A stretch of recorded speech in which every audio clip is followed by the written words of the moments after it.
So this is a fresh start with Lightning Trap. I'm playing in Scourge Solo Self-Found, which I have not played in the current league at all. As a result, this is a completely fresh start. I'm not intending to play this at a blistering pace or anything like it. Hey, Grandma Fig Jam. Just going to take this at a more relaxed pace, just sort of chill out, kill a bunch of stuff, have a bit of fun, and test out whether Lightning Trap is terrible, mediocre, or solid at the moment. I'm genuinely not sure. I've heard that it's reasonably good, but that, you know, people obviously end up playing other things over it instead because there's a few things that are better. Anyways, I should just check my current plan in the background. So I have a plan tree, which is just basically one that someone else has played a similar build with. So was that right? It really is just... So 1, 2, 3, 4 is... without taking that point, yeah, there is no way I'm going to skip 30 elemental damage for these, 42 elemental damage for these two nodes. So I'm going to diverge immediately from the plan. So here's the last to die. Obviously the Scourge NPC, and we're just going to take the Blood Crucible. Because I'm planning this as a sort of test as to how viable a build will be next league, I'm not going to use... Like, I'm not really going to use the Scourge mechanics. I think that's the best way to handle it, because they're not going to exist next league, so we'll just have to assume that we don't have access to them. I probably shouldn't be using Viper Strike at the moment. In fact, I just clean forgot to pick up a skill gem. So I will do that. I think from memory, you pick up the Lightning Trap, not Lightning Trap, Lightning Mine at this point. H-Plan, how's it going, mate? I'd say long time no see, but it hasn't been. And, okay, so we get access to... Stormblast Mine is the name of it. So we don't actually have the blue socket for it yet, but we'll figure one out. In fact, we probably have a... We probably have one.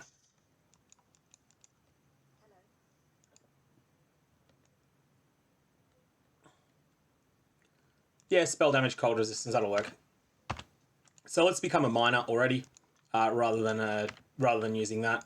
Mines can be a bit clunky until you're used to them. Hey, nice. I just went to Dead Rooster before. Was after something to eat. But mines are pretty strong in the early game. You know, lots of AoE on Stormblast. Doesn't do very much damage, but it also hits so many things at once that it's fine. Especially given that you level it up pretty quickly too.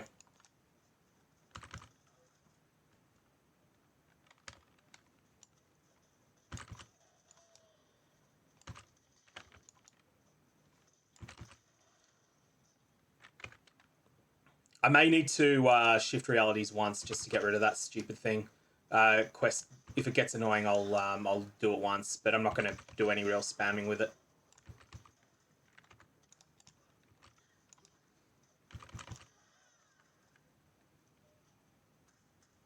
Stormblast Mine starts getting a bit better when you pick up support gems for it, which obviously I can't do yet.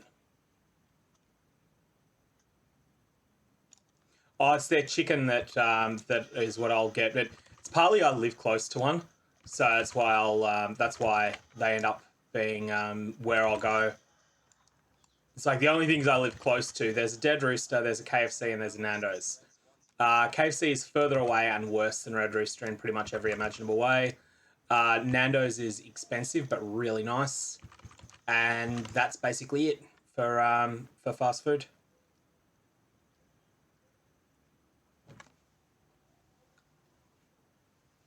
Yeah, there's our there's what we're looking for.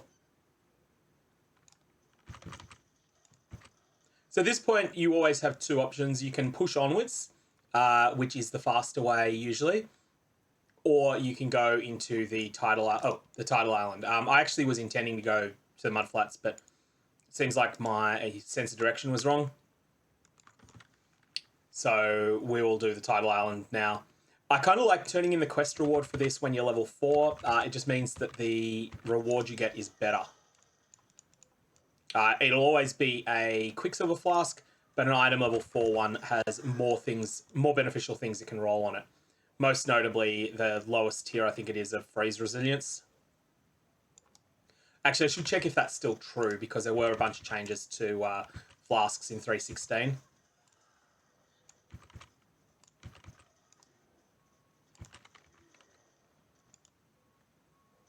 Here's a thought experiment for you all, though, while I'm doing this. If Mage Blood had existed in 3.14, how good do you think it would have been? Back in the 3.14, before Enkindling Orbs and Instilling Orbs, and back when unique flasks were better. Do you think it would have still been an Uber Chase rare like it, Uber Chase item like it is now, or would it have been a bit worse? So just a quick thought experiment to think on now.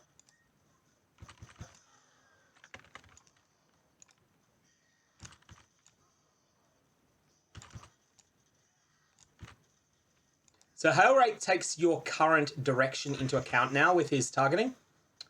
He doesn't take your acceleration into account, but he takes your current direction and his own cast time into account when he's deciding where he's going to fire his Glacial Cascade. I am using an endgame loot filter at the moment. That might actually be a problem. I'm glad I picked it up now rather than later. I am going to change my filter, and let's do that at this point before we go any further. So I think the filter called early was good.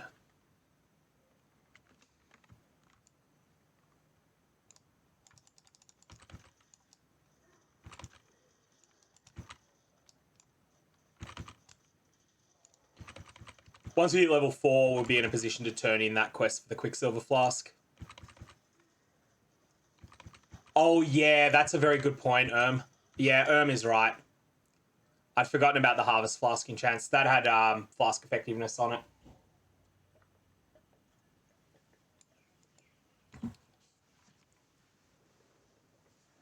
All right, well, what about 3.12? So 3.12 was the last league that didn't have Harvest in any format.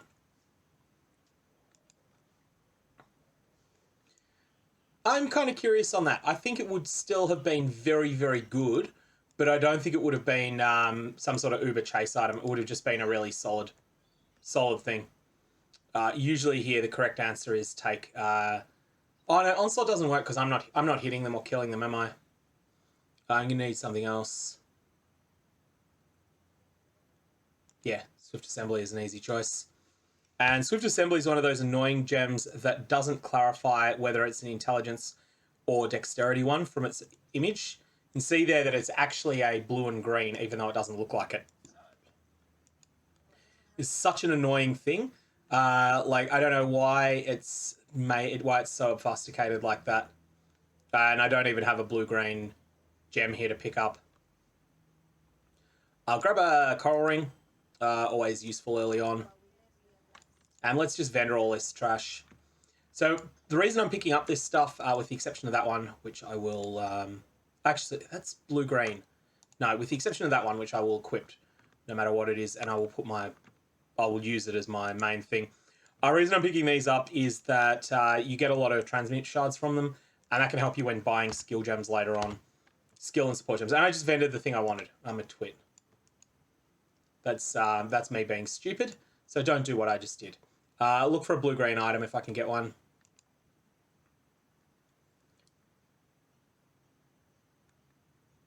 Why I don't have a wisdom scroll? I've got a... Why do I have no wisdom scrolls? That's really strange. Anyways, I can vendor stuff easily. That gets me a wisdom scroll. I could have vended the portal scroll as well if I wanted. And now at this point, I can grab the blue-green helmet. Which will... Oh, sorry. Yeah, there was a helmet with blue-green X on it. Blue-green X. And we will grab our mine, and we will grab our additional traps and mine throwing, and we'll just equip that. Again, not using Scourge because I want this to be something that's tested for the start of 3.17, where we will not have access to the Scourge Crangulator. Because Scourge is ridiculously good for getting early start loot.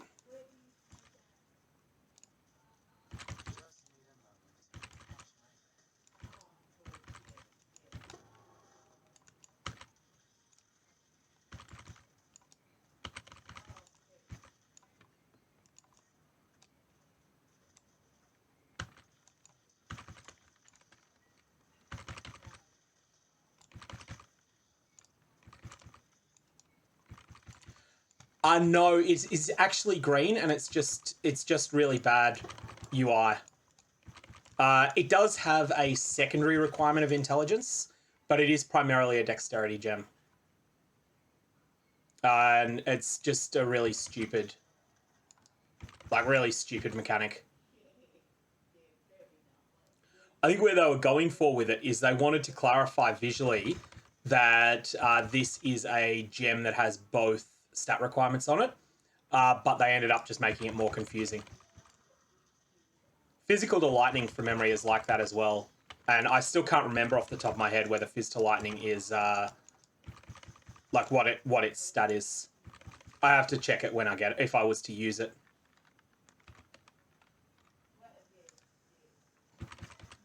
So if you were trying to race here, you wouldn't be fighting these monsters. The usual approach that people take when they're racing is kill monsters that are A, in your way, B, to replenish your flask charges, or C, if their magic are up. Or magic, really. Because magic gives so much more XP. That said, we're not racing here. Okay, so there you go. That means it'll take a blue socket, but it looks blue and red. So that's the issue with it.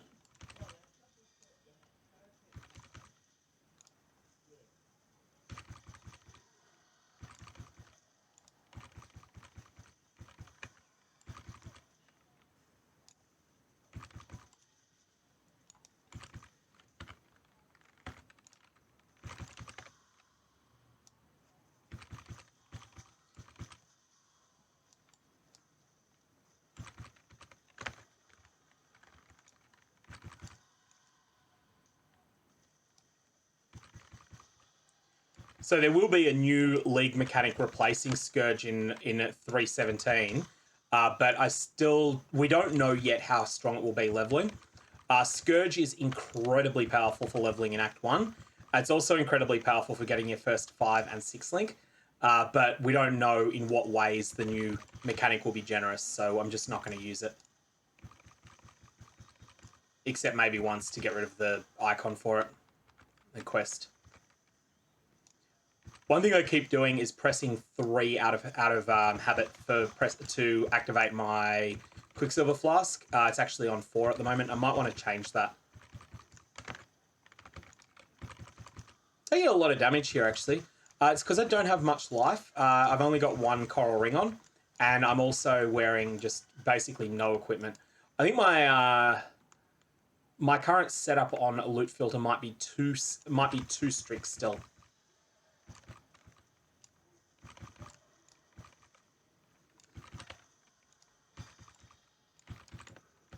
Just having a look to see if there's anything apparently that I'm missing. I might just check if I've got anything else that... Oh, it didn't change, that's why. I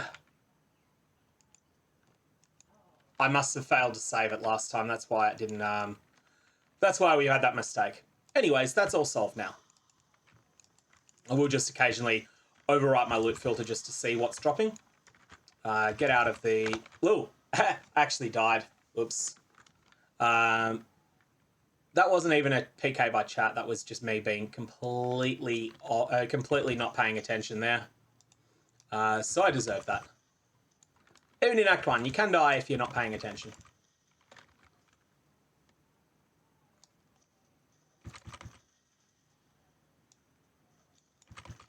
So again, we'll pick this up because it's transmutation shards. Transmutation shards can become well, 5 of them, which you'll get from a rare item.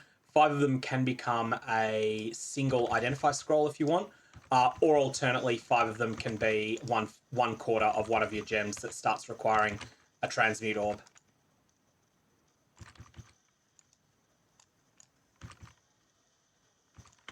I definitely feel like the damage is derisory at the moment on this. Now, I haven't made any attempts to improve gear at all, so I'm using complete trash. But still, it is derisory damage. That's an upgrade. It's better than... Oh, maybe... No, actually, it's not. This will allow me to get a medium life flask. So if I vendor 3 small life flasks for a medium, then that will give me the flask I need. Now, the correct way to do this is what I'm going to do. I'm going to drop down a portal here. Then I'm going to push forward. get myself to the waypoint in the ledge, and then I'm going to come back and do that afterwards. That's the fastest way to do this area. And even though I haven't been trying to do things fast, we will do that anyway.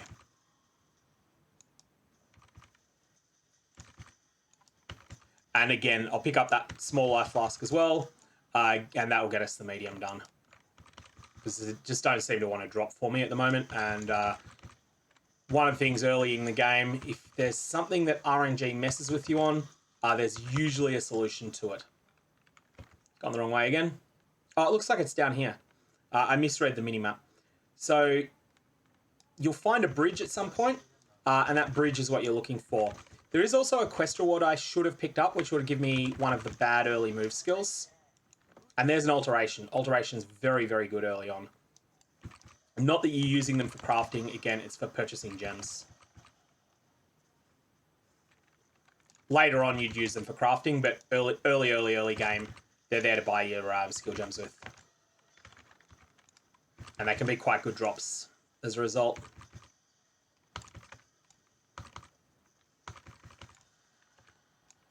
Whetstone is just for ID scrolls early on. And I'm using worse than this. Yeah, 33 is just better than... I just prefer that.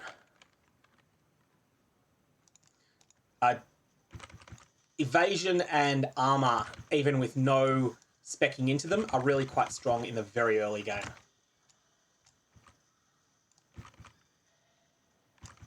Energy shield, less so. Energy shield has its uses early on as well. It does help keep you alive. It's just not great. 9, 17. We'll take that. And it's a ring. I'll just equip it to have something on that slot. Would rather have had a magic one, but I'll take unenchanted. I'm not going to waste transmute on it though. Even if I don't actually think I have a transmute anyway. No need to fight that guy. Or that girl. It's one of the daughters of Vaal. Vaal and Duresso had a bunch of squiddling kids.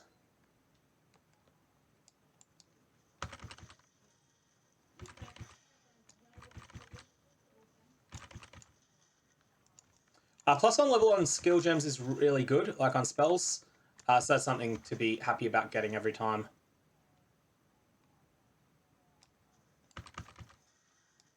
Oh, nice.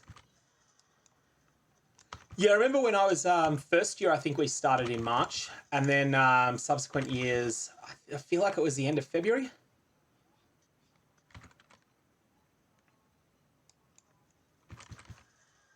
That's a long time ago, though, now.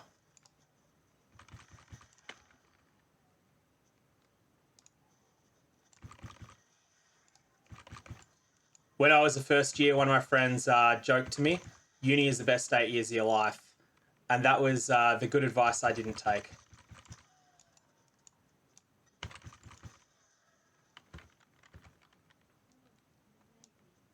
As Alanis Morissette would say.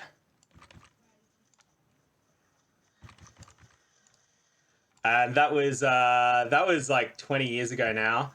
And that friend has managed to stay at university in some capacity almost all of her life. You know, as a lecturer, as a researcher.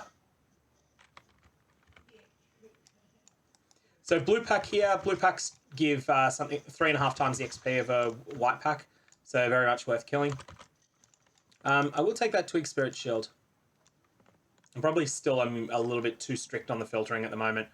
And because I've been in this instance well under 8 minutes, the town portal I left from the last instance will still be there to the submerged passage, so we can go and do that. But first things first, let's go and turn in this quest and get Tarkley's skills. Oh, Orb of Storms. Orb of Storms is what you get here. And then you get your choice of Frostblink or Dash. Well, that's a very easy choice, isn't it? Frostblink is genuinely good. Orb of Storms is interesting. It's one of those skills that is mechanically terrible, but just does enough damage to be worth it. And so that's what we're going to be using. It was a large amount of XP from... from the magic pack. Yeah, it would be. That's why people that are trying to race will literally only kill magic packs and stuff that's in their way. And they'll ration their flasks to support that.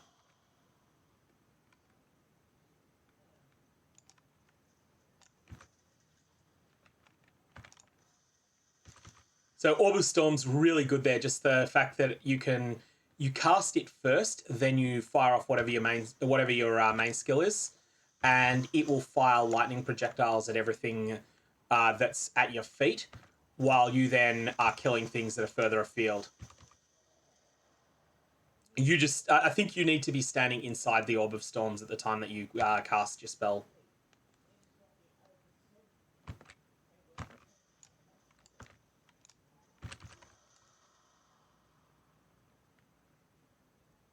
Yeah, that's correct as well. Racing is something I've never really learnt.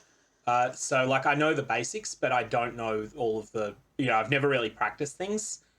I think I sort of have a lot of the knowledge, but not the experience. And the knowledge alone isn't enough. You need really a lot of practice to be anywhere near as good as, like, not just as the best racers, but even as the sort of middle tier ones. Oh, yeah.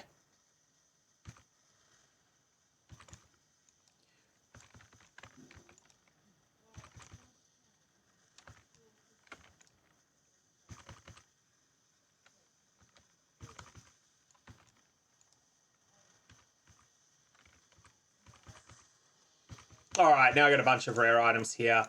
Low hopes, but some hopes at least that some of these will be useful. We'll fire off a town portal, go back, pick up our skill point.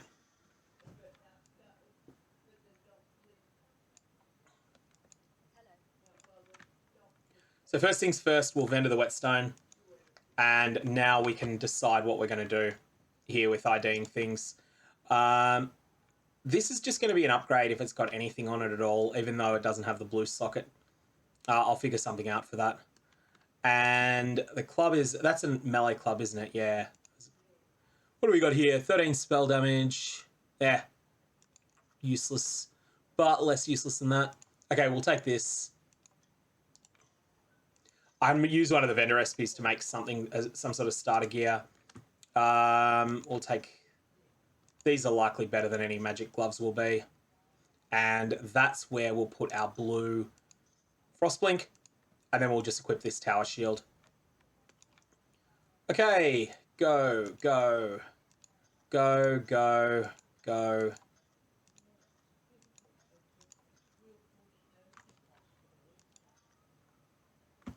All right, and now next thing we want to do is... Oh, this is set up. Nice.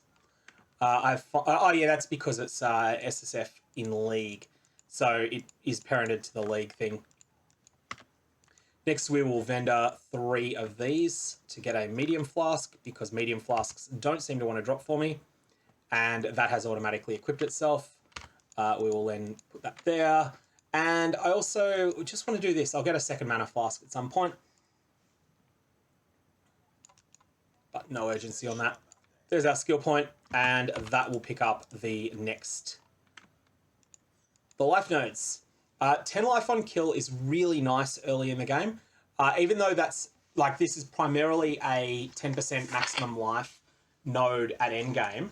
Until endgame, it's just really nice to have that. And also 20 to strength is really good. So Blood Siphon is obviously a node you're going to take just for the life alone. But everything else on it just makes it so, so, so juicy. And it's such a great node. Anyways, let us keep going. Go forward. We're at the ledge, so we'll push on. If you're lost in this room, what you want to look for is a set of 3 little figurines on the ground. That will tell you the correct way to go towards the climb. And if you want to go backwards, you just go the opposite direction.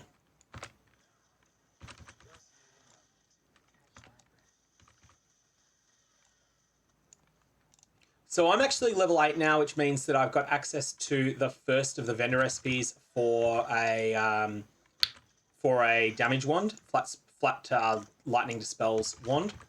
And I think I will be doing that at some point soon.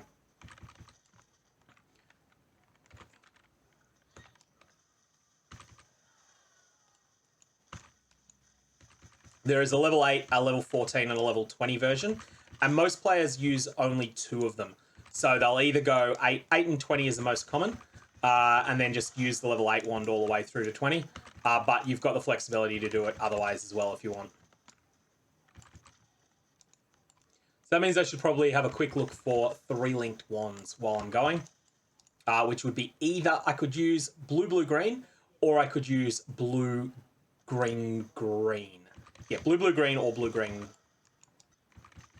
are both doable.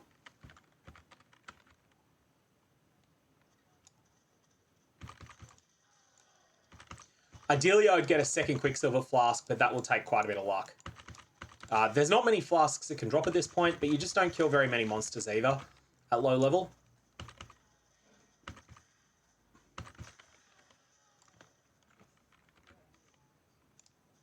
So most likely my next Quicksilver Flask will come in Act 2 from the quest there.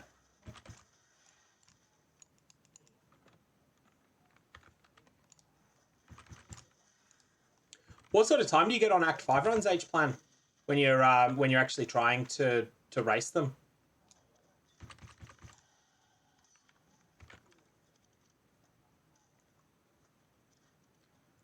Alright, I'm 3 levels over the zone I'm in, so now I am going to play more like a racer. This is getting a bit silly. If I'm not body blocked, I will, or not at risk of being body blocked, I'm just not going to kill monsters much.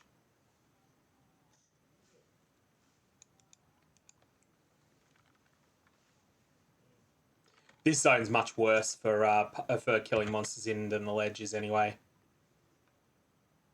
It's nice to be in a position where you don't really need to kill anything. 215, yeah, nice. I think the Racing Discord sets about 2 hours as their usual qualifying time when they're running an invitational event. So, you know, being 15 minutes behind that pace is good.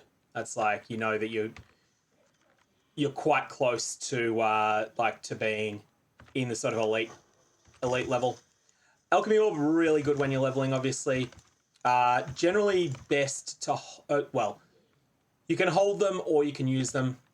Both options are fine, but they've got a lot of utility early game, but mostly to fix a problem in your gear set at some point. Like if you just can't get a particular slot filled, then an alchemy will get you a good starting point.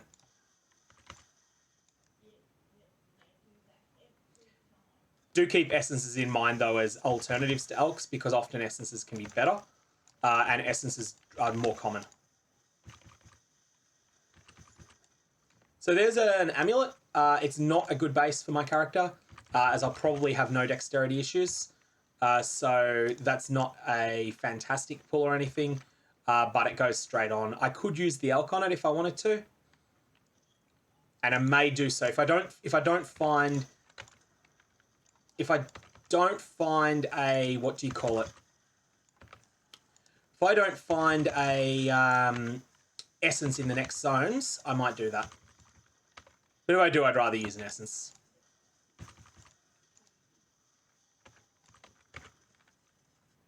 Hey, Squidbonk, how's it going, mate?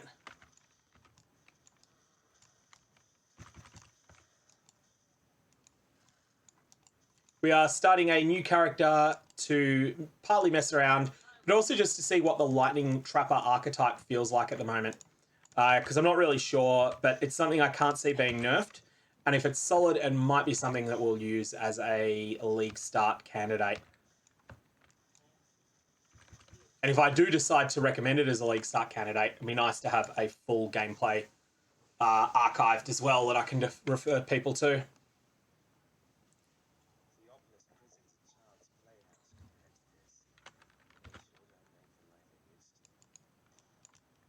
All right, so we're going to want to get the Labyrinth Trials. Which again, I will need to do for the first time because I haven't done them in this event in SSF.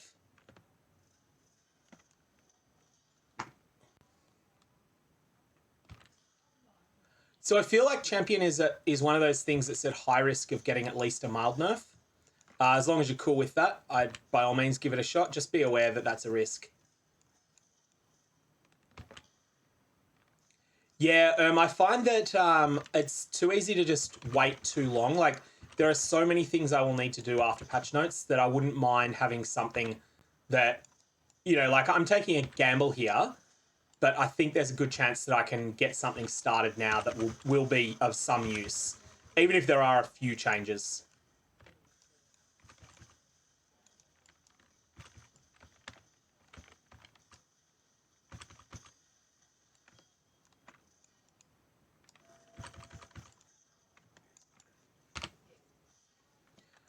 Now, no, that's a low-level ring. So we have some crit nodes here that we'll be picking up. I kind of think that Saboteur is so good that even though I'm not really going to get full value out of the crit aspect of it yet, I'm going to pick it up now.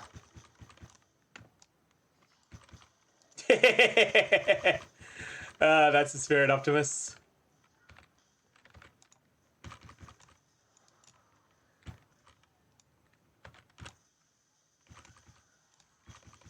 Yeah, I got a couple of ideas. Like, basically because the rumor season is slow still, like, that's the main thing. I'd written off this week thinking, oh yeah, I shouldn't plan anything because I'm going to be in full-time content creation mode for YouTube. And then I forgot that actually the first week was, the only reason it was busy in 3.16 was because they did all of the early balance manifesto stuff, which they probably won't do this time.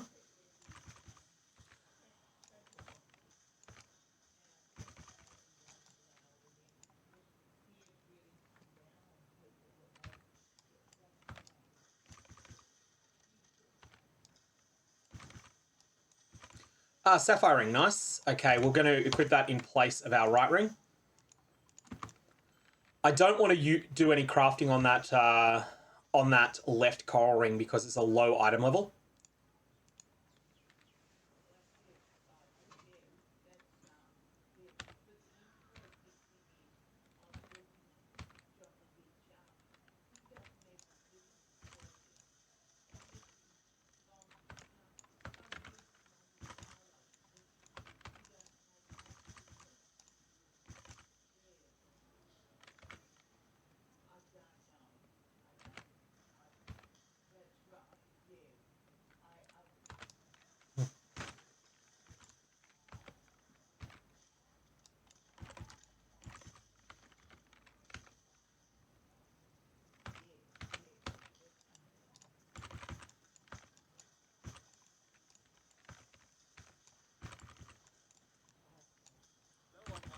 You notice I'm bleeding at the moment. It bleeds early in the game from white monsters, do so little damage you can ignore them.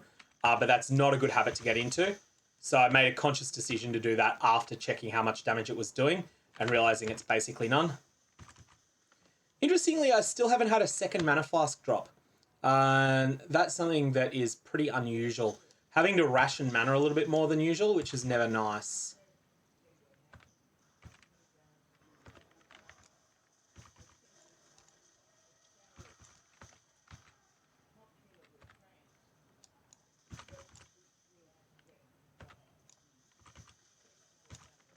Okay.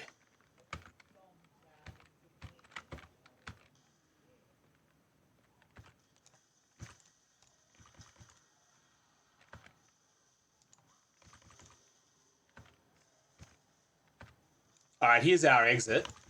Somewhere around here. We've still got to find a way to path to it, but it shouldn't be too hard. And yep, there we are. That's what we're after.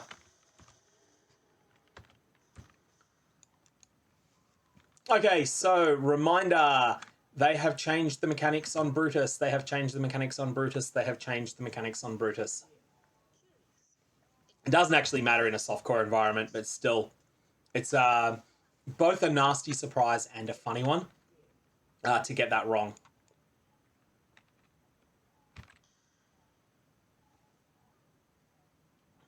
I've just overshot it. I'm a twit. It's there. There's the door. I can only show you the door. You will have to drag the corpse through it yourself. And follow the bloodstains until you find Brutus. And then Brutus just pops up and says, hello!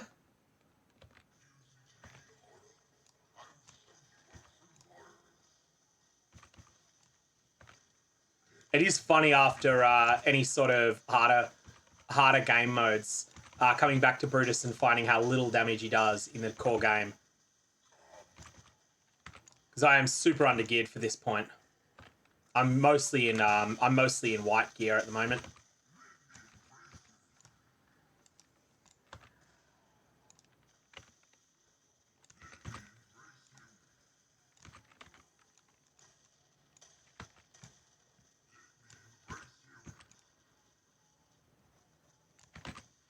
Like, you know, you can actually face tank hits from him, which is something that in things like Gauntlet you absolutely can't do.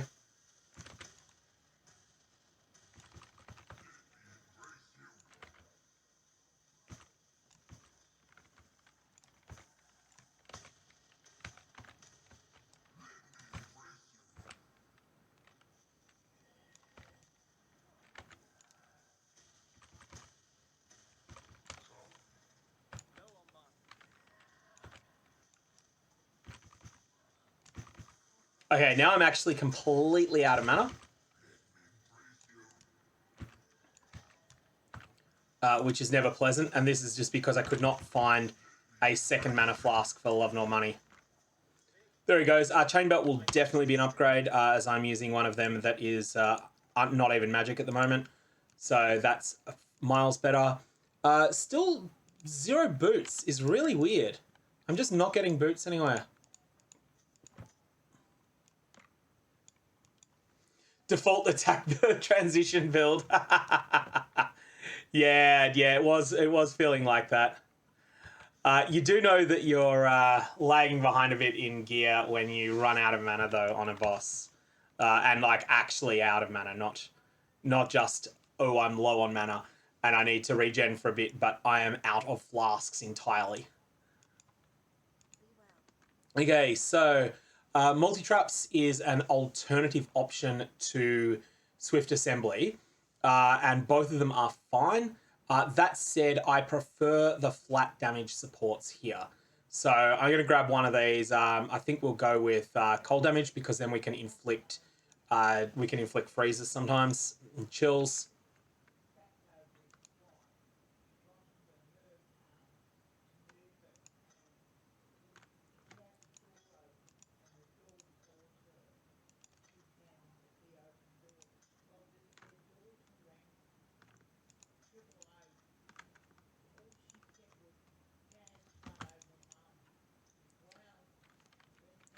Squid Bonk, I don't tune loot filter generally while leveling. I would do so if I was trying to be extremely optimized.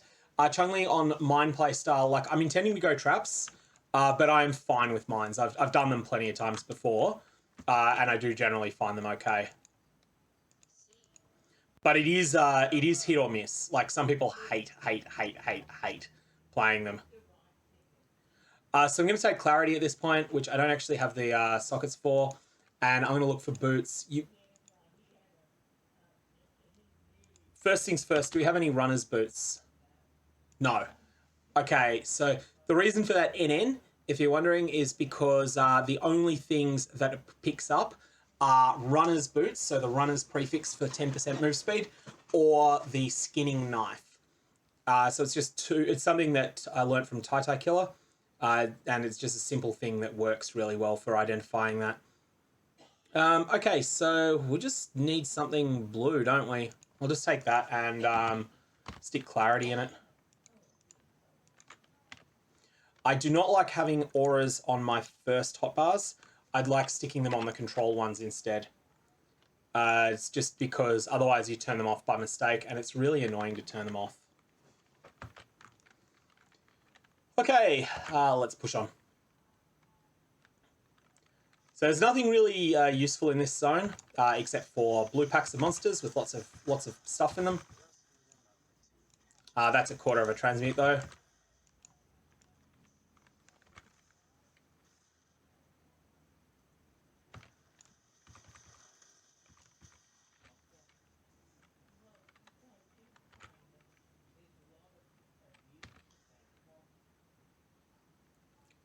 And now let's just push through. Strongbox is worth hitting, just because there's so many monsters usually. That one felt pretty derisory, but it still is a fair number of monsters. And did we get a... we've got a rare shield, so I'm not going to use that shield.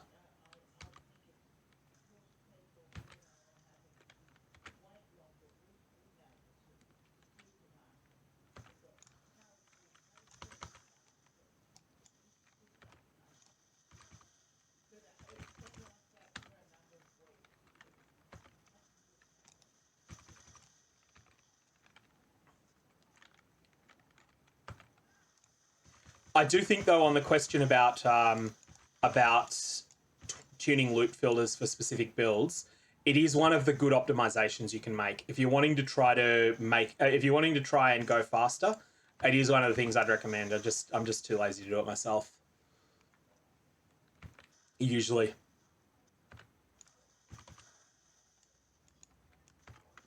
Chromatic items just really good for getting started.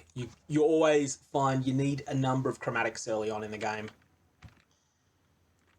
So here there's two objectives. There's find the way forward and there's find the ship graveyard cave. It's also nifty to find Fairgraves. And you can sometimes be this way. Oh, because they're like that. That's anxious eating of them, Drac. That's all that is.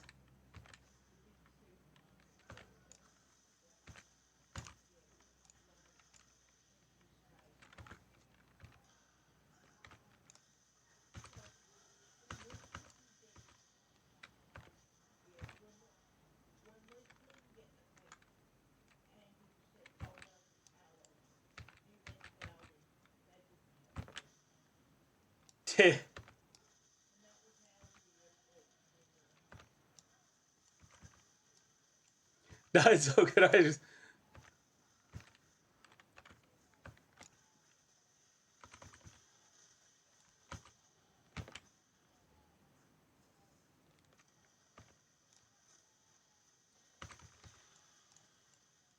Yeah, that's what I tend to do as well. So is saying uses never sync basic for semi-strict while leveling, then upgrading that to something stricter once in maps. I usually change my filter once I stop doing chaos recipes, and that's usually pretty soon. Certainly by the time I own a tabula. Yeah, the things that I tend to do, I will show more divination cards than Neversink does, and especially the ones that are higher variance. So yeah, I'll show more divination cards, and I will cut 6 sockets much earlier than Neversink does as well.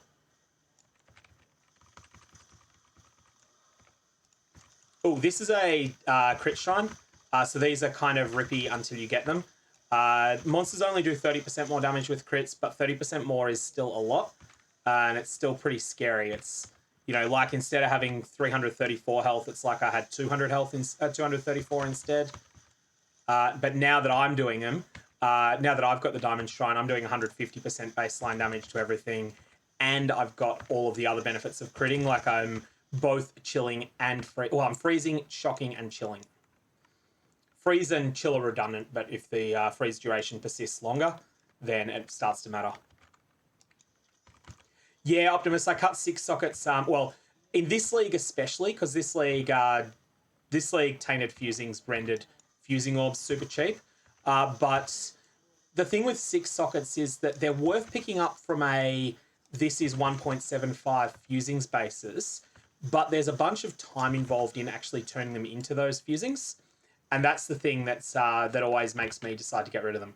There's that mana flask that I couldn't seem to pull. I may have had a mana flask drop in the first zones when I had my wrong filter, when I had an endgame filter on by mistake. Yeah, is correct that the loot filters definitely should be influenced heavily by the league mechanic. Like Scourge is one of the most extreme examples where, you know, 6 sockets were so much less valuable this league than normal. Like normally I wouldn't fault someone for leaving 6 sockets on all league. This league I think it was just a mistake too.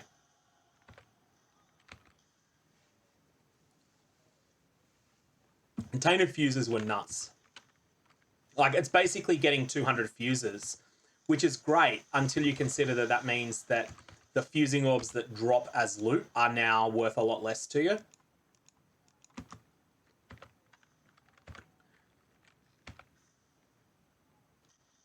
All right, here's what we're after from this zone. I could have come back to this later, and I often would, you know, especially when you don't find it naturally on your path. But we may as well just get it done. There's a large mana flask. So finally we're solved on all of those obnoxious issues with having mana flasks. And we've got a Tricon there, which is going to be an upgrade on that. Yes, it is. Green, green, blue. So again, Swift Assembly, added Cold, and Stormblast Mine goes there. And we'll grab our little friend out of there, grab the Orflame from her. And why am I doing anything else other than just portaling at this point? Now we will go and we will find our little friend Fairgraves again. We did find him on the map.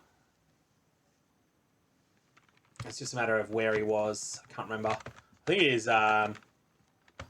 he was this way, wasn't he? Yeah, he's up there.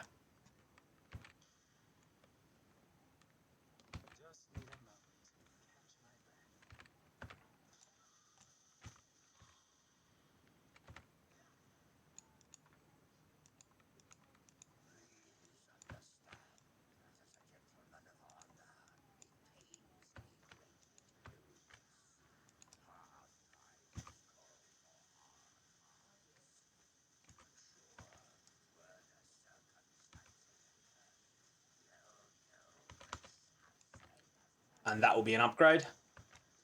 All right, and then here's Fairgraves, who will take out a bit quicker than some of the other bosses now. We're starting to have things come together a bit better.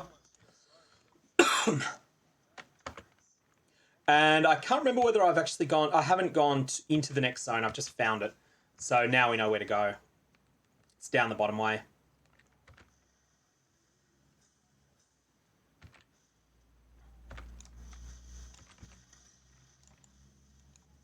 We'll just grab that. It could easily be an upgrade over the bad shield we've got at the moment. And it's down here.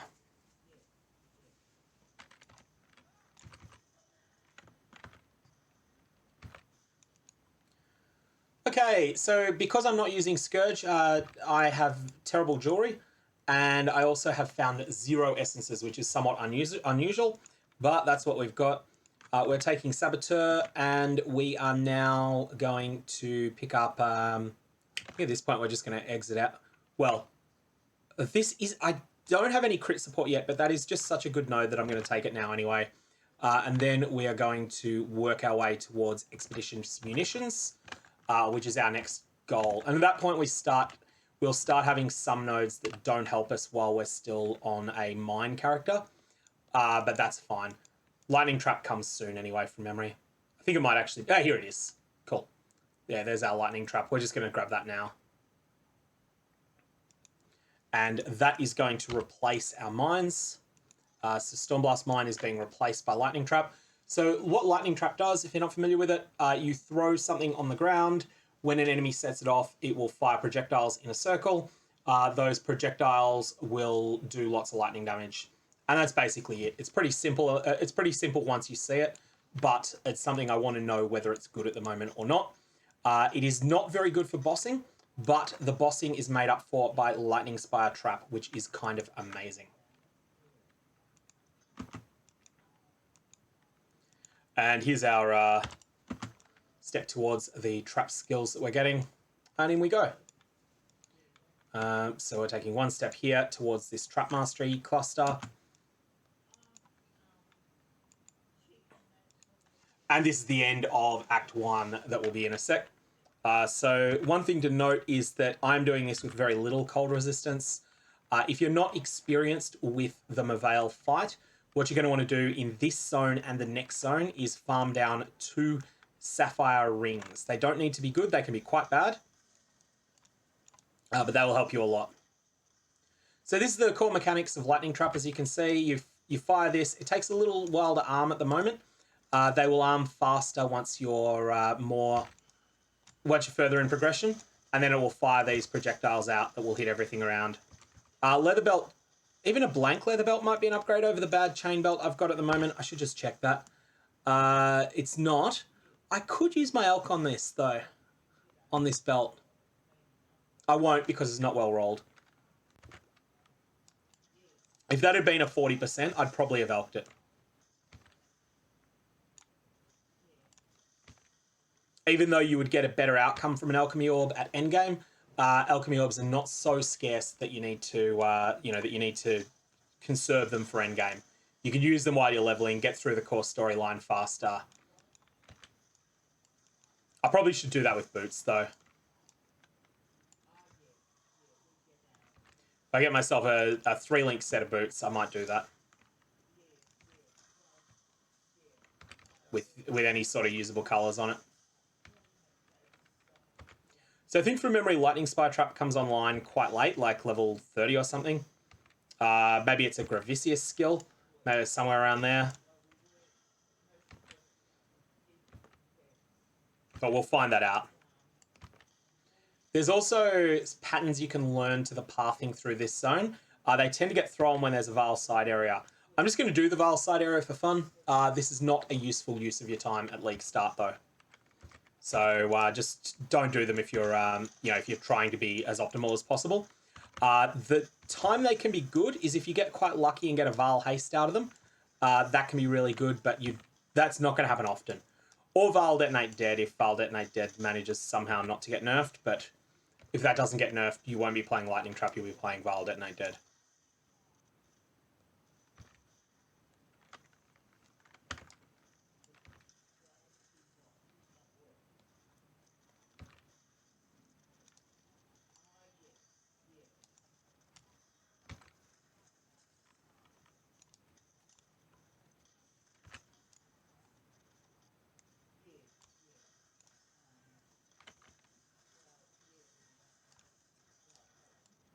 Okay, rare boots, finally. I've been looking for rare boots for a while, so I've been hoping to see them. Anything is going to be an easy upgrade from what I've got, but... 15% move speed. Hey, finally. So been unlucky on the boots, but now that has definitely ended. We will stick that in there, and Frostblink can then further get augmented later. Now, what else do we have? What do we need to get? We need to get all the jewelry. I could do with a better helmet. And we could do with a better chest piece, actually. Open the Vaal Vessel, of course. So Vaal Spark is actually quite a solid skill just to fire off. I'll demonstrate this here. So if I've got a spare blue, which I do, I'm just going to throw Vaal Spark on at the moment as under the T button. Purpose for this, it's not something that I'm going to keep using forever. It's just something that while you're leveling can sometimes charge up while you're killing other stuff. And then you fire off Vaal Spark and it does some ridiculous stuff while you're going. Given that I am spec'd into lightning already, I'm pretty happy with using that. Just as something to use Vaal Souls on until I get something better. Doesn't help with bossing, it's solely for trash clearing. Now, I don't actually know which way to go here because I've never learnt the layouts. I'm going to just work on assumption it's this way. Yeah, agree. Vaal Ice Nova is really good for that. Vaal Fireball can be, although that tends to need a bit more support. And what else is there that's really good for just random Vaal skills? Vaal Haste is the usual one. All right, so this was the correct way. I've picked up a... So we're starting to get some trap exclusive nodes, and these are actually quite good ones. This cluster is great. Oh, yikes, I'm at 0 fire resist. So these things hurt a lot if you're no fire resist.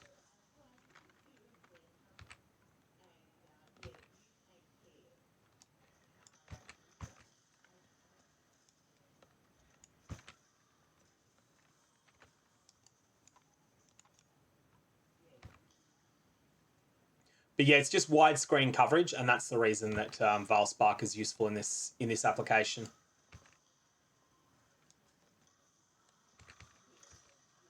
Oh yeah, Oak can be like that. Hey, he's just he's a nasty one sometimes. He's like, it takes forever to kill, And if you are playing something that's just if you're playing a build that just does not come together early in the game at all, you can sometimes get in a spot where you can't kill him. And if you, one thing a lot of people don't realize, if you portal out during the middle of the oak fight, the fight actually resets. So when you come back in, he'll be at full life again. There's Vaal Spark. It's sort of useful. It's not amazing, but it's okay. It gets a lot better if you've got a bit of crit on your character and you also use added cold support on it.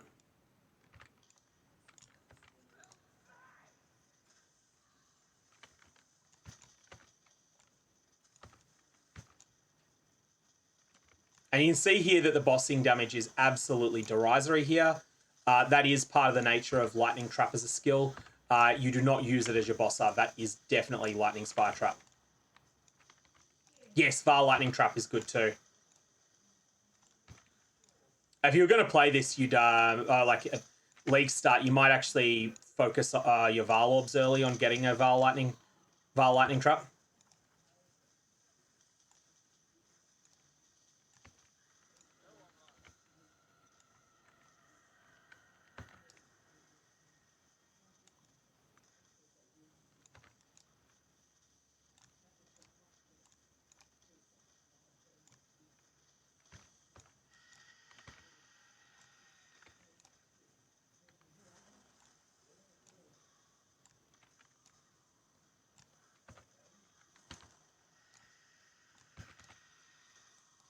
Get all those sparks are my Vaal Spark, which are quite useful for mitigating all the trash in this fight.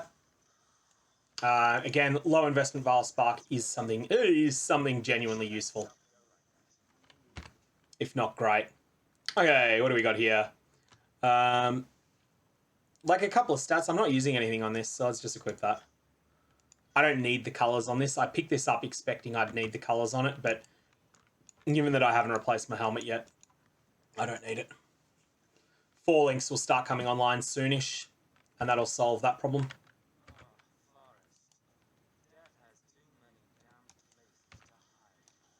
It's one of my least favourite acts in the game, Act 2. Probably from having run it so many times back when the game was Acts 1, 2, 3, then repeat twice.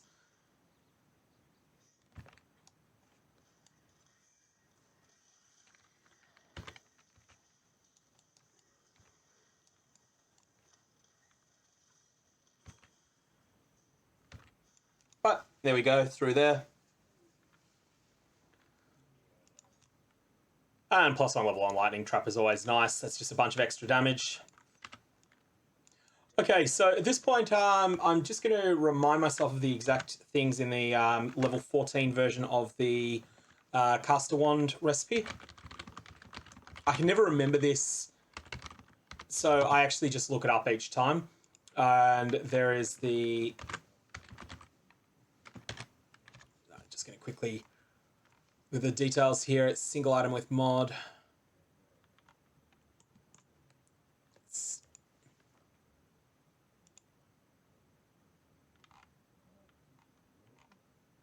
Okay, that's the wrong page. There's like a couple of different recipes that I can never remember which one it is. So it is a wand with the appropriate links plus a topaz ring of the appropriate rarity. So it would need to be magic, or it would need to be rare if I wait till level 20. That's right. And it's an alteration. So just got to find the wand with the right bits to it. I always go right here. It's slightly more efficient in Act 2. And I'm also going to definitely do the den for the Quicksilver Flask. I haven't had a second Quicksilver Flask drop.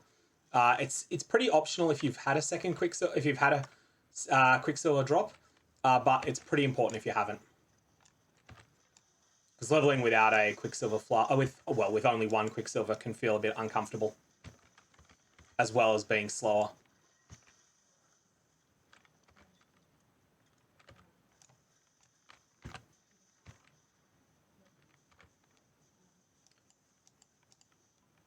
Because I often have a Quicksilver Flask when going through here, I don't actually know where the den is in this. I've never learnt the layouts of this zone. And that's because I tend to kill more monsters than races do. and therefore I'm much more likely to have had a Quicksilver drop during Act 1. However, I haven't got one, so we're just going to look for it.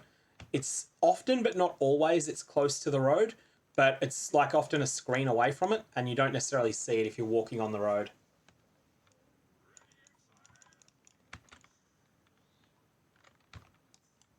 We're just nicking down the shop, Andrew. It won't be long. All right.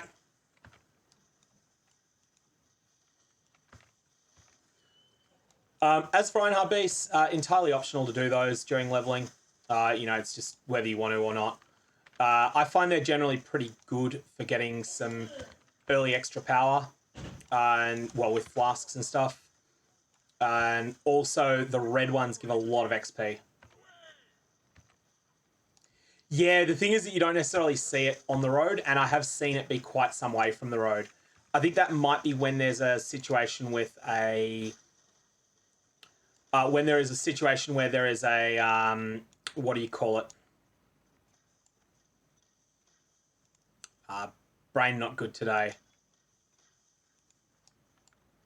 Vaal side area. There's a Vaal side area, it can be miles away from it. And Vaal side areas can really throw you as a result. So this is basically a blank amulet. If the explicit mod on this is good, then I will use it. It's not, but it's still going to be better than 30 dex on a character that's not scaling anything off dex, really. No, that's worse than what I have. Probably worse than what I have. Not any good. 1 resist, but no life. And yeah, that's got more resist on it. This would be an upgrade over one of these. I'll drop the coral ring. And there's a good life flask.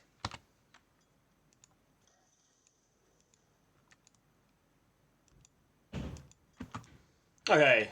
Oh, mana flask as well. Greater. That's the... yeah, slightly better than what we had. Okay. Couple upgrades. I have a 15% move speed boots, so I'm not going to pick up those boots at all. They've got no potential of being any good.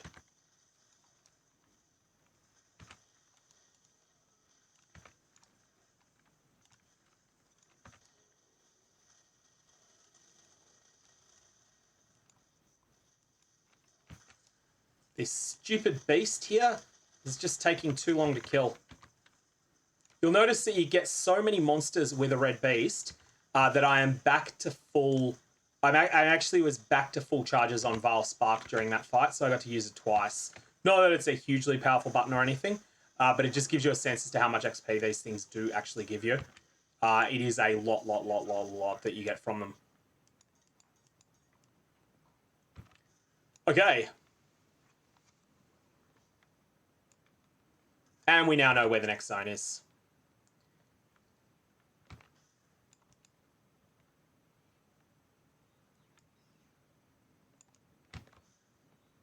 Remote Gulch, that's the one with the horrible boss, Tail Slinger or whatever it is, that has the proximity shield and the like. At least I think that's the one it is.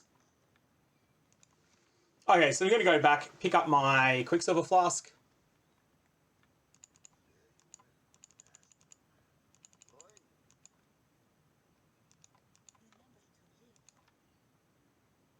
I could pick up a rare belt instead, but I'm not going to do so.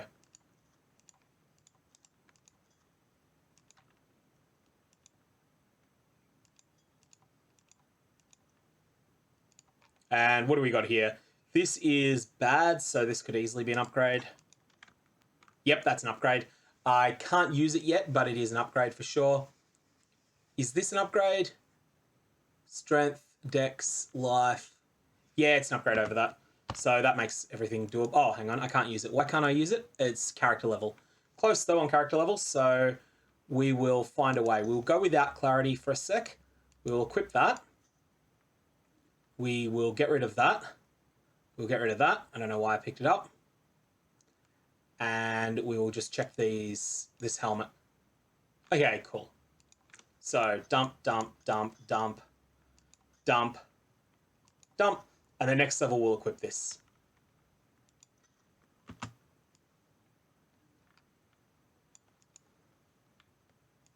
Okay, Crossroads, then Kratlin. And Kratlin will be close by and easy enough to kill. If I had the alterations, I might craft move speed on one of those Quicksilver Flasks, but I don't because it's a pseudo league start situation. Yeah, Act 7 Vaal City, I agree, is I think that's one of my most hated games or zones in the game. As is the Causeway just before it. I think it's the Causeway. The long stretchy zone before it. I don't mind the map that's based on Vaal City.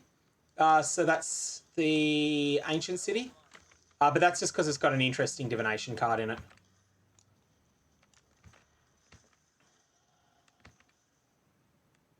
Okay, there's our level up. So at this point we will equip this. And we will equip this. And we are good. Let's go play with Kratlin.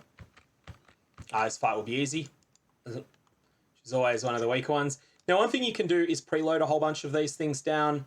Then say kill Kratlin and suddenly boom. Everything goes a bit crazy when she spawns.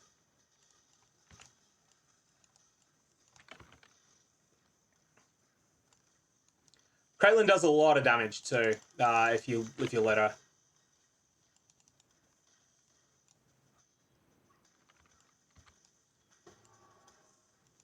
Splat.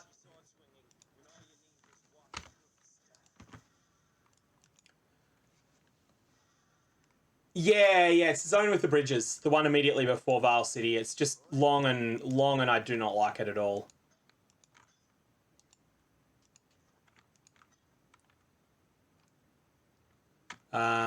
Okay. So, Expeditious Munitions is really good. Trap Trigger Area of Effect is a stat you want a lot of, and 12% trap throwing speed is fantastic. So this is a fantastic node. And then at this point, you have a lot of options that you can pick up here. I'm just going to check what my original plan was. Because it's 5 additional traps and recover 30 life were the plan.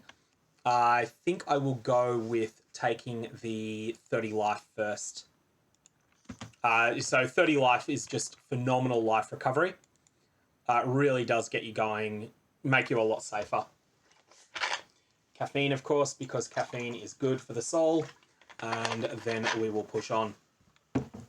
So at this point, we need to go upwards to the next zone.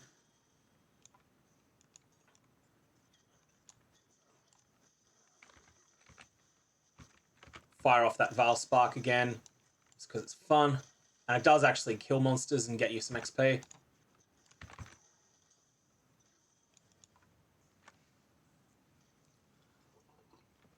I'm going to cease leveling Clarity at this point. Clarity is one of those gems that you want to be quite careful how much you do level it up.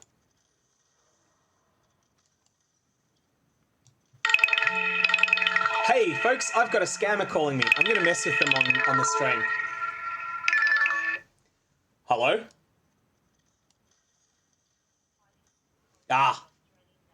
Damn it! It's one of the recordings.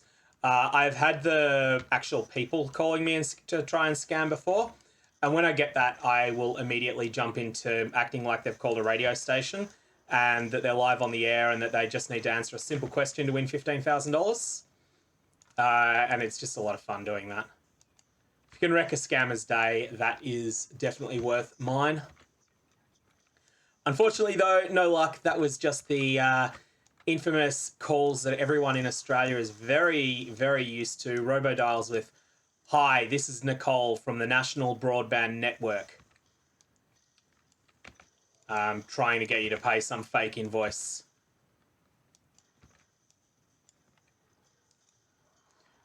All very, very, very sick of those scams now. That have gotten a lot, like scams in general on the internet and technology have gotten a lot worse since Bitcoin became a thing. See, at least that's funny, H-Plan. That's funny, getting someone calling you and like just moaning. You've got to laugh at that. Presumably that's a butt dial. Like, I'm doubting that that's an intentional, hey, you know what'll really mess with someone? We're going to call this person up and we're just going to moan. Kitboga, no, I do not know what Kitboga is.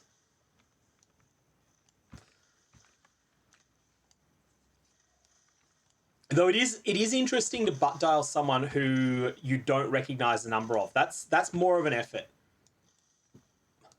Oh, okay, yeah, I have seen. I may have seen that Fig Jam. If it's someone that yeah, messes with, and yeah, if they're people that mess with the scammers, that is great. Like,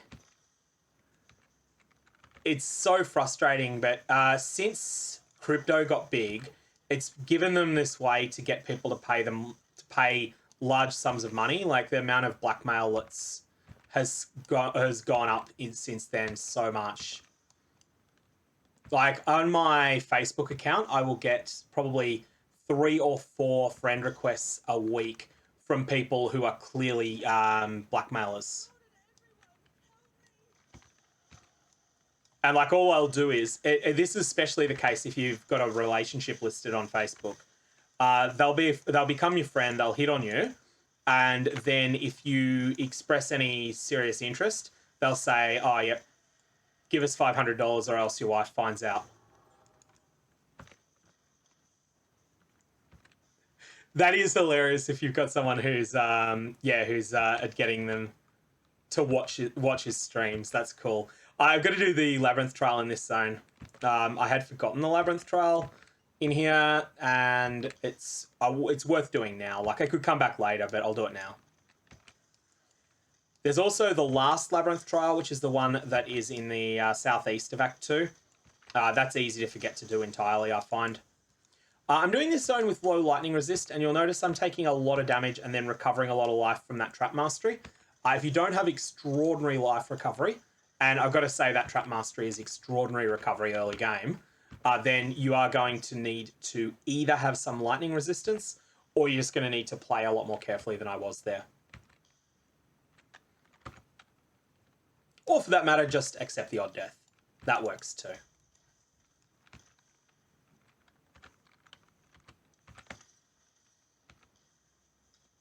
Here's our Labyrinth trial.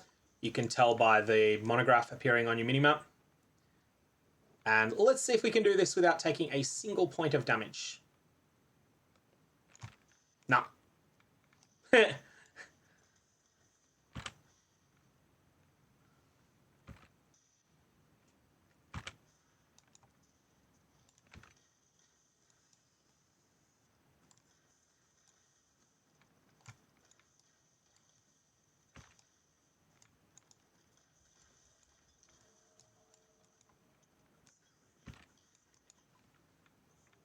Okay, so that's done with this zone. At this point, we have a choice. We either do the Labyrinth trial in Act 2 now, that's the southeast one, or we skip it. I'm going to do it now. This is not usually the best way to do it. It is usually quicker to do it the other way. Come back in Act 3 when you've got more move speed. But I do have a 15% move speed boots that I'm not likely to upgrade for a while. So we'll go and get this done.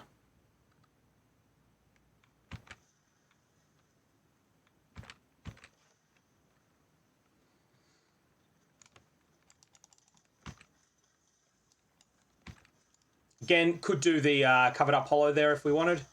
I'm going to skip it because I do have a Vaal gem. It's not the Vaal gem I want, but it's a Vaal gem and it is fine.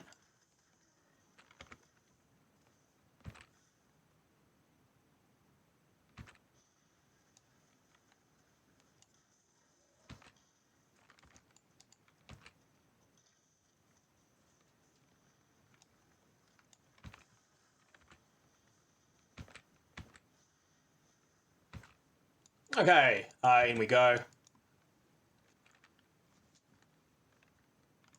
And just hit that. At least at the moment, this isn't going to be true in 3.17, but it's really worth having that waypoint if you're doing any prophecies. So 3.17, that's not going to be a factor. But in the current state of the game, if you're watching this during 3.16, definitely hit that waypoint when you're leveling. Because one of the prophecies, I think it's the Mercenaries Tier 1, something like that, you will definitely have a bunch of reason to come back here. And it's a pain to have to do the run. Okay, this is what we're looking for. Bronze monograph.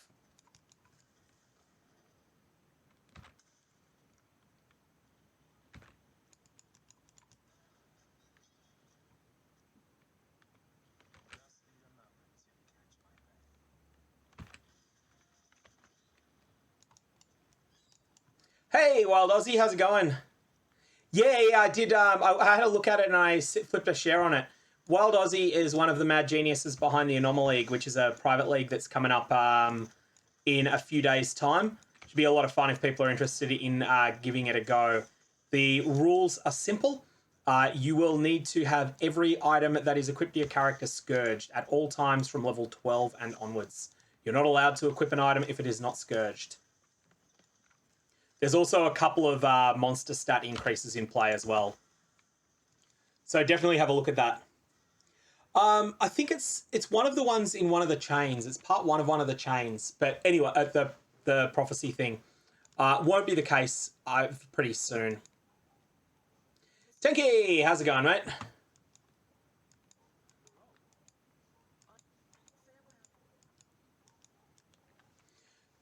So I'm just doing a relaxed pace run through with Lightning Trap, which I feel is something that's likely to dodge nerfs and is a skill I've wanted to see how good it is at the moment. I've heard conflicting things. It's definitely quite functional in leveling. I'm not using Scourge mechanics because I want to do this as a bit of a feel of what it's like as an option for 317.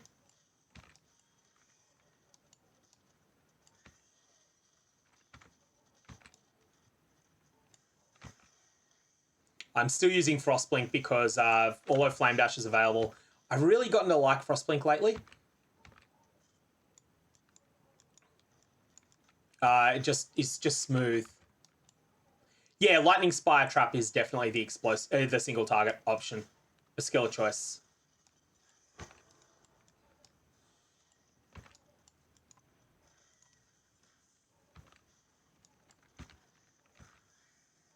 So this is just me in SSF Scourge at the moment because I didn't have any. I'd never started SSF Scourge.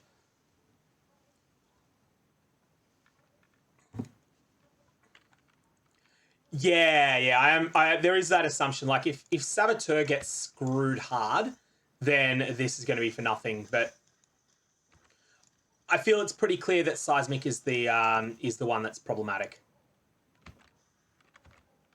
Because ultimately, if Saboteur gets nuked and Seismic isn't touched, then the best builds for a lot of things are going to still be Seismic Trappers.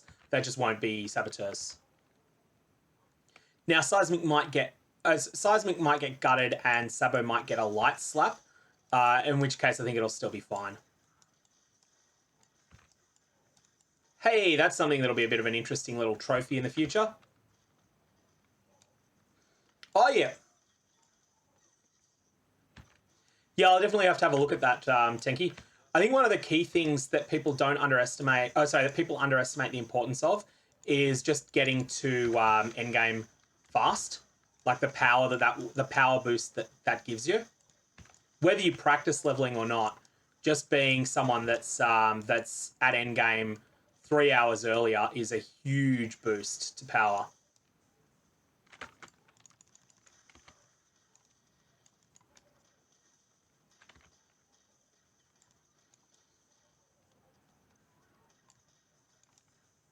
And like, at least from a softcore perspective, there is a huge advantage to not doing a lot of the super early farming that people tend to do. Let's just throw that on there. I didn't even look at what the mods were. And I will just continue to use this with whatever this rolls on it. That's actually terrible rolls, but that's okay. That's essences for you. Sometimes they're terrible. And also, people should never underestimate how good Alira is. Even if your build does not plan to use Alira long-term, Alira is fantastic while you're leveling.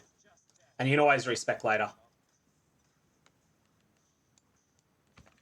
That's really strange. Automod is being overzealous there. Allow that.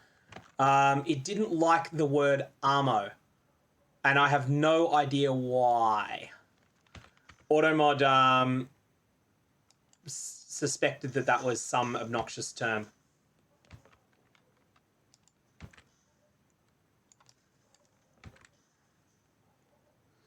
I don't know if in some other country that's like a racial slur or something, but it's not one I've ever heard of. So I'm going to actually help Alira, which means I got to kill Oak first. I always forget that. You can't actually get the reward until you kill Oak, so there wasn't any point in going to Alira yet. I should probably have gone to Wetlands before coming here. But that's okay. Yeah, I think a lot of people are doing this at the moment, Tumblr. It's one of the best options at the moment, especially if you want some different character to play. Hey, Miltanks. Good, good, good. I am currently just playing around with a new character that might be something to consider league starting. I just want to get a sense as to how lightning traps are feeling at the moment.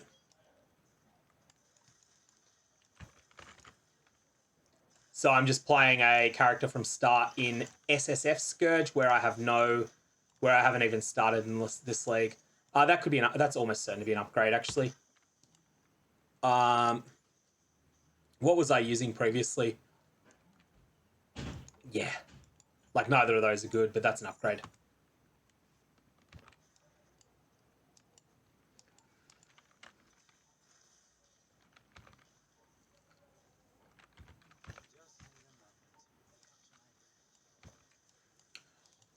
That's a very good tip, the crafting bench one, because yeah, with the removal of the easy way of doing that with the tainted chromes.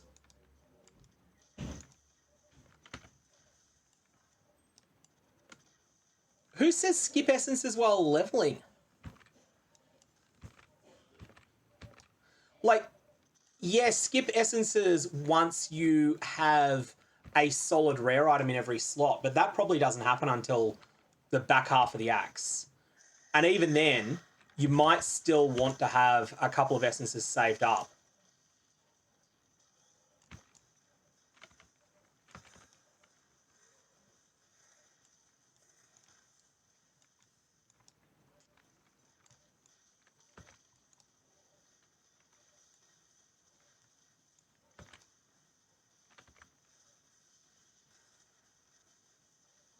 You skip them in Act 1, so that's where I think I need them the most. It's like every essence is a new chance to roll 15% move speed once on boots once you hit the right minimum level for it.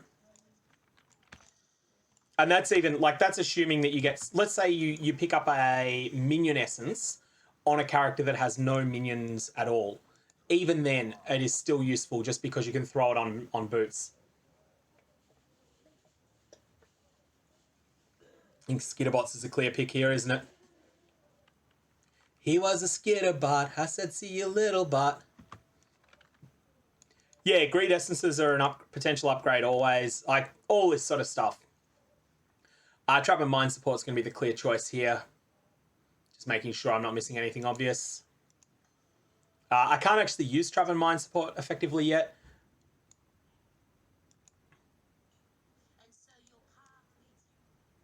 Yeah, I don't rotate gear very fast in Act 1. I'm more like, get a useful rare in the slot, then come back later. Yeah, wand recipe is another good one. Actually, that's reminding me, I'm level 20 now. I need to do a wand recipe.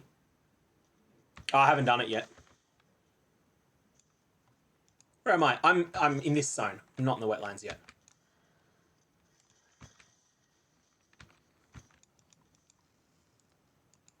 Yeah, Big Mama's right though. You need them for the essence recipe, for the wand recipe, or at least it's a good option for the wand recipe.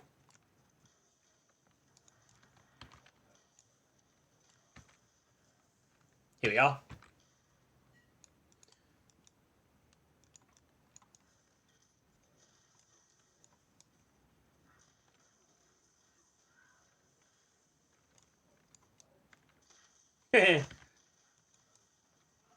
Yeah, I should actually equip the skitterbots soon. In fact, I probably should have done so before fighting Oak.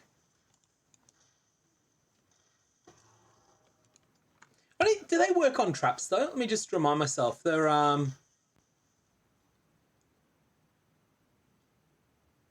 Oh, that's right. It's more trap and mind damage. I knew there was something really significant on them. I just couldn't remember what it was. Let's just grab our waypoint here. And then once we've got our waypoint, we are then in a good spot.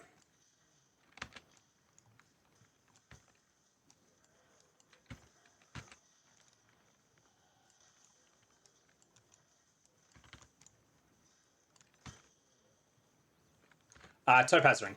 I need that for the recipe that we've just been talking about. But yeah, I think early on, an essence is...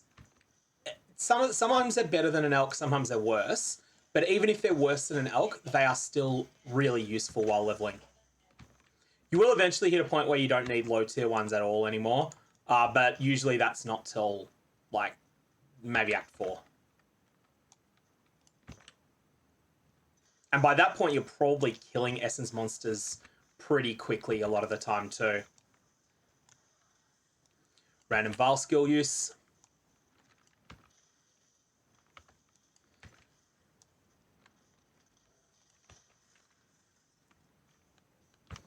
And here we go. Here's what we're after. I can open this, can't I? Okay, now let's go back and talk to Alira.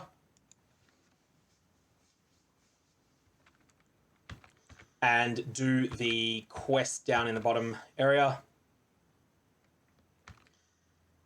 Hello, Alira. You're going to give me some bonuses there. Thank you very much. I don't like... yeah, Wintertide now is probably the best bet. I do not like Chaos Dot leveling much. I mean, you can do it. It's certainly good enough.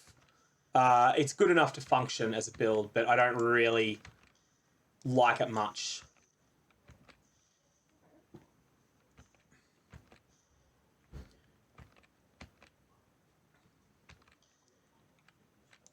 As for Wintertide, let's wait and see what the patch notes brings. It's not in any way overpowered, but it's the sort of thing that's maybe just at the sort of lower threshold of might get nerfed.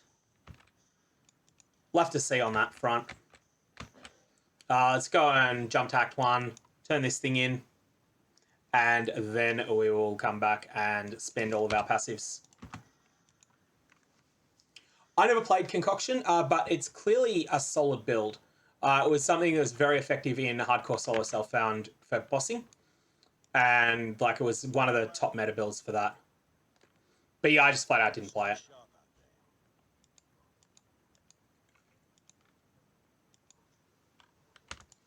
Yeah, Bane it's perfectly serviceable without being good.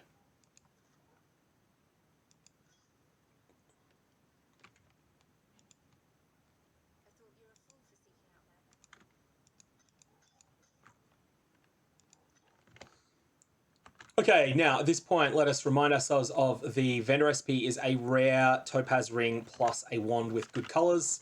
Are you selling any wands with good colors, which would be blue double green? You are not. So I'm going to have to go without that for a little bit longer. And let us now check the details of where we were going on terms of this stupid passive tree. We're going there and then we're going up. Cold-hearted calculation just because it's a high power node. And then we are taking this life cluster, which unfortunately has an energy shield mastery on it. Even though it's not technically a life cluster, even though it is.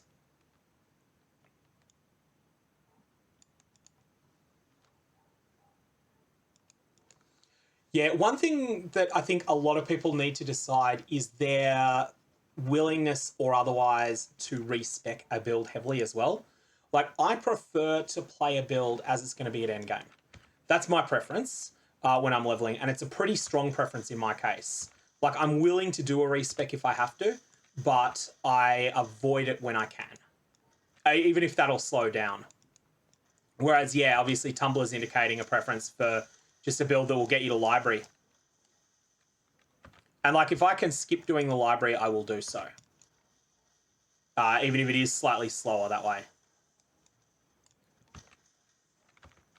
Now, we should be eligible to get 4 links in this zone. So we are looking, of course, for 4 links. 4 links will change a lot.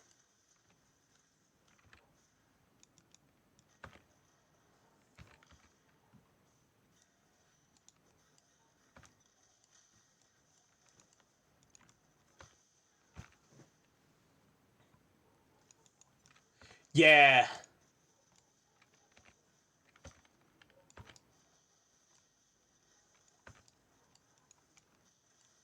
So I find the thing that happens when you respec a build heavily is you have to relearn to play it, and that can be quite a shock. It's not like you can't do it, but you do have to learn a lot of stuff, again, at that point.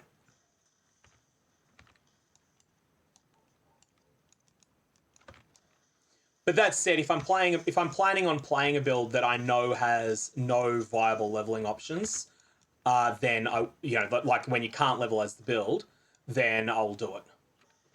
But I'll try to find something that uses the same core skill and scales damage through the same core mechanics if possible.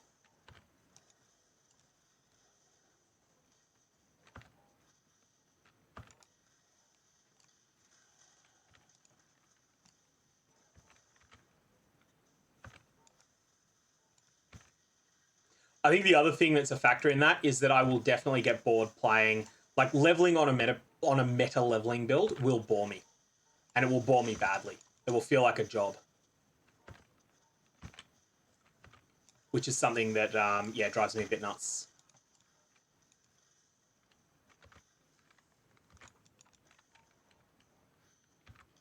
And that's again something people just have different thresholds for.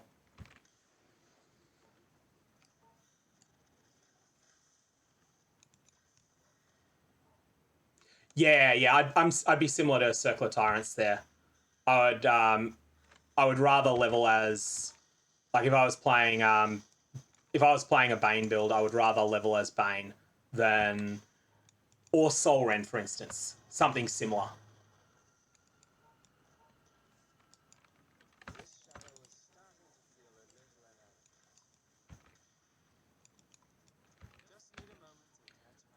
The ways that I keep having fun while leveling, option 1 is blast music and take it at a medium pace and blast music. Option 2 is slightly slower than medium pace and chatting with stream. And option 3 is slightly slower than medium pace and listening to an audiobook. They're the 3 ways that I'll have fun while leveling. Blistering pace leveling, I generally don't find fun. That's why I've never really practiced it. Never got to the point of being anything better than a mediocre racer.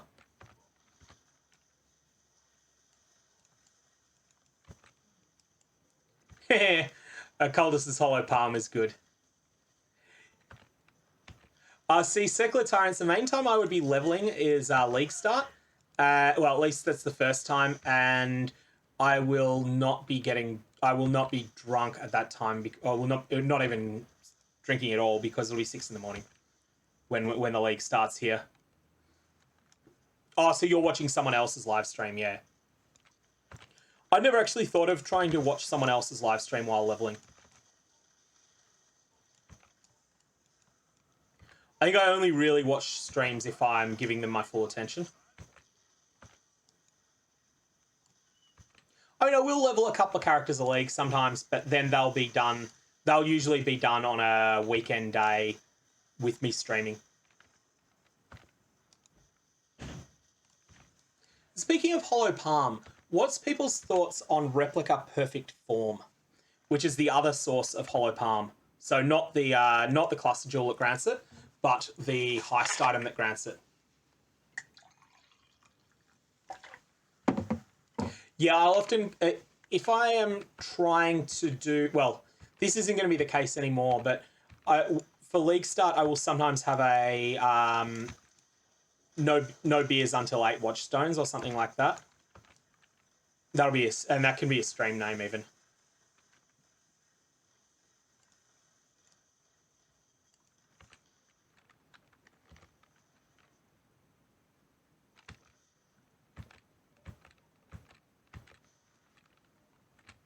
But yeah, I am curious to see what people think of replica perfect form as an endgame item.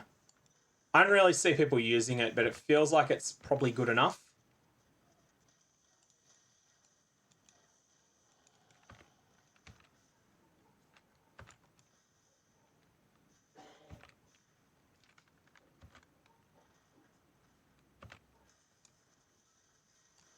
Does anyone have a sense of how rare that item is? I haven't done much heisting this league, so I'm not... and I kind of wish that I'd bullied Iron into writing down everything that dropped when he did his heist spamming, but I didn't. He just wrote down the rare stuff, and I don't think perfect form was in it.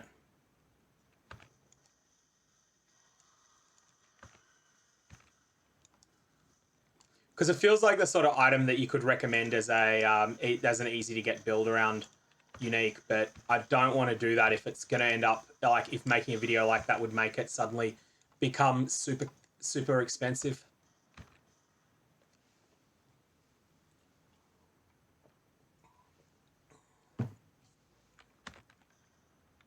Oh yeah, it doesn't come online. This replica doesn't come online until level 70 or something. It's minimum level 68 or 70 or something along those lines.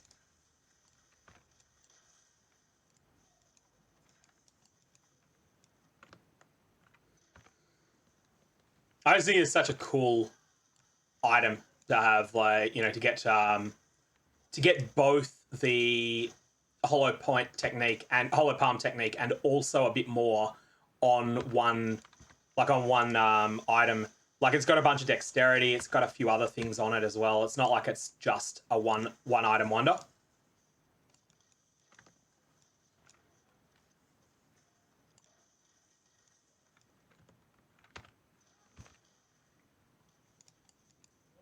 Only 479 listed. Gee, how many? What's another comparable value item that we know the rarity of? What about replica soul tether? How many of those are listed? So that's something I know is moderately uncommon. It's not genuinely rare, but it's like it doesn't drop all the time either.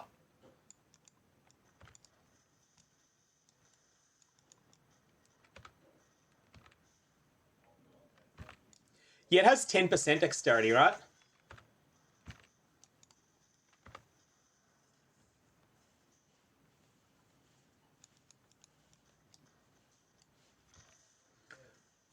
You're talking about modifying the directionality of lightning trap. Really, at that point, you're starting to get into a different skill range. You're starting to sound. If you wanted a fan or cone pattern, that's probably, even though the skill is quite different, that's starting to get into the territory of lightning strike. So it's 811. So it feels like it's, given that replica soul tether you always take, they're probably equal rarity tier. Because replica soul tether is a very good item. People don't leave it behind very often. I wouldn't be surprised if they're the same rarity tier.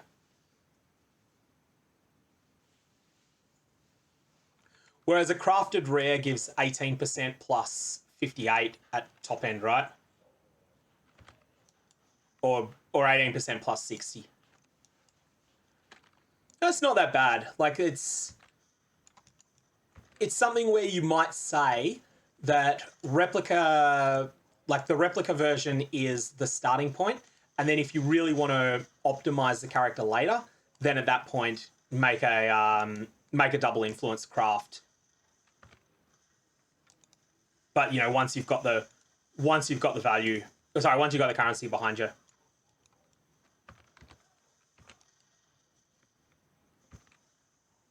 So that's correct. You get one about every 15 or so full blueprints, which means it's a trade league only item, really.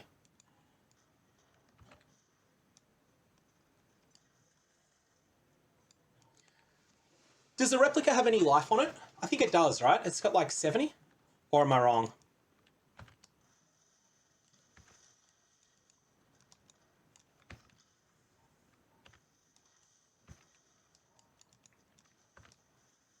I do like these sidetracks where you start talking with chat about something, and you know, something like a hollow point and hollow palm technique, and then immediately it starts bringing on all sorts of discussion of other completely unrelated items.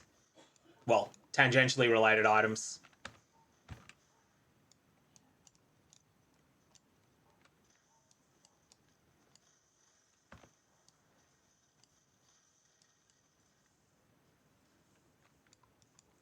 Yeah, yeah.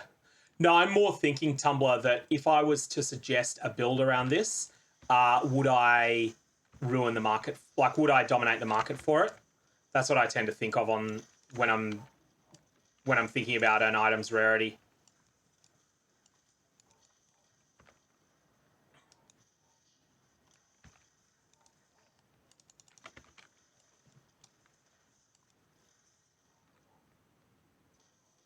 Yeah, I can't remember on that.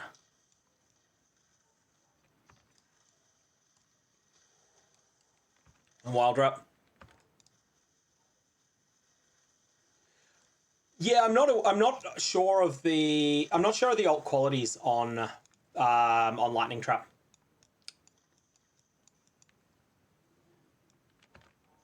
Because all I was thinking about with running this was just the desire to test the skill out and see what it feels like. I haven't really given any thought to where you would go at endgame. Just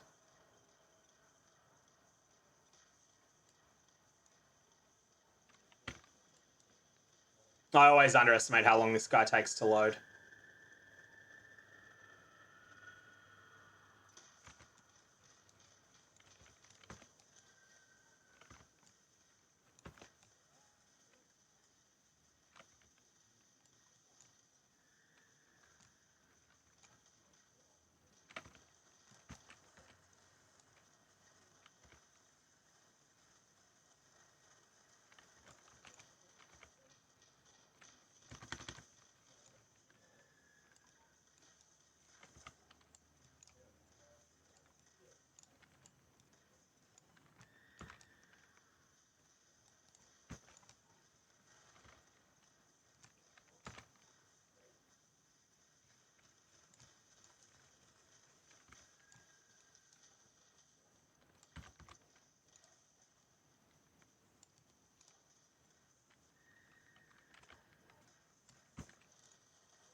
Alrighty, there we go.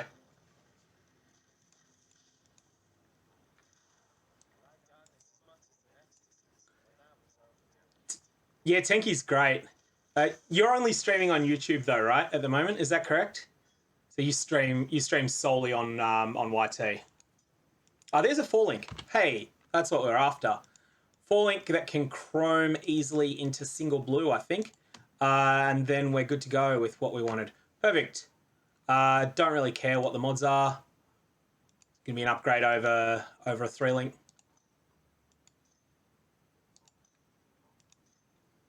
Because we have trap and mind damage support now. All right.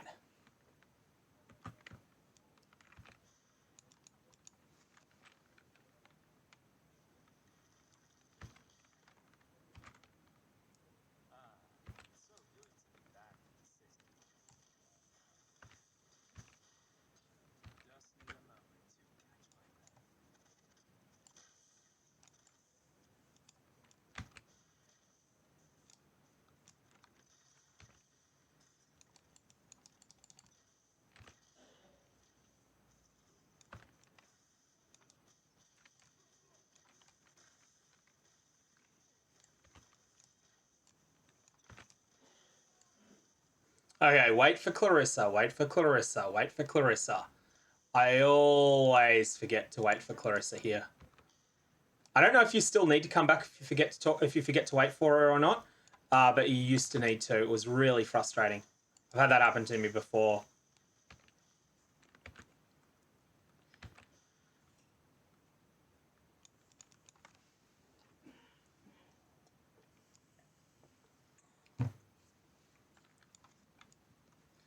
Forbidden Right with Forbidden Right with, what do you call it, Stasis Prison is kind of bonkers at the moment.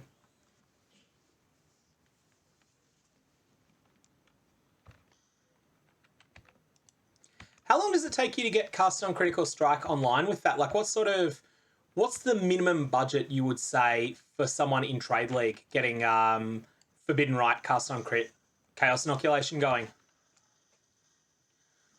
Like, is that something you could do with, say, like, is that something you could do with a 50 Chaos, 50 Chaos Vaal Regalia, or do you need something great?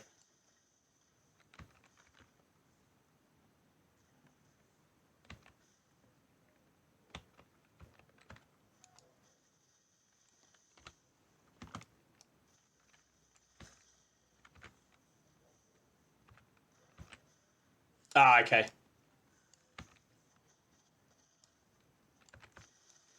On the question about the volcano, all that we had was a marine tsunami advisory, which basically means get out of the water, or if you can't get out of the water, take your boat 20 k's in, take your boat 20 k's away from land.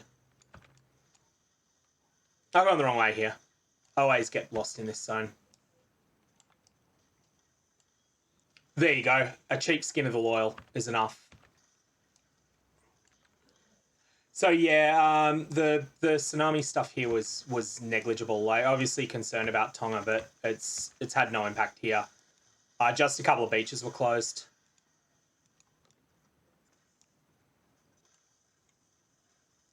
Oh, did they have flooding in California? Because they're further from Tonga than we are, for sure, right? Like, quite a bit further.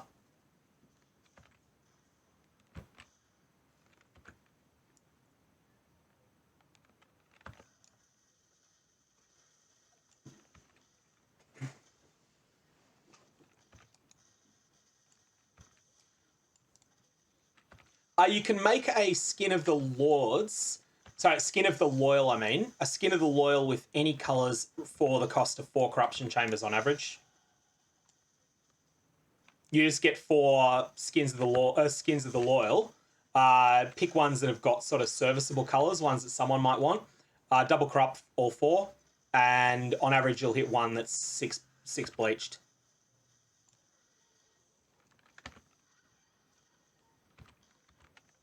This is a zone I do not like in the game. This Act 3 zone.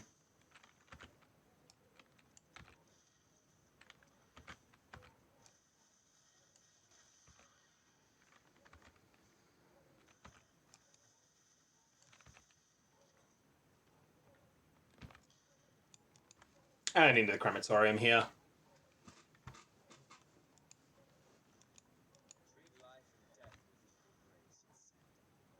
Now I've got to do the Labyrinth trial in this zone.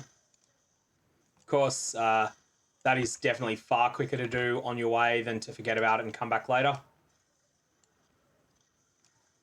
And there's an essence.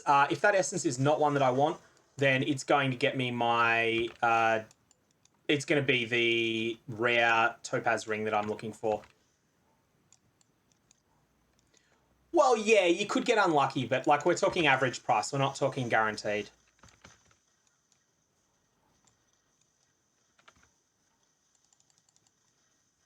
Because you can also get it first try as well.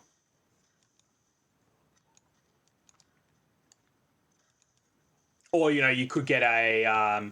you could get something that's worth a quarter of a mirror on your first double corrupt if you get perfect colours on it. They're very unlikely, but it can happen. Hey, Lexline, thanks for the follow. Okay, so we've gone completely the wrong way here. I've never learnt the layouts of this, but it wouldn't have mattered if I had. It has a Vaal side zone, so therefore the layout is completely crangled. And this is the incorrect way.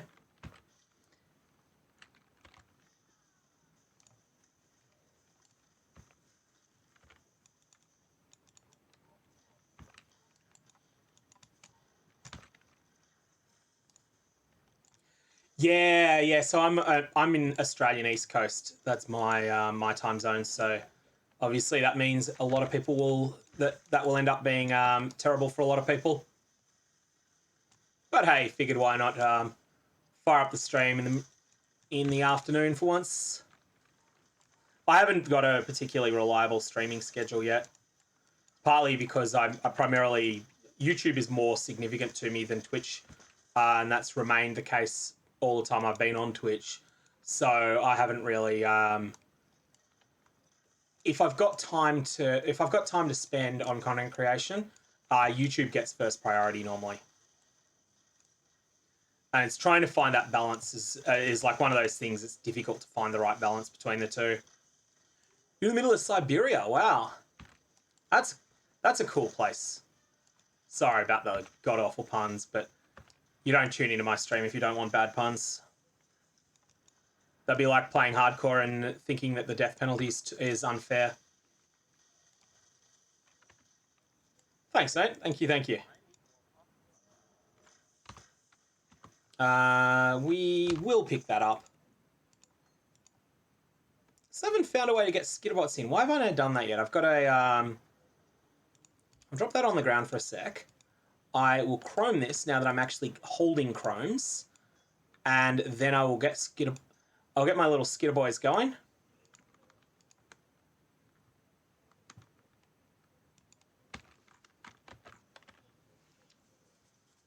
Yeah, I am. I'm never sorry about puns. I am sorry that some people don't like them, but I should never really have to apologise for other people's bad taste. I don't need to walk out. I can use the portal. I have hit that, though, yeah. Because that would have been embarrassing if I'd forgotten to hit the portal. If I'd forgotten to hit the thing. Everyone makes a couple of stupid mistakes every time they level, and they are always funny. For me, there was that death in Act 1, and there'll probably be another couple. But that would be a new, exciting, unique one.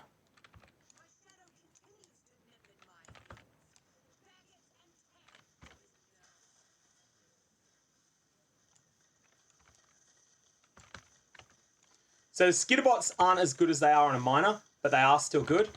They do give 10 or something % more damage with traps and mines.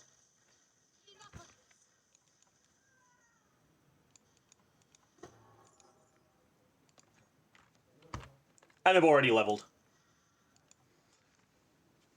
Yeah, I'd forgotten that the portal opened when you clicked it.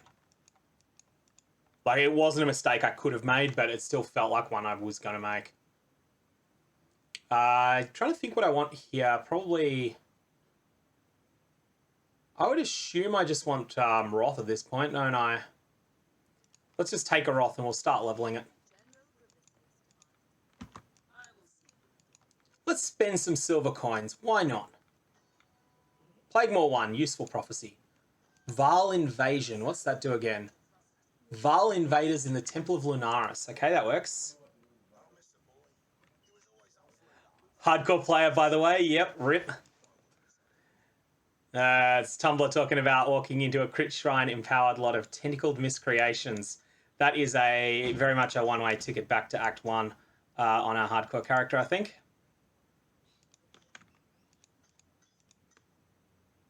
And yeah, this is the thing that I've replaced with my falling.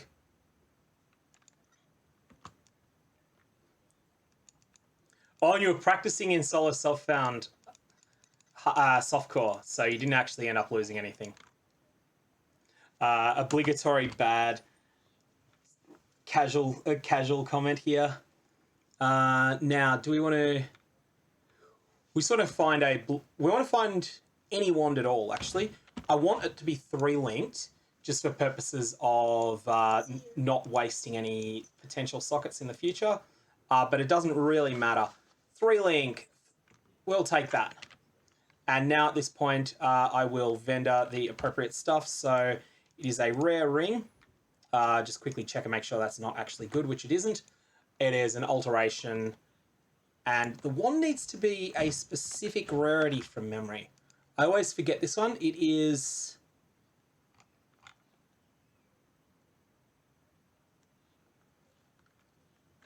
Okay, I'm not sure about the rarity of the wand. It may be that I have to transmute the wand.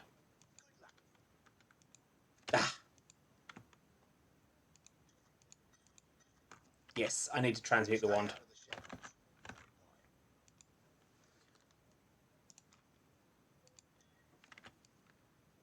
These should be correct now. Yep. So this is the vendor recipe to get a level 20 flat lightning dispels wand. And the vendor recipe here is a magic wand. The linkages and the color sockets on the wand will be preserved. As from memory will be the influences if it has any, but it's not useful with influences. Plus you want a topaz ring. If you don't want topaz, if you don't use a topaz, if you use a different single resist ring, you'll get a different single type of damage. So if you used a sapphire ring, you would get cold damage instead. And it needs to be rare for level 20, magic for level 14, and scoured for level 8. And then you need to vendor it with an alteration. And there you go. That's the vendor recipe in question. Very, very, very useful one for leveling. It's so much better than any other way of getting damage early on.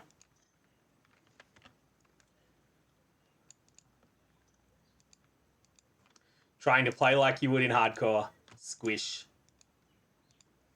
Okay, well, that's the wrong one. So Wrath, I'm going to level anyway. Orb of Storms can sit in there, and we'll take Wrath off there. We'll put it on the second hotbar. And we have some stat points to spend. Do we have anything useful here? I don't think we do. No, we don't. However, the quality of those nodes is high enough. Just considering them as life nodes, we are taking that entire cluster, even though we are not in an energy shield build. They are still just that good. Now, at this point, we are assessing where we want to go next on the passive tree. We could go left to the witch area. In the witch area, we are going to grab all of this cluster here, which is the critical stuff, the annihilation stuff. We get Arcanist Dominion. We get Cruel Preparation. So that's some reasonable stuff. Or the alternative is we work our way downwards. I think downwards is better because we will get our big stuff. We'll also pick up the entirety of this crit cluster, which is great. And yeah, let's just go that way. Because you should be doing a lot more damage with our lightning trap now. Spell suppression is indeed very, very, very strong. We're not going to pick the... well... So yeah, the crit stuff here is like, it's such a good cluster. I'm just going to start taking it now. Crit doesn't usually come online in an effective way until about Act 8, but it's good for now.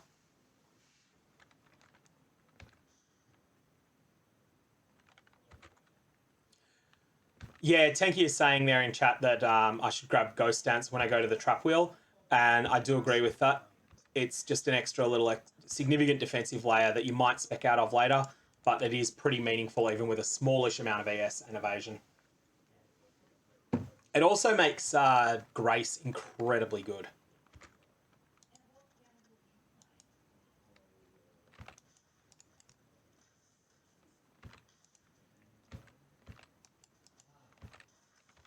This is a zone I really don't like as well. So much messing around. I think on the comment about Gauntlet, the other thing that made Detonate Dead do so well in Gauntlet is just that Detonate Dead scales to the moon and back of your damage right now. Like, Detonate Dead is so overpowered when it comes to the amount of damage it does at low investment. It means you can invest in defenses with, you know, and get all your damage really comes from just one link.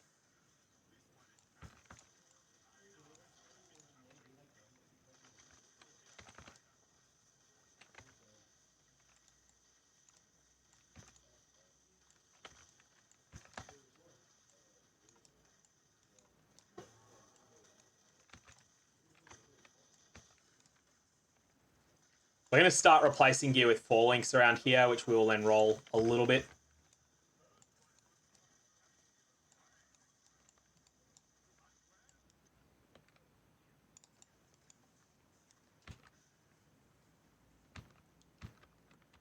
Yeah, I think crit is like, crit really comes online when you get a critical mass of it, and that's not even an intentional pun.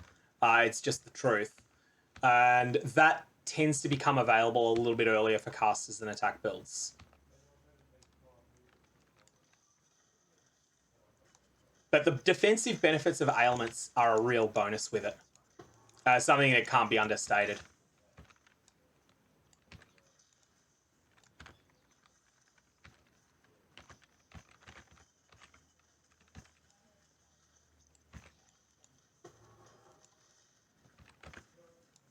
So that's all 3 platinum busts, so we just need to exit now.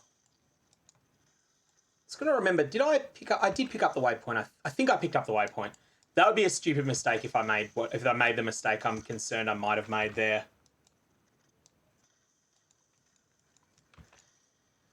I think that the nerf that the more that I think about Ignite, the more I think that the correct nerf to it is to deal with corpse scaling and make it so that it's corpse independent, or at least that player created corpses don't have as much life as they do now.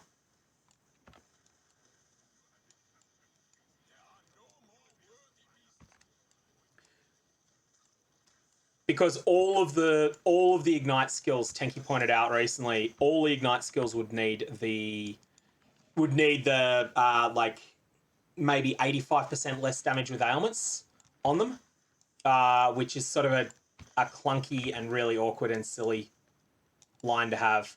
Let's do this stupid quest that you never normally do. That's so suboptimal to do. Let's just do it for something stupid to do. Why not? When's the last time I did the Decanter Spiritus quest?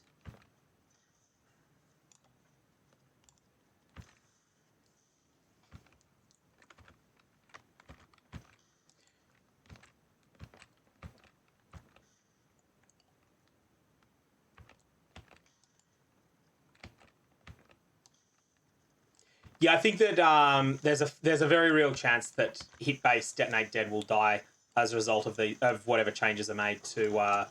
Oh, that's a divination card that doesn't come up often.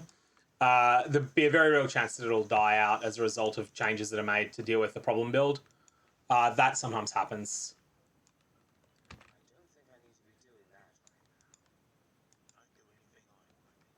We'll see, but yeah.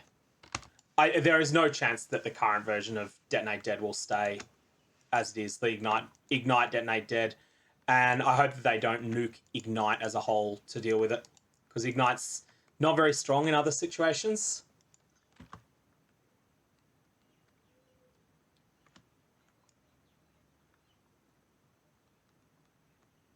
Yeah, I can't remember what that quest does either, so I'm just going to do it. Why not? It's like... It is one of the completely useless ones. Like, there are some quests that you don't usually do, but there's nothing objectively wrong with doing them. They're just a little bit dicey. And then there's ones that are absolutely a total and utter waste of time, and this is one of them. And that's why I'll do it for something a bit different. Get that silliness out of the system while it's not League Start. Then when League Start happens, we will not do those sorts of Decanter Spiritus type quests.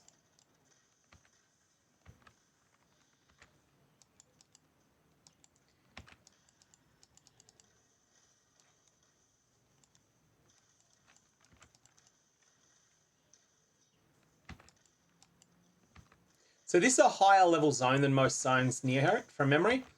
But it's not like it's particularly dangerously high or anything. Just something to be aware of if you come in here at level to do the Labyrinth trial.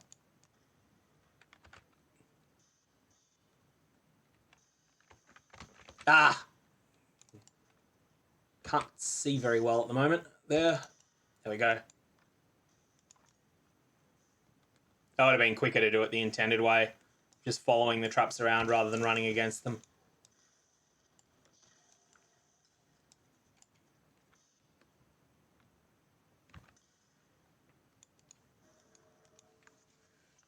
I think at the moment what Ignite needs is Flame Surge to be fixed. Flame Surge should have a completely different mechanic. The Burning Ground that it makes that's conditional on monsters being ignited should be gem level dependent only on Flame Surge, and it should be really, really high. That, I think, is the fix that is needed to make Ignite in a reasonable place currently.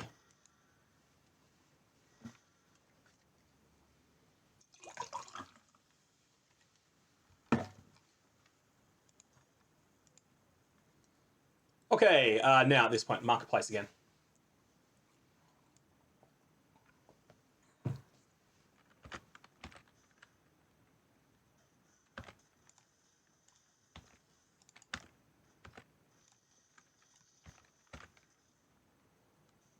And we will look around for the exit.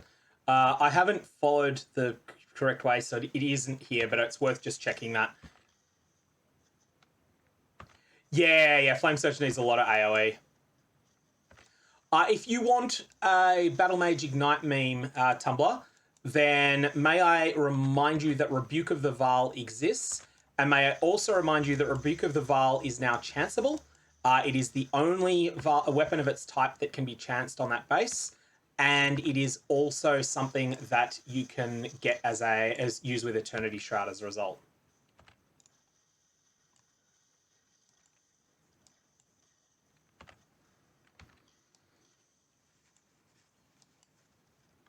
Yeah, and even Tenki, even with mobile enemies, even if you control their location with Decoy Totem, you just can't do it well enough. A competitive fire melee skill would be interesting. Yeah, like Molten Strike is not all that bad, although it is conversion. What's the skill? Elemental Hit. Sure, it's a prismatic skill, but it can be made just fire. And Wild Strike is the other one that's spell style damage scaling that can be done as pure fire.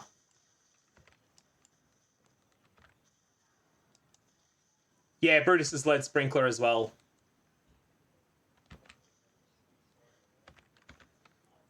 Here's our little favorite waypoint. Blackguard chest.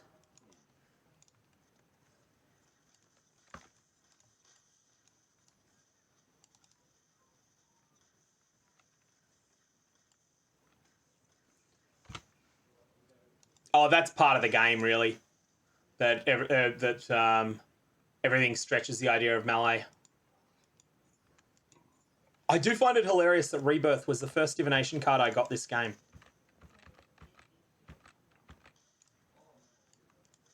That's on when I say this game, this character.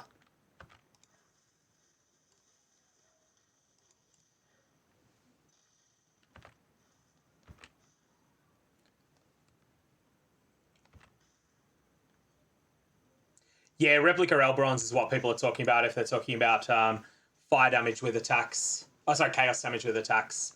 Replica Elbrons is really, really good, but it is a tier 1 rarity heist unique, so it's pretty hard to get your hands on. Who knows? It's the sort of thing that might get a divination card made for it at some point, though. So keep an eye out on the div cards. If Replica Elbrons gets a div card, that's something that will be pretty significant on lowering the price of that item early in the league, because that'll be a 10 to 15 Exalt item early on.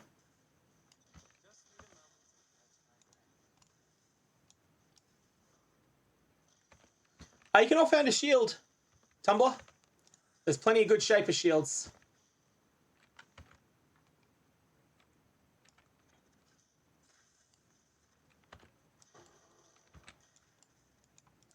I couldn't solve the problem of how to do this, but I do feel like it's a solvable problem at some point.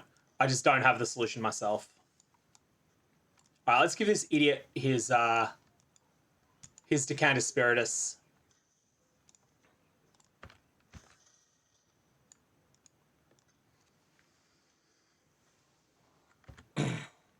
And now we've got to find the Thaumatic Sulfite in this zone. I was just thinking, you know what GGG could do? No, they shouldn't do this, but if they wanted to make the leveling experience annoying, what they could do here is make it so that you can't interact with the Thaumatic Sulfite unless you've talked to Diala. And no, they should not do this. This is me being a troll and suggesting that.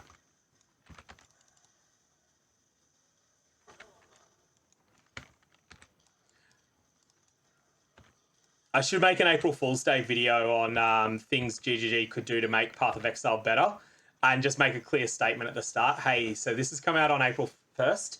Just take that in mind for context, and then suggest that.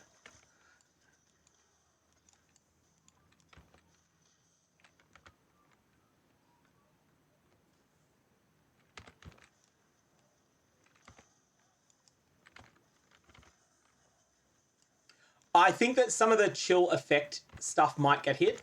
I think there is a chance that increased effective ailments might get hit. although it might just be brittle that gets hit. Something in brittle and the amount of ailment scaling is going to get smashed.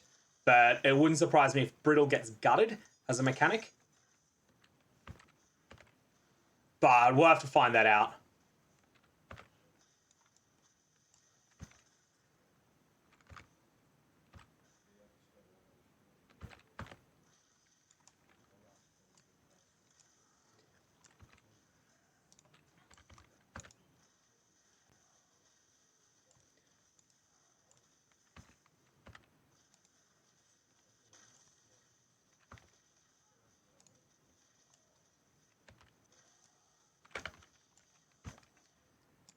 Yeah, I'd be pretty careful with April Fool's videos, to be honest. Like, they do make people mad if the joke isn't clear. Speaking of April 1st stuff, back last year when I sort of made the decision I was going to quit my job and go full time on content creation and just live off savings until I could make it, which was my plan then as well. I actually made an announcement to that effect to my non-gaming friends on Facebook, and that was quite funny. Everyone thought, people thought, oh yeah, this is me being a bit of an idiot again. And actually very few of them know that I have anything to do with YouTube at the moment. It's quite funny. Probably let people know at some point what I'm doing these days. Well, not really for money yet. Not in a serious way. But what do we got here? I think for the moment we will take no... I think for the moment we'll take nothing on this. We'll come back to it later. And this is the trap wheel. Oh no, this isn't the trap wheel. This is the trap wheel here. Yeah, this is the big one. This is what we're going to work towards. But yeah, April Fool's stuff is... it's funny if it's done well.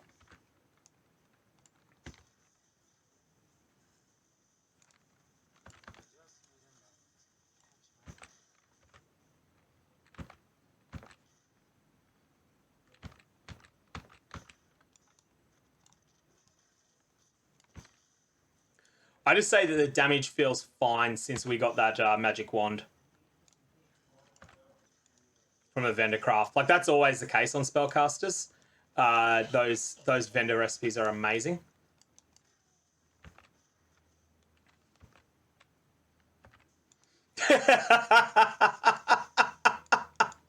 I like that a lot, Tinky. I like that a lot.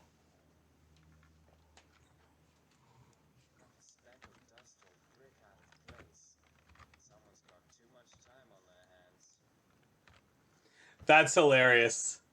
But yeah, I would seriously think about that before doing it.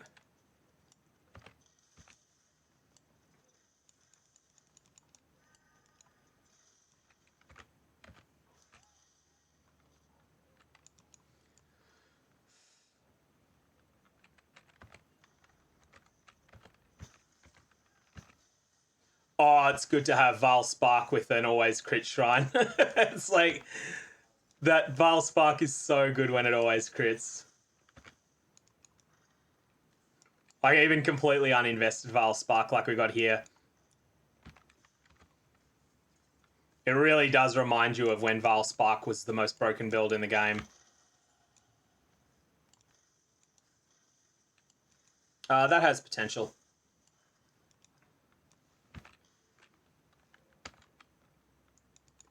Yeah. It's this bubble that's waiting to implode at some point.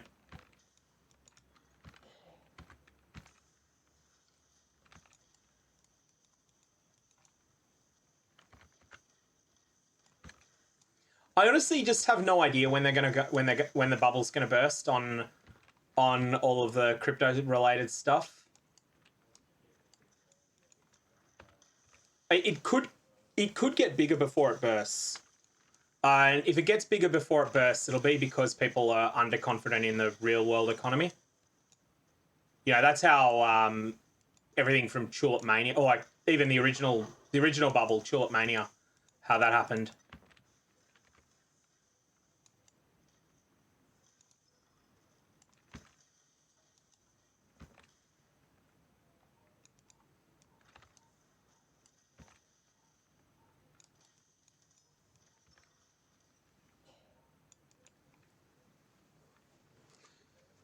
It's all, yeah.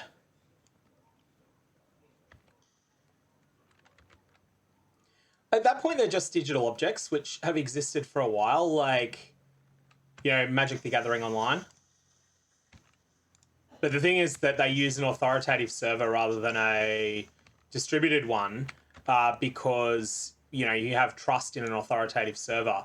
It's just a less computation-heavy way of managing ownership. You don't need public ownership records, or where you do, you can just have the authoritative server handle that.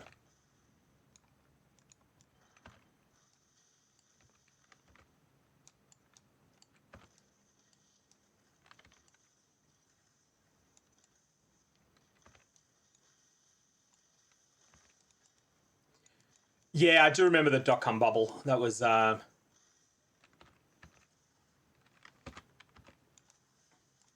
there was also this sense a lot of like genuinely real companies, so like in the productive economy, spent too much on getting a website set up with it. That was the other thing with the dot-com bubble. It was like they started realizing, hey, why are we spending so much money on it? Yeah, I mean, all that crypto is, it's fiat currency without the benefit of fiat currency, which is that it's underwritten by a powerful state. Like, you know, even if you take a smaller economy like Thailand, you know, the Thai baht, it's underwritten by the fact that there's tremendous demand for this currency from people that want to pay taxes to the Thai state. Whereas Bitcoin is just, it's a fiat currency, but it doesn't have the Thai government backing it. And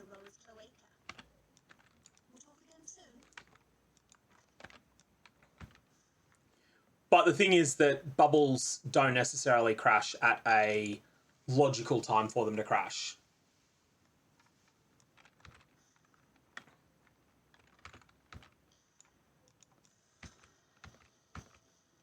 There's a bunch of people ideologically committed to it as the future as well. Like, we're not talking people that have made a judgment call that this is a risky investment that I'm going to do because it's potentially a future way transactions will happen. It's become this ideological thing for them to, you know, be absolutely absolutely like locked into it as a core part of their identity.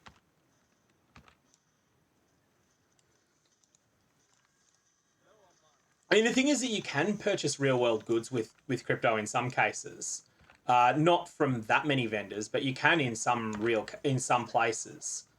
You know, there's a cafe vaguely near, like, well, not near me in a sense. It's in my city that for a period was taking both Bitcoin and Ethereum payments. That was back when they were cheaper. You know, it's like they accepted it as a currency, but you know, that's no different to a business saying, you know what, we aren't in a country where the New Zealand dollar is legal tender, but as a service to customers, we will accept the New Zealand dollar, you know, and we will accept it at this rate. Yeah, blockchain has uses. Blockchain technology has some legitimate uses. I will definitely concede that.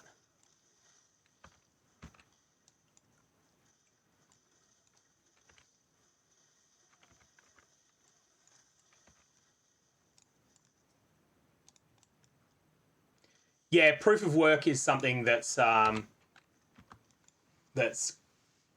just crazy.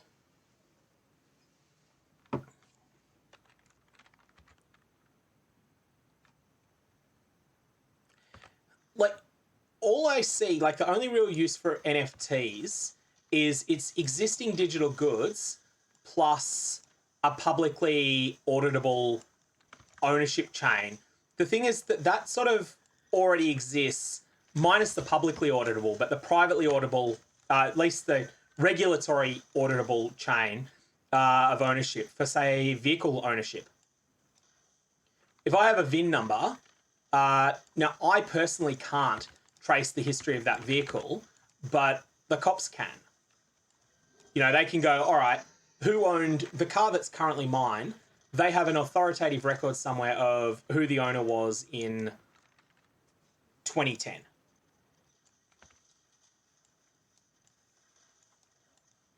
Long-term records keeping, yeah. That said, long-term records keeping... Oh. Long-term records keeping is a pretty solved problem.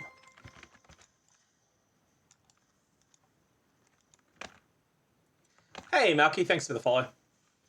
Like, it's not like we're having any trouble keeping track of records over the long term in the game. In the world currently.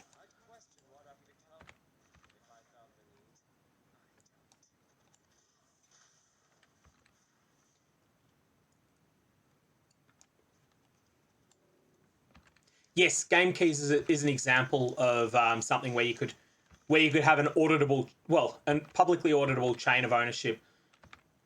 That's only really if you suspect that game key sellers. Oh yeah, I guess there's resellers. Yeah, that is a good case. So basically, ownership of that's a good example of an item that is bulk produced.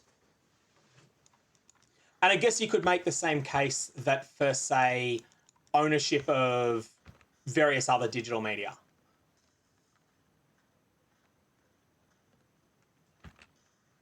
Oh, all right. You're talking about the with that sort of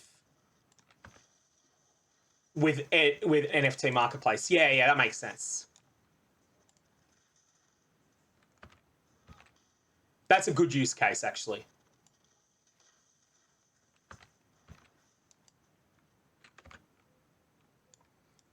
And you could do the same, not just with game keys. You could do the same with, say, an electronic version of a DVD. Like, there's not that many people that buy digital copies of just traditional media anymore, but you could. Hey, Malky, thanks.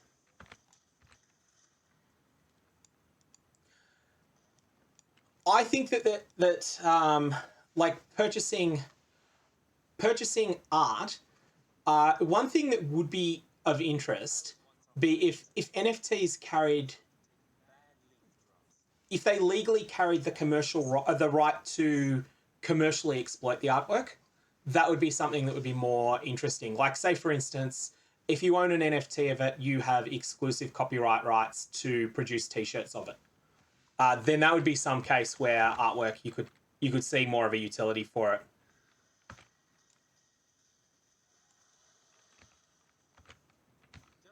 At the moment, though, they're just basically a speculative bubble.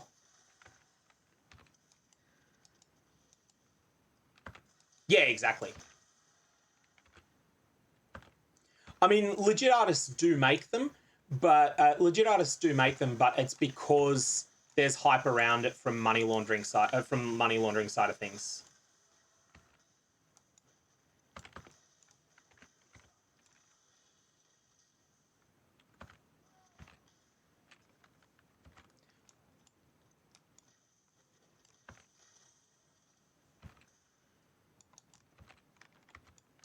Yeah, if they did carry the right to, like, the full copyright attached to them. So basically, if they gave you all of the rights with the exception of the right to assert that you're the original artist, that would be something like more understandable of a use.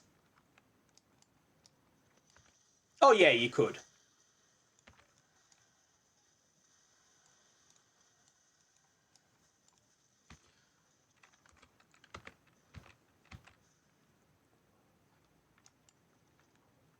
One thing I am curious about is when the Bitcoin type crypto for the sake of currency collapses, when that bubble collapses, I'm curious how much of an impact on the productive economy it's going to have. It wouldn't surprise me if it triggers a recession in the States. I don't think it'll spread beyond the US from it, but it wouldn't surprise me if it does.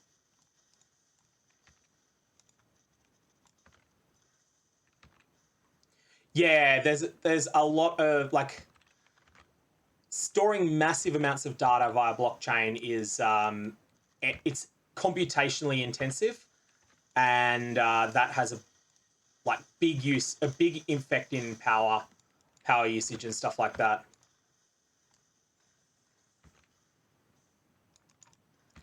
It's like someone made an interesting comment. Imagine a Captain Planet villain that has a machine that when it's turned on, it generates pollution and money. And that's all it does. And then Captain Planet goes and fights against them. That is sort of what like the a lot of the uses of crypto currently are. And it really does sound like a ridiculous Disney villain, but that's sort of what it is.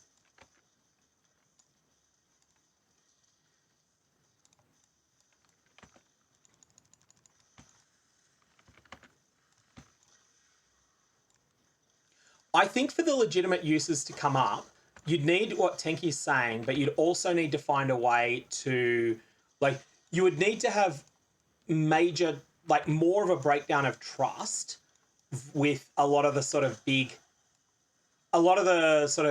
reputable places for maintaining ownership. Like, for instance, if the Office of Land Titles in Melbourne was compromised, like, which I can't really see happening. Like, that's the sort of thing that would be a like, there'd be something that would absolutely wreck the Australian economy. But that's the sort of thing that would hurt confidence in non-blockchain methods of tracking ownership enough to do that. Or if you had some major scandal with a big solicitor, a very big solicitor, like a partner at one of the biggest law firms, like Slater and Gordon here, like really just carrying out a massive scam. Again, can't see that happening. Yeah, that's an interesting one. Like, so tracking the individual version of an item, if people cared about that.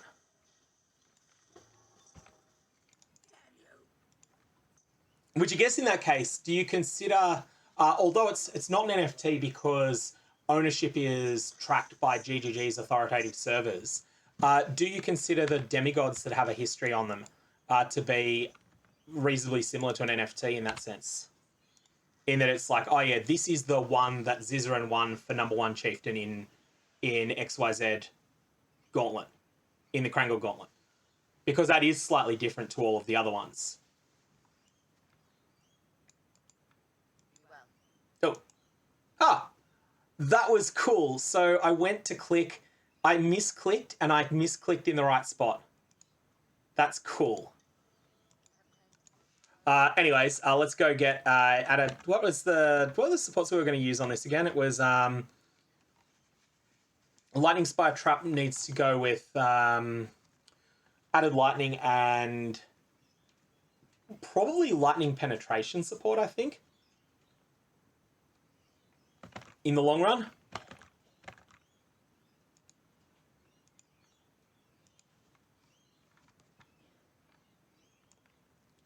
Or is it... anyways, let's just pick up what we can for the moment. So, purchase items. You have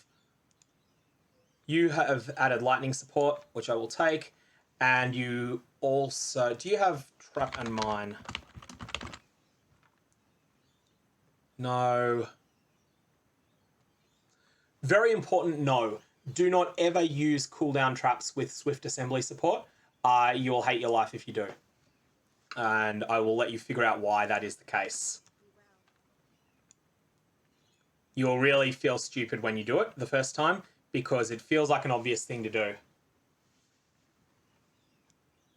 Oh yeah, it's a good point. You could see the intermediate ownership as well. Okay, so purchase items. Trap and mine support. Is this it here? Yeah. Yeah, that's the one. More damage. Now this is a dexterity gem, even though it doesn't look like it. So let us take this, let us remove that, and chrome it to single green. Hey, we got it first try. Lightning Spire Trap, added lightning, trap and mine support, and we can also throw an augment on it. And we don't have a regal, so we can't throw a regal on it. Yeah, quantum computing is going to be a huge thing that people aren't talking about enough. Like, that's an interesting point with Tumblr's making about it will actually wreck modern encryption. Although AES is quantum computer proof. Lightning resist. Where else can we get lightning resist? Here. So at this point, I've just taken the opportunity to have a look at my resist profile and realize that there's stuff that needs to be fixed. And while I'm here, I can also go a little bit of life on those and actually roll perfect. This needs some lightning resistance on it. And then at that point, we should be pretty close to resist capped. Don't need to be perfectly capped in Act 3, but having a few things is good. Hey, Street Shines, thanks for the follow. Oh, we're actually, like, we are at what I consider effectively capped. Like, we're not capped, but we're so close that we don't care. Now, at this point, we have the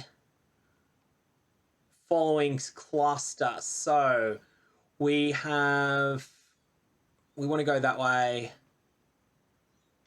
We sort of want every single node in here, don't we?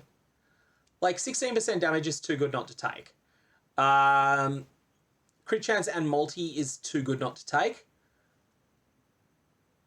And 30% trigger area is too good not to take. So we're going to take everything in here. Oh, actually, no, we don't need trap trigger area eventually. Once we get all of the Saboteur stuff going. Anyways, we'll go this way for now. So Lightning Spire Trap, just a quick recap of the mechanics now that we've got it. You fire 3 of them down, so you can fire up to 3 of them down. They have a very long cooldown, so you'll see it's taking forever to recharge here. And then when it goes off, it does exactly what you see there. This is not likely to get nerfed the way that Seismic Trap will, but it works on essentially the same principle. It is the same gem, just with lightning instead of physical and without overpowered numbers. I also need to remember I have not turned in the quest to kill Piety yet. That is a skill point quest, and it's one that I have gotten to endgame without having turned in before. And that feels stupid every time you do it.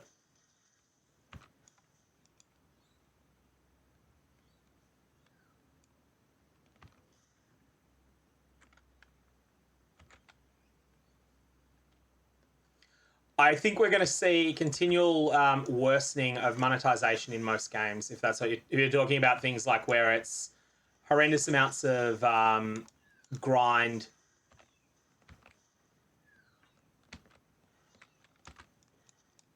In order to earn in-game items that can be purchased as well.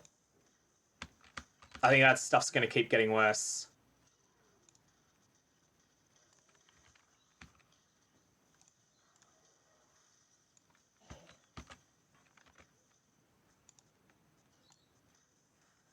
I have everything together on this build at the moment.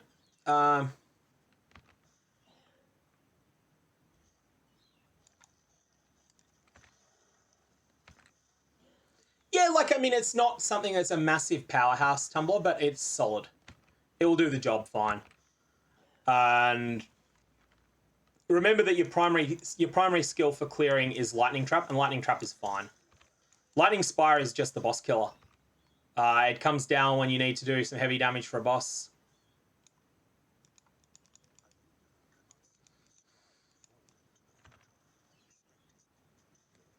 Are you talking something along the lines of the Diablo 3 real money auction house there?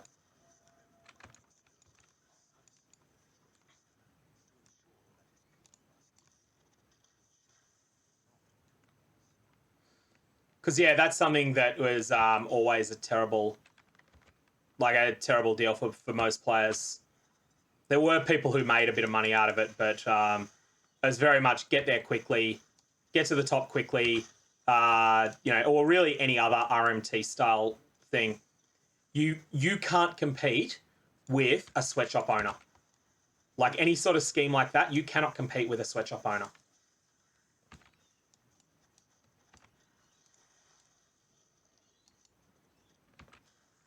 Because if you find a good way to play this, you know, to make money out of it, someone else who owns a sweatshop will have 20 computers running your system.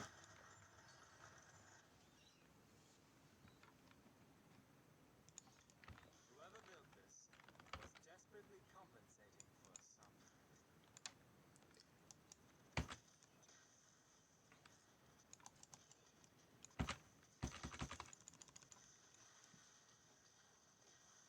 Lightning Spire Trap still being level 1 doesn't seem to do much damage yet, but it will get better.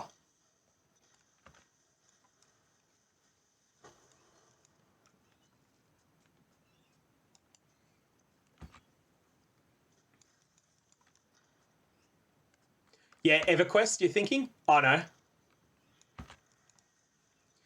Well, you know what's really funny is thinking of how ahead of its time in gaming trends Second Life was.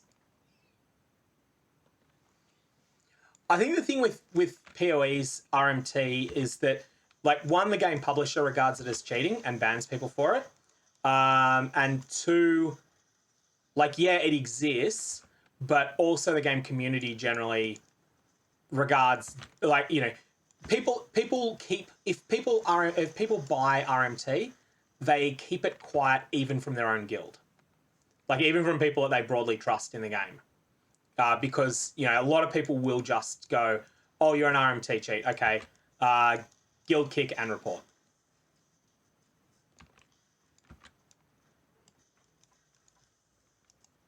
Yeah, exactly. When it's designed around by the developers start designing the game core concepts on the basis that the RMT system exists.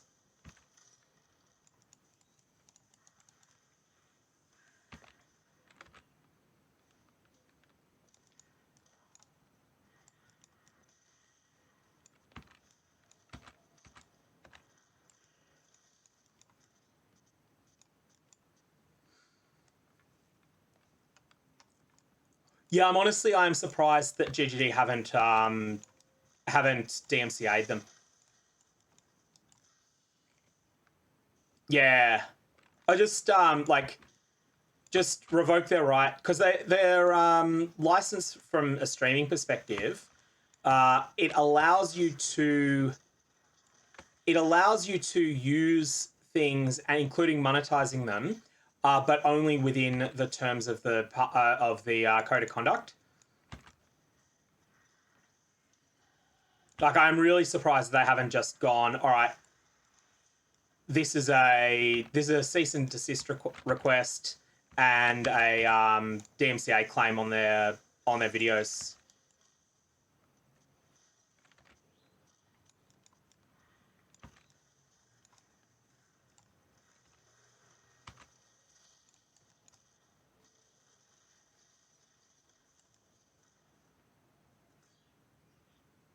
Yeah, that would work too. And because they'd be able to claim a lot in damages as well.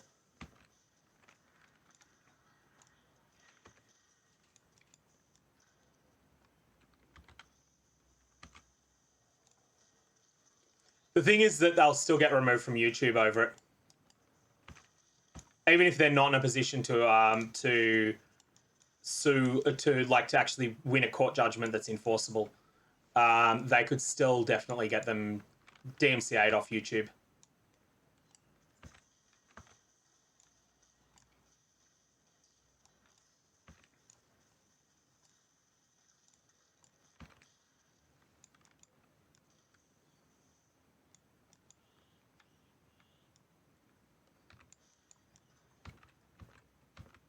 Yeah, because it's worth people knowing, like, the DMCA was, like, it is primarily a way for the, like, for copyright owners to avoid going to the courts.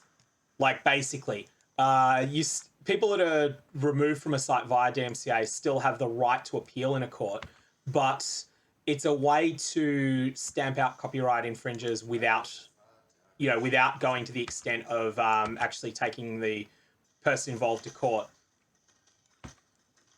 And a lot of times it's used more so as a PR thing than anything else. It's like, oh yeah, we're not suing this person after the stuff with Dallas Buyers Club. Dallas Buyers Club ended up like, and Metallica for that matter. Everyone hated Metallica for a long time because they sued sites over having copyrighted music on them.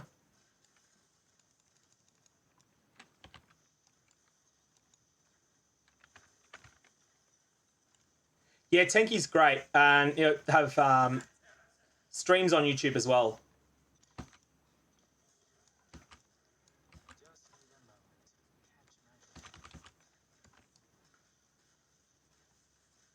But yeah, the DMCA doesn't remove their ability to just take them to court either. It's basically an arbitration system in a sense.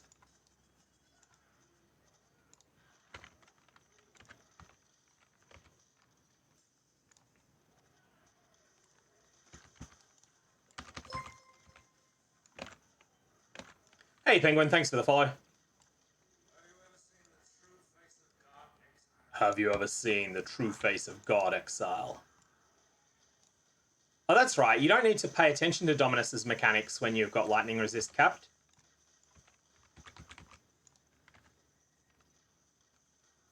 Yeah, the safe harbor stuff is mostly about protecting YouTube from being sued. As long as YouTube removes things that are identified as being DMCA targets on request.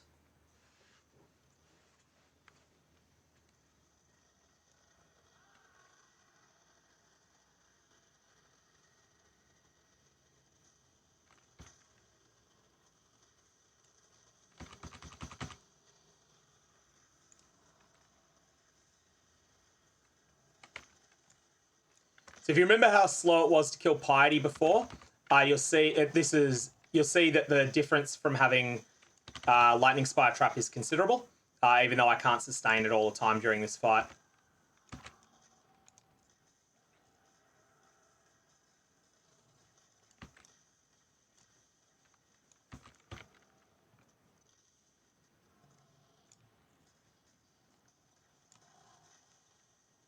Yeah, that's it. Exactly. It protects Twitch and YouTube from being sued in cases where someone's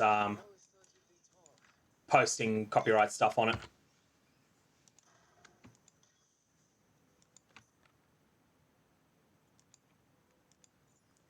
Was this an upgrade? No, it's not.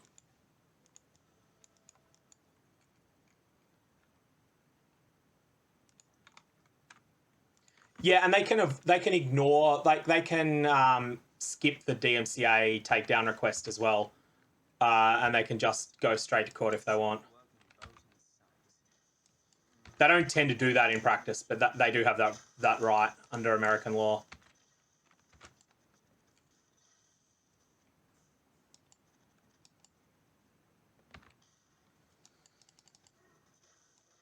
So I think from GGD's perspective, they want, like, you want to think of it from RMT cheaters. They want those people to keep playing the game, and they want them to spend money on cosmetics instead. But it seems like at the moment, most RMT cheat sites work through bots, which cost GGG a bit of money, but it's not like they're mostly sourcing their currency from account hacking. If it's account hacking, that's an actual serious problem for GGG. That's something that would then lead to them stamping out all the sites as best they could.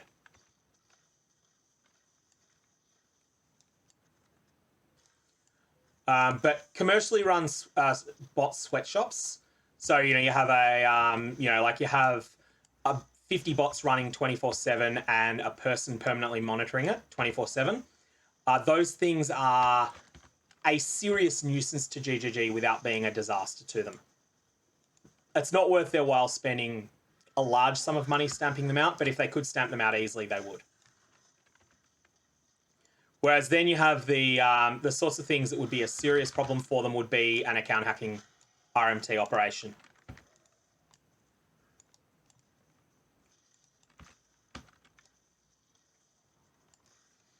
I mean, from GGG's perspective, probably the best way to deal with it would be to have set up poison buyers. And what you could do, as far as what Tenki's saying at the moment about RMT buyers, you probably wouldn't permaban them, but you probably do want to have some sort of lesser in-game sanction against them. You don't want to permaban them because you want to keep them as a customer.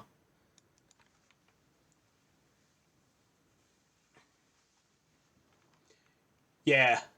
Account hacking, like for instance, EVE Online, I used to play, and in EVE Online, account hacking for RMT cheat companies was like a huge problem. And item duplication is, again, yeah, that's something that you just, like, there's a bunch of people that got permabanned for duping. I think, honestly, Defibrillator, you could go lighter than that. I think that RMT buyers, you could just ban them you could just ban them for a few weeks. Or even for a week. And obviously revoke the items that were gotten that way.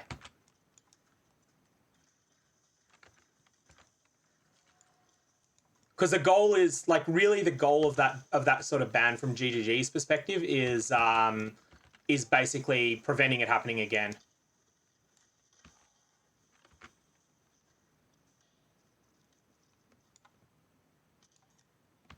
You could even let them off with a, like, from GGG's perspective, you could let them off with a warning the first time.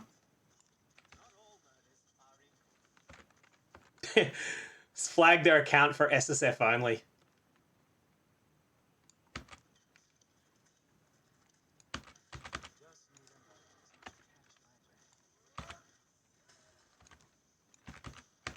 That's cruel.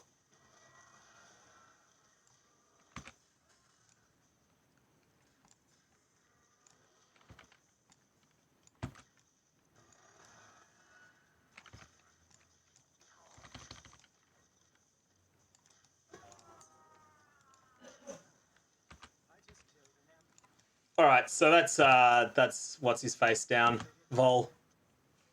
At this point, I think I just want to take a quick break. I need to go and grab myself more caffeine. So I'm going to run one of those stupid Twitch ads back in 2 minutes or so.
Alrighty, I'm back. We just check the current status. 10 seconds or so. Alright, I'll just wait out that ad. Then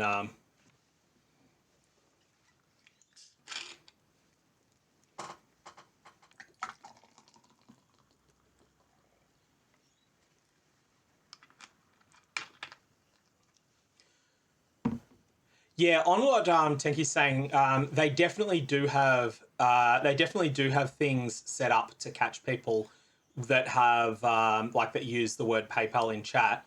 The thing with it though is that there's a bunch of people who will try to sabotage that, and they'll try and sabotage that by having things like PayPal in their trade, like in their premium tabs, and as a result, they will get people who whisper them banned, and then that causes a PR problem for GGG. This is something that all of the RMT sites will do. So, for instance, if you were a bad actor, and if you were an RMT dealer, and you wanted to sabotage GGG's responses, what you would do is you'd list something like a Cortex. Now, you're going to lose this Cortex, but you're going to list it for sale for an Exalt, and you're going to say in the tab name, the tab is going to be named PayPal.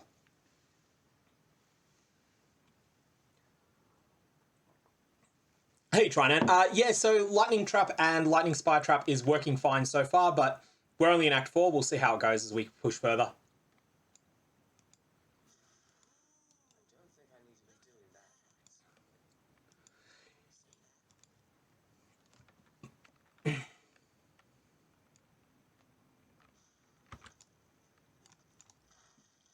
Yeah, so the other place you can target them is their advertising.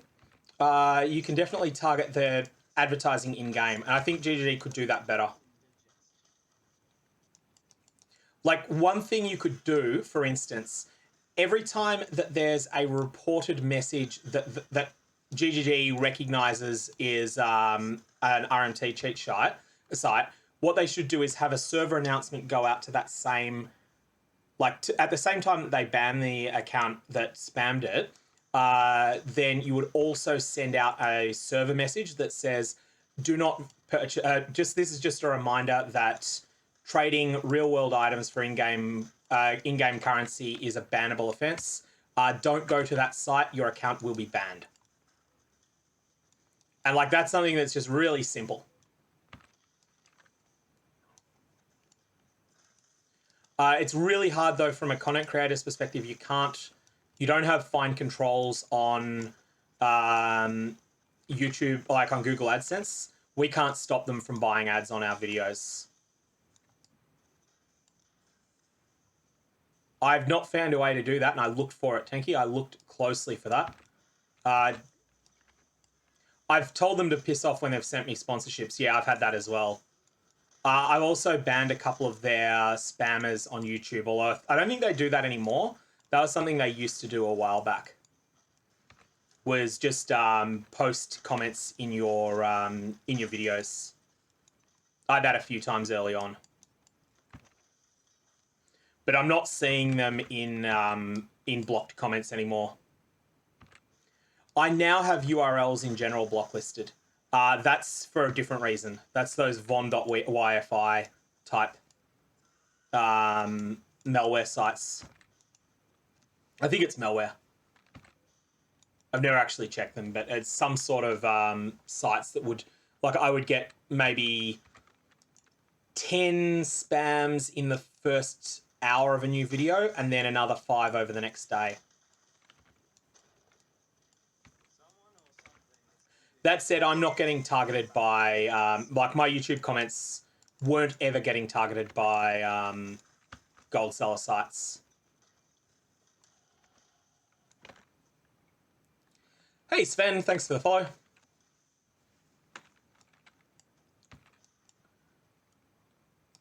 Oh, okay, on AdSense. I'll have to look into that. Like, I'd have to look into that. I've never been able to find it. Like, you had categories that you could block, but I didn't see any for cheat sites.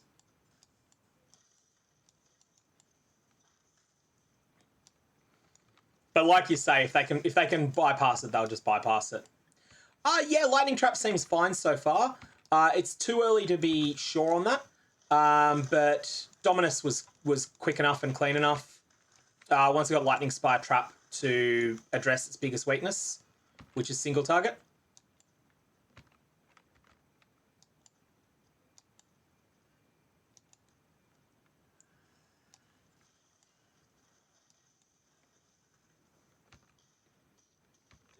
BTTV, I'm having a mind blank as to what that acronym is. Tumblr.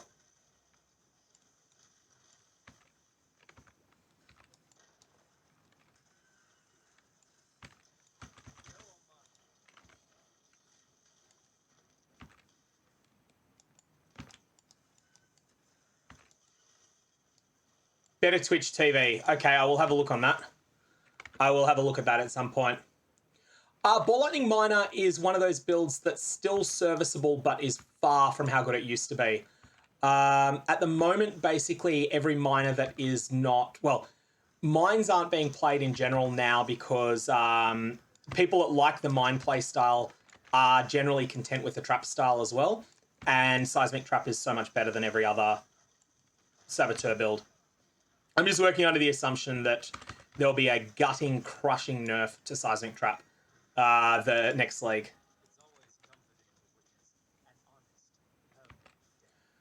Yeah, I'll have a look into that. So BTTV. I'll have to remember it after the stream finishes. I'm not sure how far I'll go tonight. Maybe Act 7 or 8. Something like that. But yeah, it's not something I'm familiar with.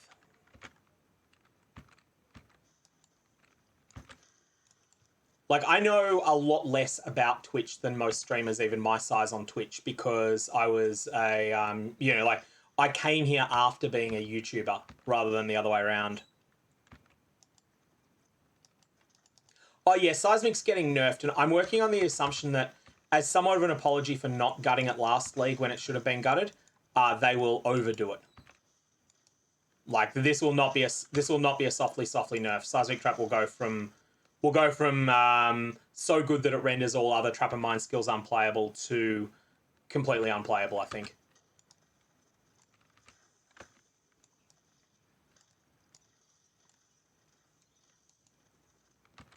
Yeah, I think Seismic is gutted.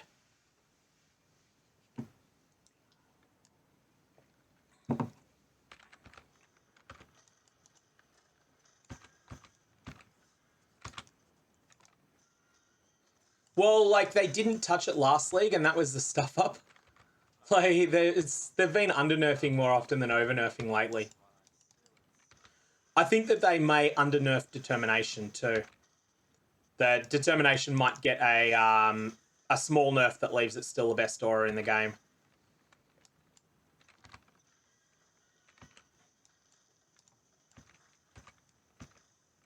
I don't mind it being the best aura. Like, something's got to be the best, but we'll see what ends up happening. It's like at the moment, people don't really consider anything else. It's like get Determination first, then think about other things. I think Lightning Strike Raider is safe, is mostly safe. Like, it'll have numbers adjustments, I think, but nothing that wrecks it.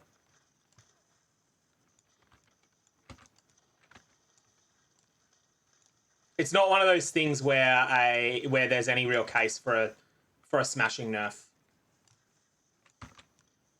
That said, it might be you know, it might be sort of 10% worse than it is now.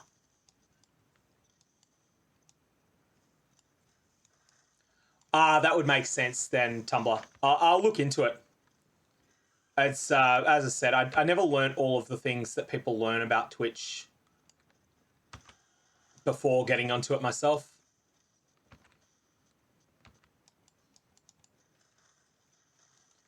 Fundamentally, they're the same thing. Like Lightning Strike Raider and Berserker are basically the same build. Now, the versions of that build that use March of the Legion, I think, will be gutted just by virtue of March of the Legion. It's going to be slapped, I think. But that's a pretty uncommon choice. I don't think March of the Legion will remain at anything like its current power level. All right, here's our trap trigger area going up. This is what we want. This is such a big boost.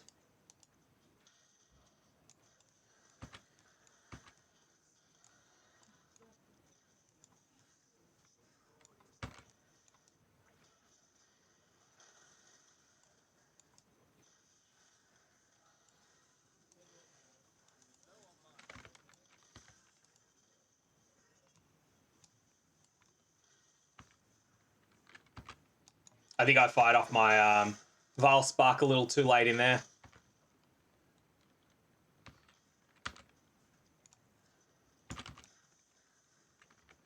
I think the fact that it is so painful is the reason it's going to get nerfed. Oh, yikes, lots of damage there.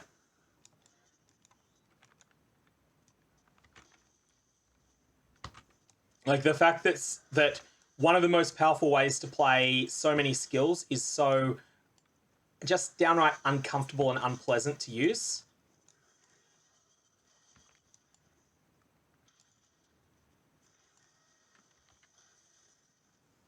I would definitely hold out on stat stacking planning. Because stat stacking is dependent upon influence items remaining reasonably recognizable to what they are now. And it would not surprise me if there are fundamental changes to influenced items with everything that's happening. We'll find that out on Friday week, or Thursday week if you're American.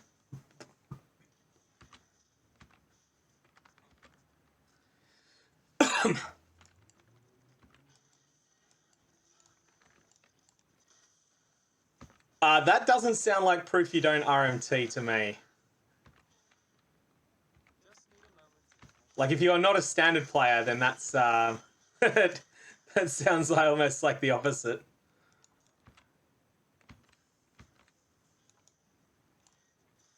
Yeah, but instackers much more so. Like, I wouldn't be surprised if there's a fundamental replacement of influenced items of some description. Like, you know, if they fundamentally change how they work in some considerable way.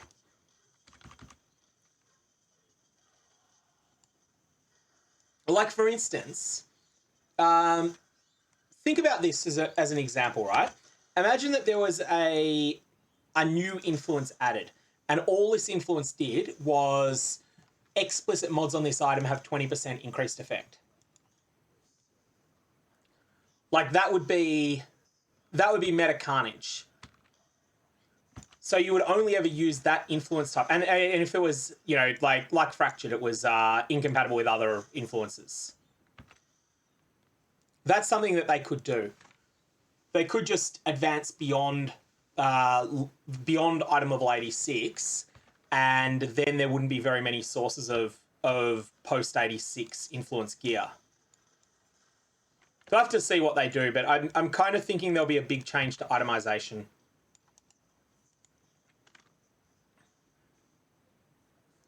And we'll grab this and then this. And then we will get the crit as well. We're taking every node in this cluster. Because it's just such a good cluster.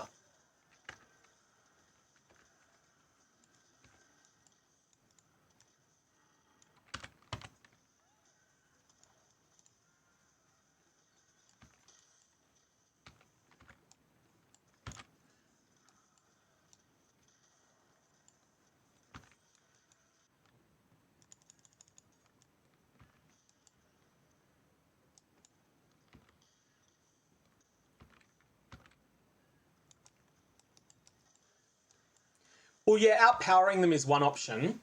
We'll have to see what they do, but if they outpower them, they'll have to add in new content that justifies the new power. Because you got to say that all of the current endgame is designed for influenced items that have no elevated mods and that have like 3 to 4 excellent mods on them. Like, there's no content that's designed under the assumption, with the exception of Unrelenting Domain of Unrelenting Timeless Conflict is the only exception where it's content that's designed under the assumption you have near perfect items. Hey, Mugatu, yeah, I did. And Stormblast Mines was horrible early on, but it got the job done. I never know which way to go here. Yeah, I used Stormblast Mines through Act 1 up until level 12, at which point I got Lightning Trap. Then I used solely Lightning Trap and until Gravicius, and then Gravicius gave me Lightning Spire as well. So Lightning Spire for bossing. And also just for heavy trash like this, this example here of this pack is a good spot where Lightning Spire is really good. It's like you got a super tanky boss monster.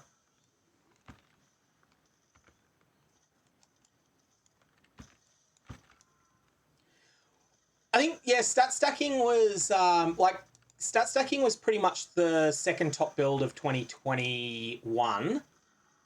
So is it 2021? No, sorry, 2020. And then it was strong all of 2021 as well.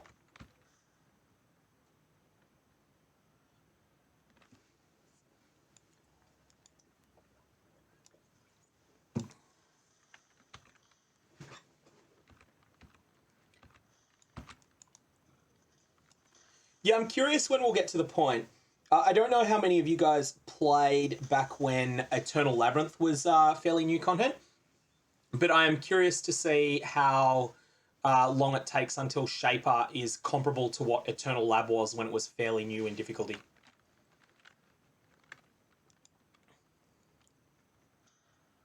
This character is strong enough. It's like... I certainly am not in any way feeling compelled to make them more powerful. I'm squishy, obviously, on life, as you can see, but I've got enough. I've got capped resistances. That's all you really need for this. So if you know what the dangerous spots are when you're leveling, and especially in softcore where you don't even care if you die, you know, if I was in hardcore, I wouldn't be playing with 900 life in late Act 4. And I wouldn't be playing without an anti-bleed flask, but I'm in softcore, so I don't care about that. Just makes for funny moments on the VOD if I end up dying.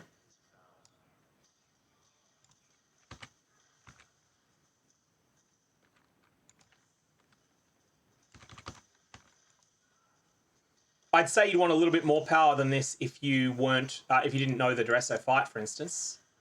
So like if you were brand new to the game, then you'd want more power than this. But that's just a matter of gaining another 3 levels.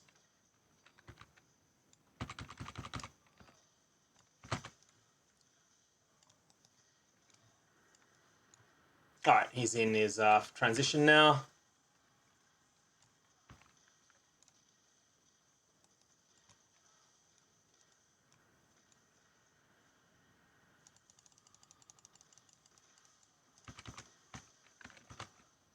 Yeah, I could face tank that. I thought I could.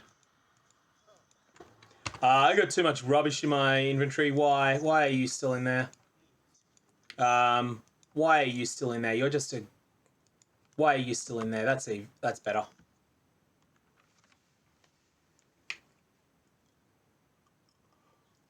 Defibrillator, like, is this an example of what it feels like at this point? I'm not trying to go fast, if that's what you're wondering. You know, I'm being distracted by chat, and I am also just, you know, fighting more monsters than I need to, all that sort of stuff. Haven't even upgraded flasks.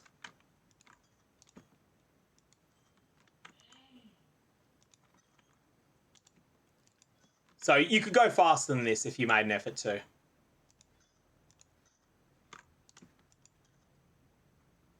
Oh, that's lightning damage is... I misread that as lightning to spells as well. That would have been amazing then. Or would have... Well, maybe not amazing, but it would have been an upgrade.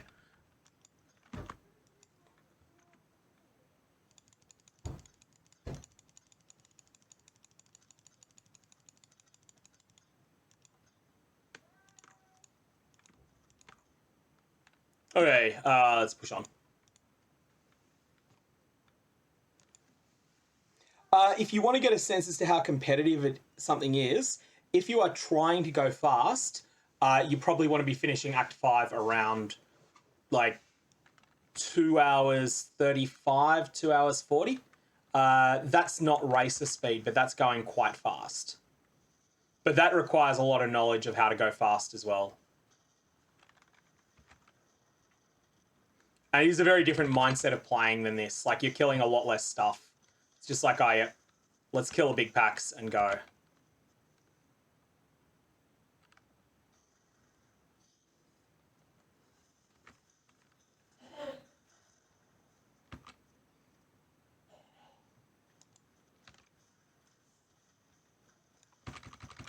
need a moment to catch my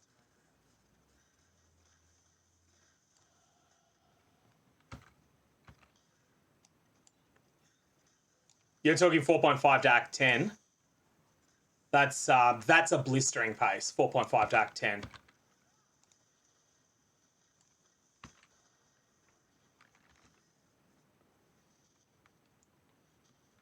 Yeah, that's competitive. That's like I'm trying to be in the top 500 at league start.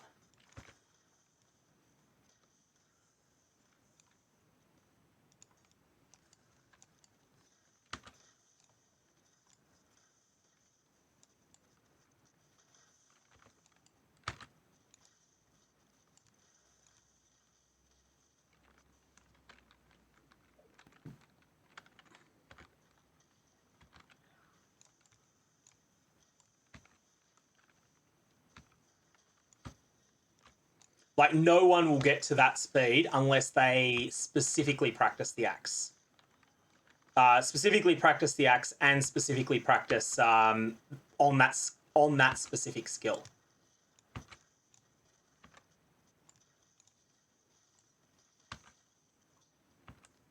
Seven hours is what I term, like, at that point you are faster than all of the casual players, even the ones that play all of the day on league start. But it's not blistering, but it is fast. You'll be in the top 20,000 or so.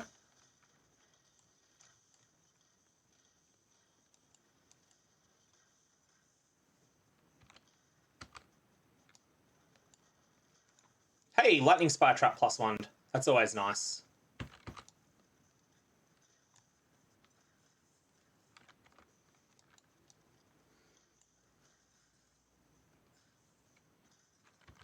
Yeah, speed leveling is an acquired skill. It's a skill I don't have. I've never learnt the super fast stuff. I've never practiced it anyway. Like, the way that you get to 4.5 hours is by practicing Act 1 over and over. Get better at Act 1, then going to Act 2, practicing Act 2 over and over from a standard starting point, regress your character back, put on the same sort of typical gear, then practice Act 3 over and over. Might spend a day practicing each act.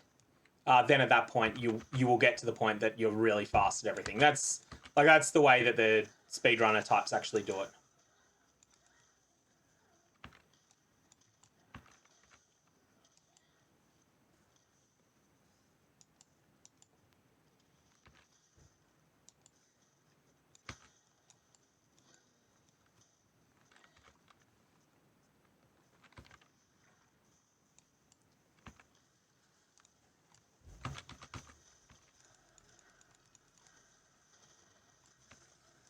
Like, I would say that the 4:30 mark, 4 hours 30 for Act 10, including Merc Lab, well, yeah, 4:30 with all skill points and Merc Lab is basically the Path of Exile equivalent of running a 4-minute mile in terms of how much of an elite achievement it is.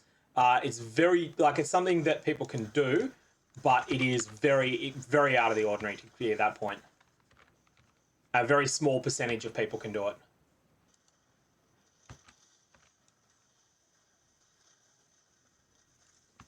5.5, on the other hand, yeah, anyone can get to 5.5 in a reasonably quick amount of time of practicing.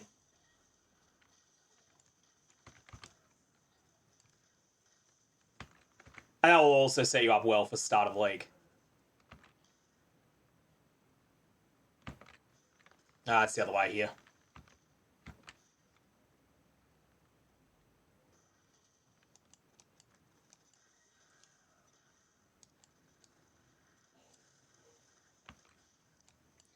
They'll use safer strategies if their goal is 5 hours, but if their goal is to go faster than 5, and like meaningfully faster than 5, then yeah, they'll have to use risky strats.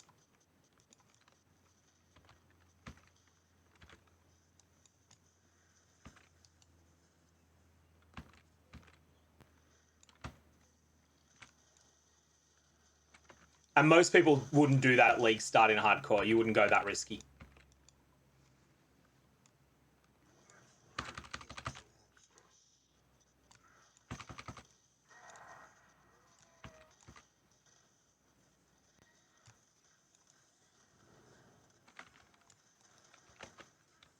Oh, that was messy there. Didn't look like I was being hit by anything, but his Sunder was actually right on me.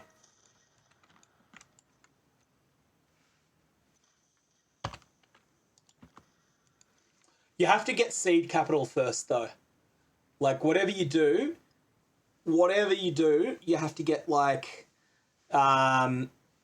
70 or 80 chaos to get started with with most of the currency making strategies, and especially now that Prophecy's gone. Because Prophecy was one of the best ways to go from, like, 5C to 100C.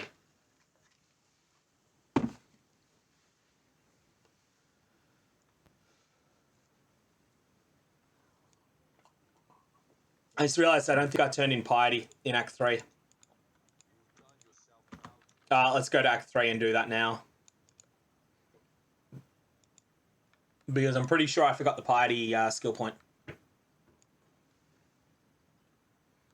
And I did forget the Piety skill point. I've done that. I have gotten to well into red maps and forgotten to pick up the Piety skill point before.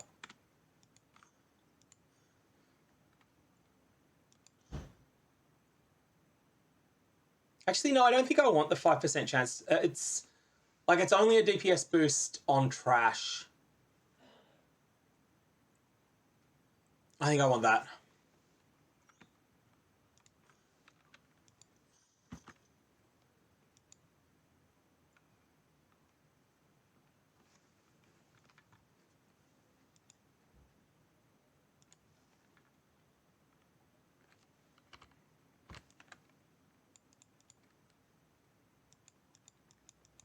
Can I just say I absolutely hate farming Blood Aqueduct.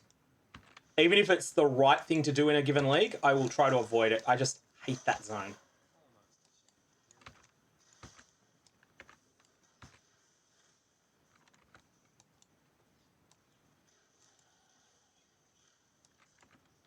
Yeah, there'll be a new Harvest meta next league, assuming that Harvest is still the most powerful crafting method in the game.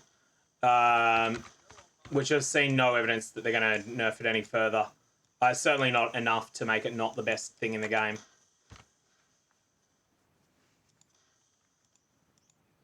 That would take quite a bit. How's Wrath? Nah, Wrath is too much mana.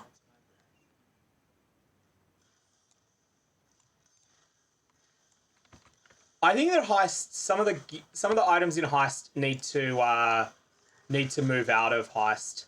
It has too much exclusive stuff, and I like Heist.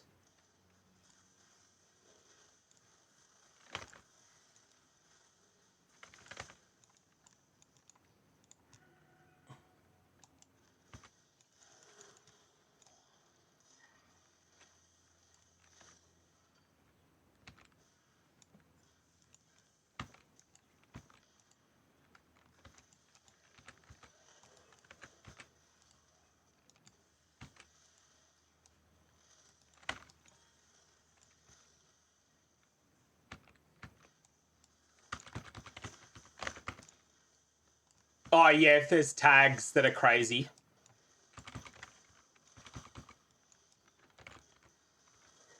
Or, yeah.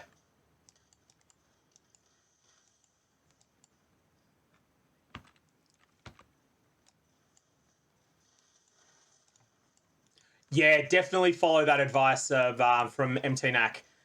Check your slash passives at some point. Otherwise, you will end up having a bad day. Be like, oh, damn, I forgot to do it. And be aware, like, I mean, if you're a hardcore player, you're probably skipping Valenta anyway for a while. But at least just check if there's anything else other than Valenta that's missing.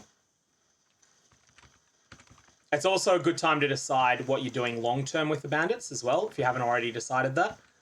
So this being a crit build, I'll probably stay Alira until you'd have extraordinary gear.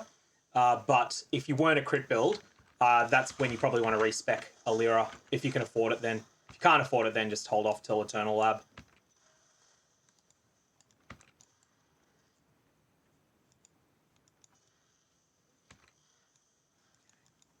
Yeah, Tailwind had those removed because they were ridiculous in Harvest League. Valenta can kill you because of one of her attacks is a one shot. It's much worse in Gauntlet, but it's so easy to forget. Well, it's not technically a one shot, but it can easily hit you 35 times and kill you.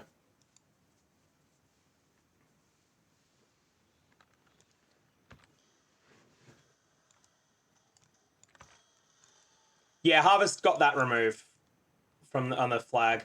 No, Tailwind with crit would be fine with Death Fossils. It would be a strong use of Death Fossils, but it would be fine because they don't guarantee a crit mod. They just make them 10 times as likely to roll.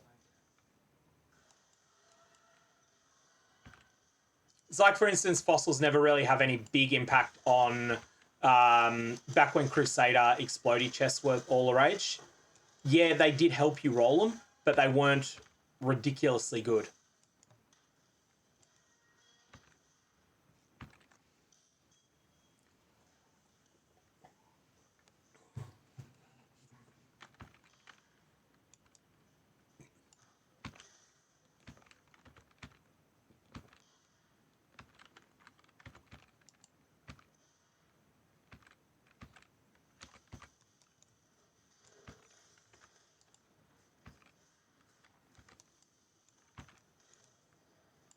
The thing is, Valenta can kill you through 7 or 8,000 with a mistake.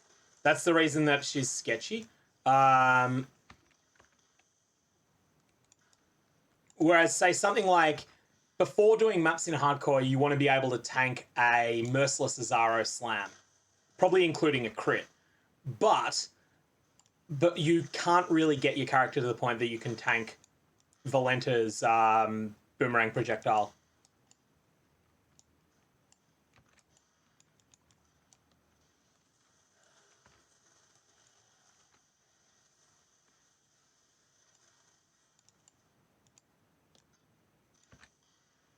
Okay, we're ready. Yep.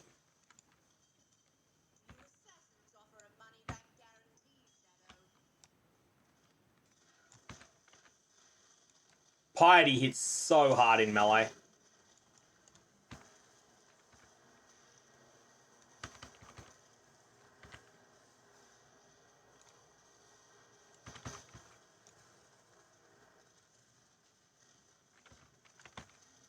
This boss is such a wrecking ball if you're a bit squishy like I am.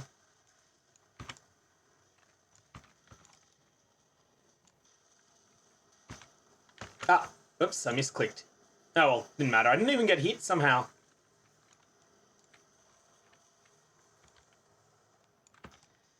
Like one of those spots where you think you should have died and you didn't.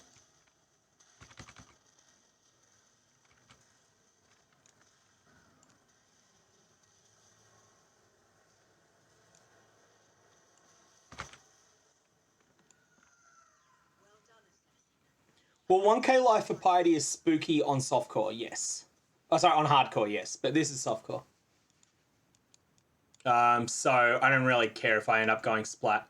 Yeah, I've already had a death on this character. It was a stupid death right near the start of the game. We've got the crit cluster. Was there anything we wanted in this crit mastery? Probably the ailment one. Bigger shocks. That's a big deal.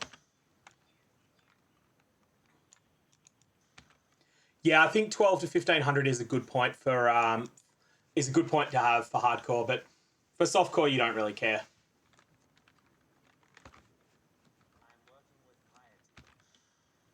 Act 4, back end of Act 4 in general, is pretty spooky just because it's the first place that monsters do a lot of physical damage. Actually, the first place is the Aqueduct, so the start of Act 4. So this area is not really balanced around 75 resists. 75 resists are OP as all hell for elemental damage in here.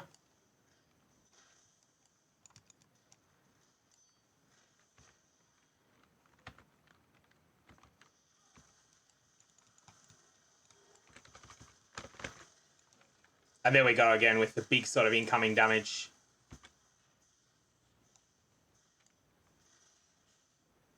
Oh yeah, Doedre is a dodge or die encounter in Gauntlet. Always has been.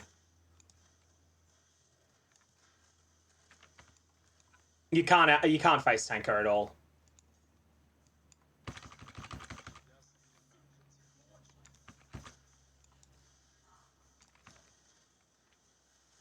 Remember Chevron in Atlas Invasion? Oh, I just derped and let Chevron get her health back, or ES back. I mean, where is she? There she is. Derped on ES again.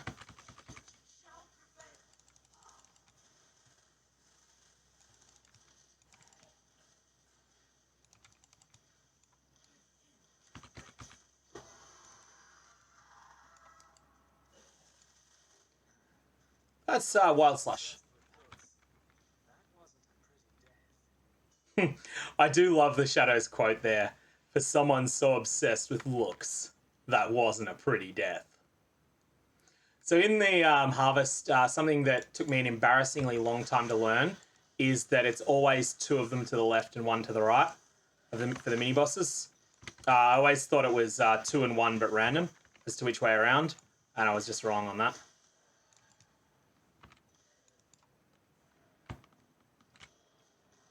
Here's our favourite good looker.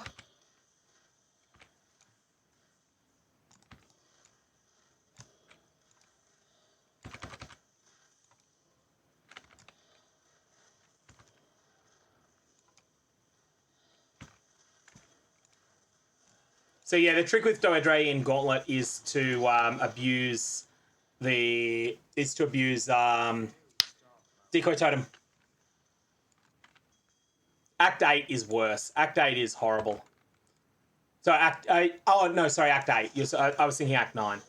Act 9 is the scary one for Doedre.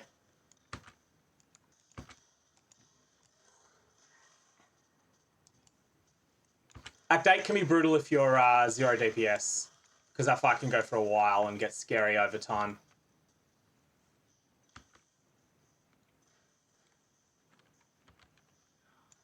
Alright, we got Malagaro next, so that's always fun. Let's get my 3rd charge back.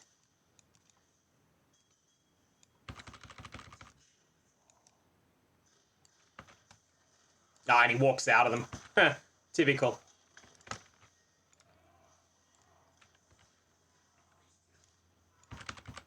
So this is the first place that you encounter a boss that does heavy chaos damage, and if this was hardcore, I would have logged out by now.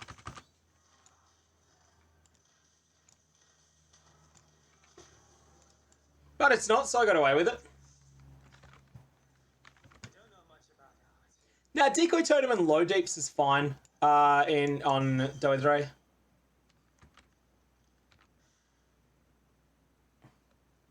You can 0 DPS that fight.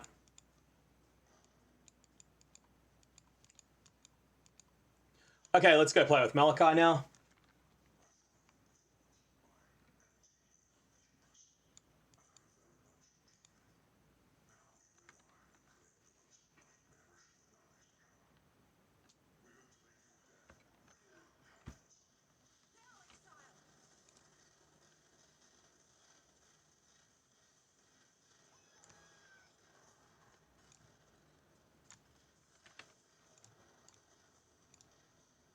Oh yeah, I just like screen shake. And also I like the fact that it annoys people so much.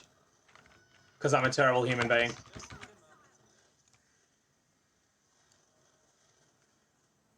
It's definitely optimal to turn it off. Like, there's no question about that. You will improve your performance of the game if you turn it off, but it's just fun.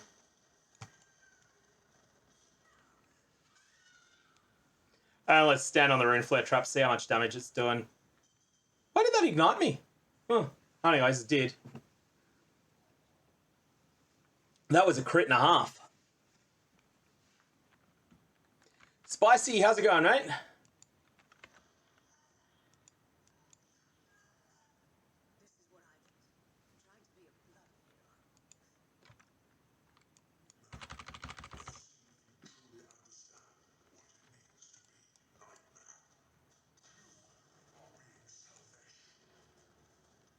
Hey, insta-faced him there. Wasn't expecting that.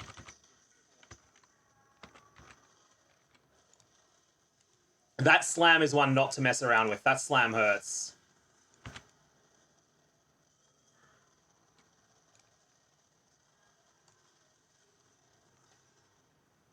That's a dodge or die in hardcore. In softcore, that's like, who cares? Even squishy as this, it's probably only going to kill you on a crit, but still, it's one that you don't mess around with unless you don't care about dying.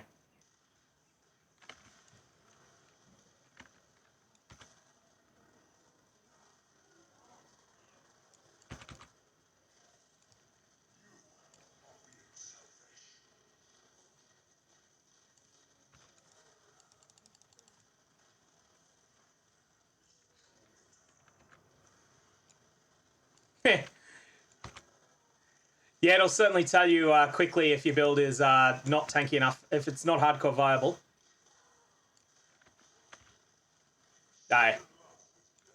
Any build's hardcore viable if you're good at dodging enough.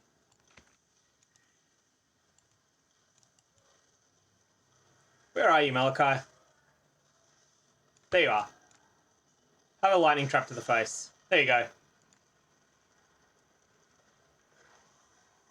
I need to play Celeste through. Celeste seems like one of those games that would be right up my alley, and I've never played it. I also need to get around to playing Hollow Knight. They were both on my to-play list for the sort of downtime in this league, and then I wound up getting sidetracked because I got Dyson Sphere program, and that absorbed a lot of my time until I sort of got to the point of being finished with it. Oh, nice. That's crazy. That is absolutely nuts and definitely not useful, but cool. Like, I am using terrible gloves, aren't I? Double resist at least. I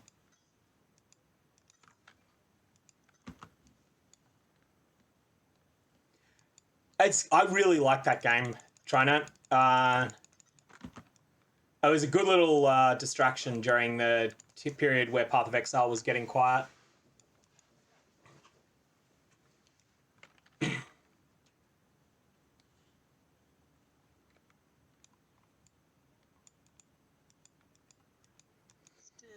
Was there anything I wanted here? I don't think there is. Is there? Cluster traps is an option, but no, it's just miles worse than multi traps or the other thing. No luck.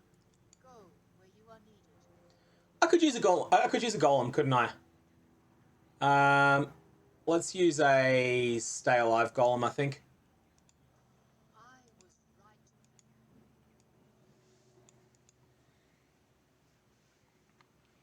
Tough games are good for that, though. Tough games that, especially if the 100%, if it's like, you know, if it's got some sort of ridiculously hard off the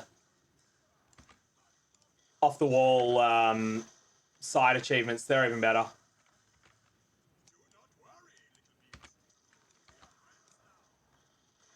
Do not worry, stupid beast.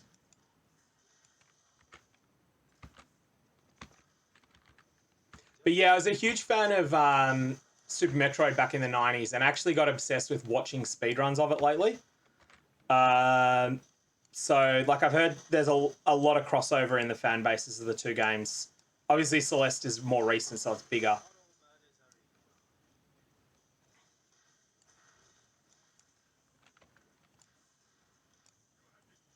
Oh, Darkest Dungeon was fun. I haven't played it through all the way, but I got a little way into it and then haven't gone back to it yet. Oh, that's the fire one. Yeah. 7,000 deaths. Nice.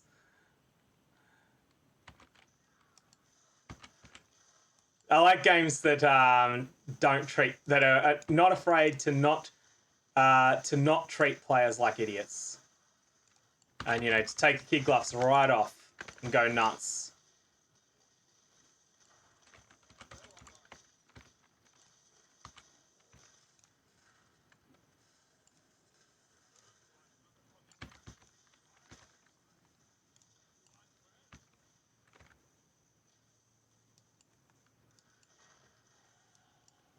Yeah, I could see Darkest Dungeon becoming more grindy later on.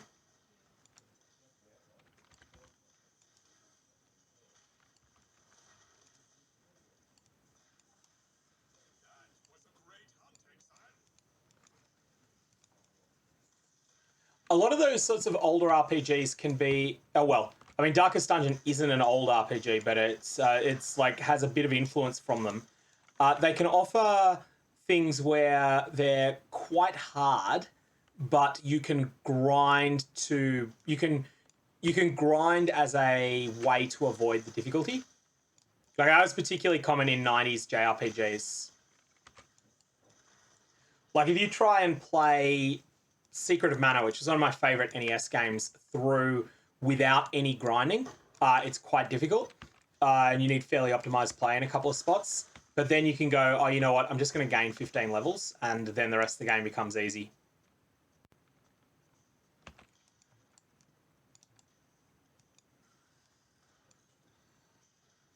What type of game is Hyperlight Drifter? I've heard the name, but I don't know anything about it.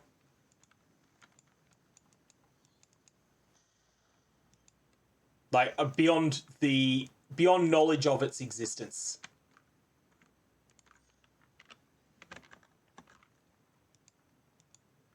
Also, where was I going at the moment? I was going to push downwards to the clusters. I'll just go downwards to the life nodes for now. Oh, cool. Oh, SNS Legend of Zelda was great. I'm definitely going to give Hyperlight Drifter a go now.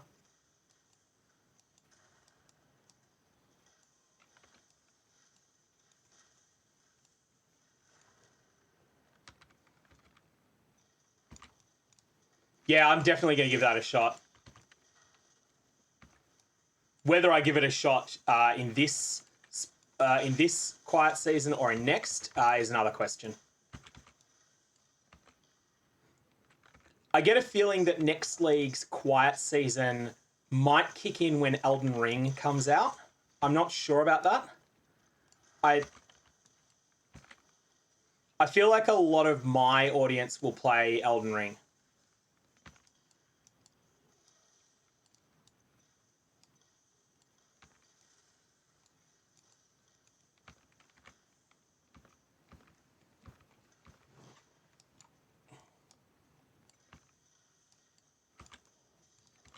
Okay, well, you've sold me on Hyperlight Drifter, I think, then.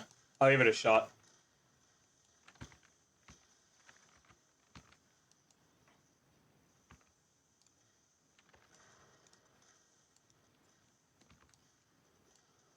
Oh.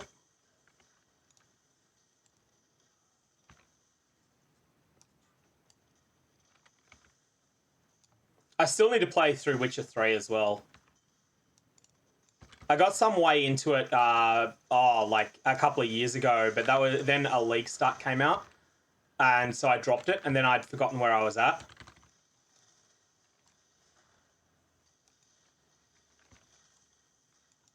Oh yeah, I got a new PC.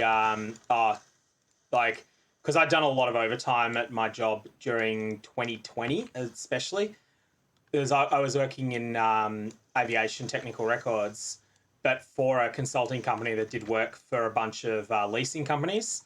And so we got so much extra work out of the collapse of the Virgin Group that I just had all the overtime I wanted. And that meant that, when Virgin Australia went bankrupt, I was often working,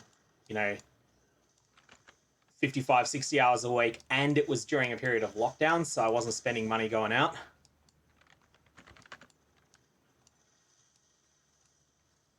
So, yeah, I spent that money on a PC last year. Or not last year. Yeah, last year now. Back in May or June.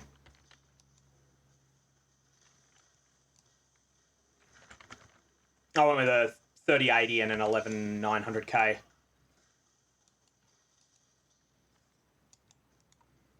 So it's something that was like other than the extreme top end, it was pretty close to the top end of what was available at the time.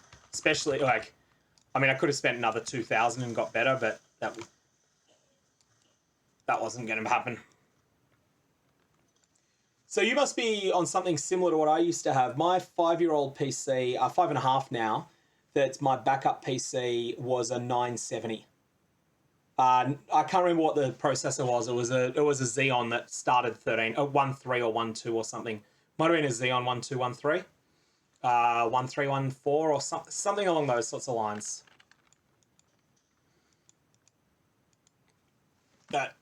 So that was a lot cheaper than even when I bought it in 2016. That was a lot cheaper than what I got now. But yeah, at the start of last year, I decided I needed 2 things during the year. I needed to replace my car and I needed to replace my PC. And I was like, all right, I'm going to make a budget for both of these things. And what's the budget going to be? It's going to be $10,000. That's 10,000 Australian. And then I'm like, well, I could buy a bottom-end secondhand car and then spend most of the rest on the PC and still have some left over. And that's what I did. Now, what do we got? This is absolutely terrible. This needs to go. And this can replace it. I hope this can replace it, because that's pretty terrible too. I'm not relying on that dexterity, am I? Yes, I was. Crangled. Okay, I'll benchcraft dex on it. It's still less bad. Yeah, it's still... Oh, that's terrible. But this was worse, right?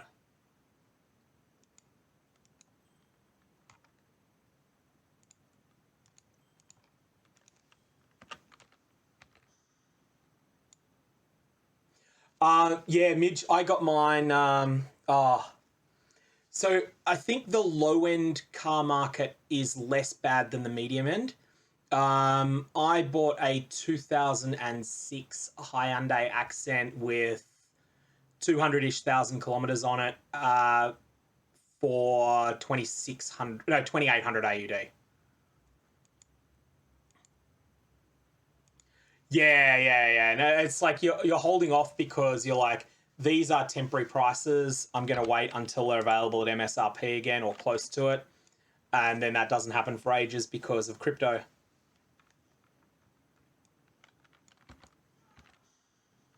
And the semiconductor shortages as well, like you say.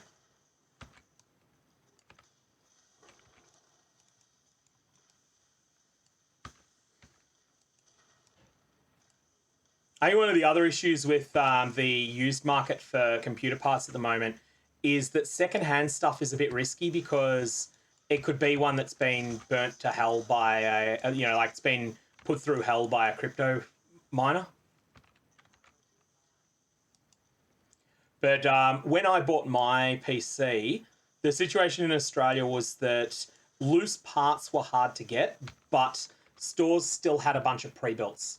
And it turned out that I could get a pre-built with components that I was happy with for like 600 less than the cost of the parts would have been because the pre-built prices hadn't gone up.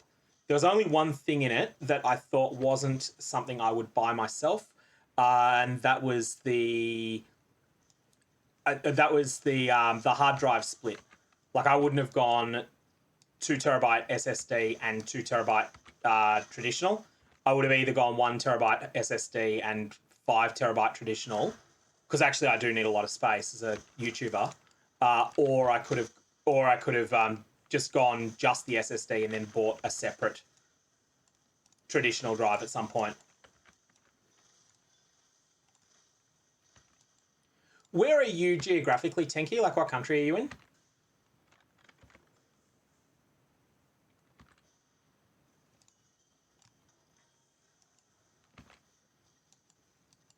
As if you're, I don't think you're not Australian, are you? Can't remember.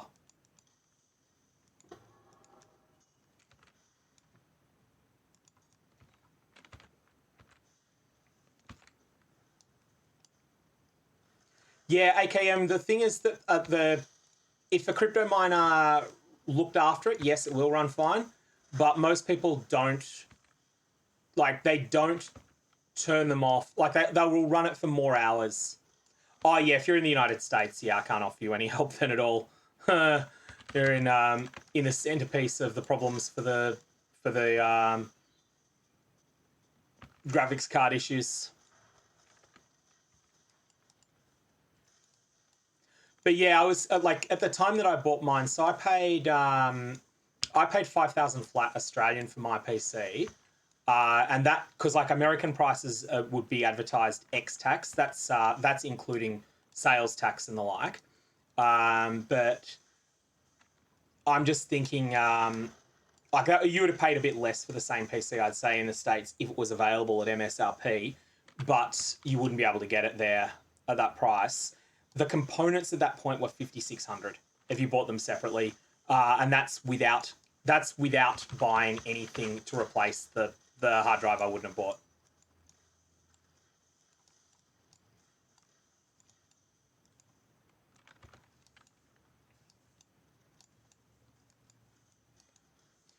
Yeah, it is definitely the case that the requirements for storage space have gone up a lot nowadays. I mean, I'm in the unusual spot of needing an extraordinary amount because of YouTube. Like, even when I do a quarterly purge of my videos, which I don't necessarily like doing, but every time I do it, it's more than a terabyte.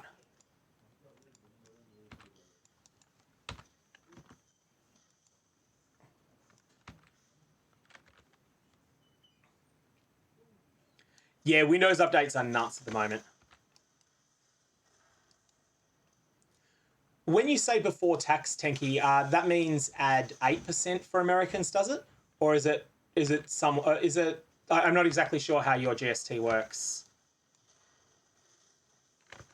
So, like in Australia, if you're advertising a product to businesses, you can advertise X tax, but if you're advertising to consumers, it has to be inclusive, and GST is 10%.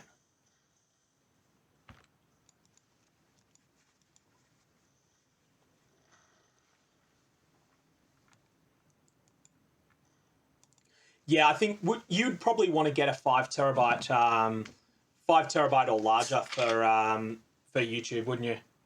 Oh, of course, that's right. I keep forgetting that you're like you're closer to the EU than you are to Australia in a lot of ways. Like in that the states are often like in a lot of ways can be more of an important body than the nation.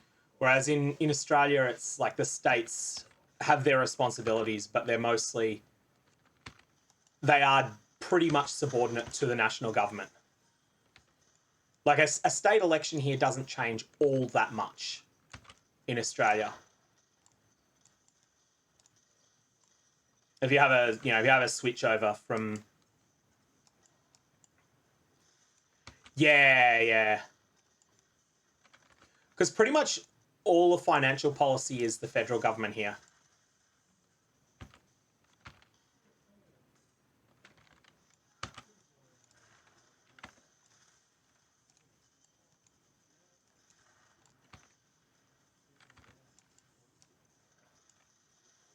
So like all taxation, with the exception of like a few things that rarely come up.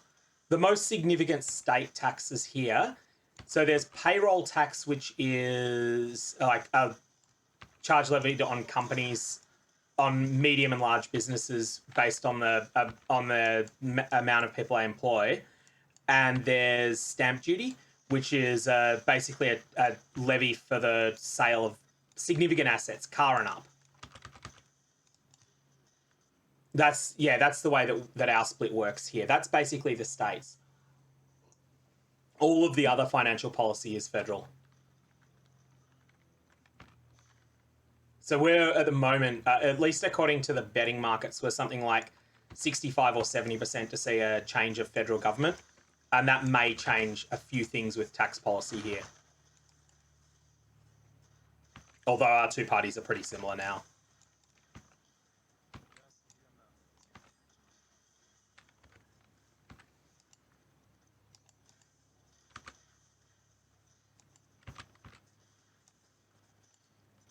Yeah, I always forget just how autonomous the states are in the from each other and from the federal government in the US.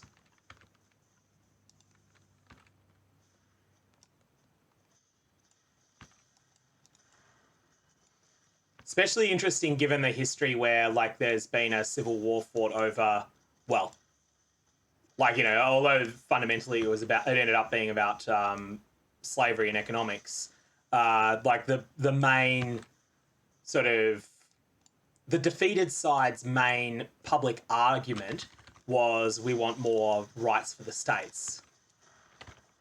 It's sort of it's an interesting historical development that ended up happening.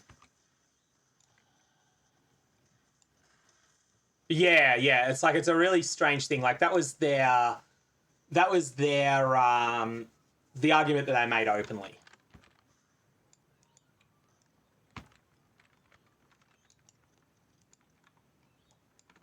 Anyway, so we're going to push downwards here. We want to go, where's the life nodes in question that I'm going towards now? It's all the way down the bottom.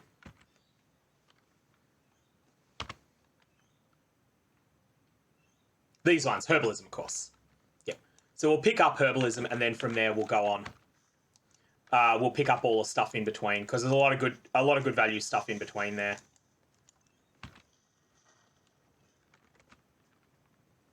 I've got to say I'm pretty impressed with Lightning Spire, with the combination of Lightning Trap and Lightning Spire so far. Like this is the Act 5 feelings on it, but it's definitely feeling like it's got everything that it needs going for it. Like it's got the damage for the single targets. It's not extraordinary, but it's solid, and it's definitely got damage projection. Where it would be weak would be on multiple, like situations where you need to do lots of damage to multiple targets simultaneously. But that's pretty rare in Path of Exile at the moment, anyway. So like a fight against 6 bosses or something like that.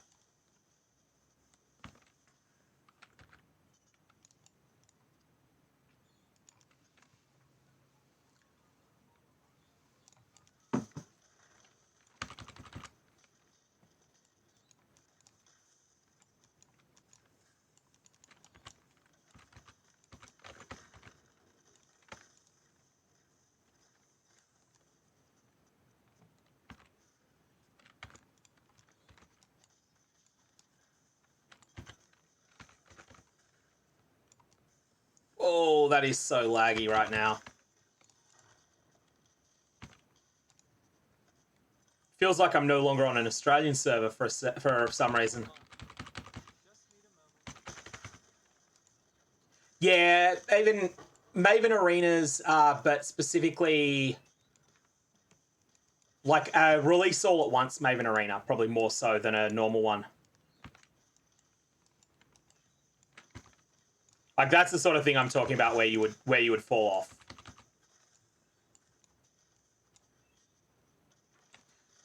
Yeah, they haven't made any commitments to keeping them in the game. I like the Maven Arenas a lot. And so like we'll have to find out, but I definitely hope they stay in their current form. Like I half expect that they'll no longer be essential part of endgame, but they'll still be available via Zana's missions.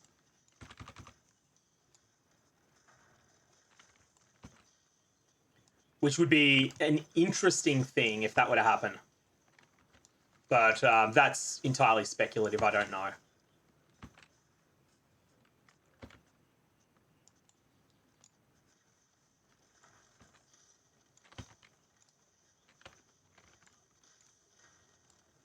Just because, like, from a player happiness and player attention perspective, none of the 2021 leagues did all that well.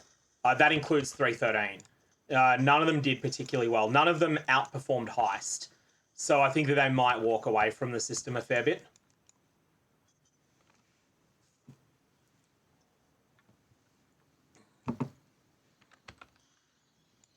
I should go pick up my skill point.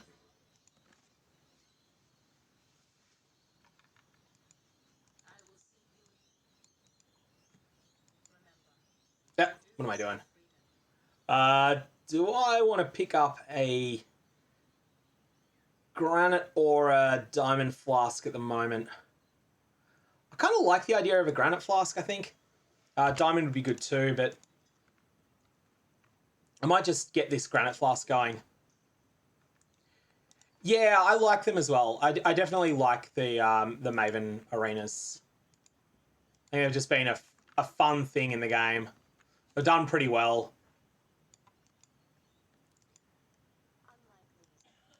You made someone angry? Oh, is that via a comment on your videos or something? It's always...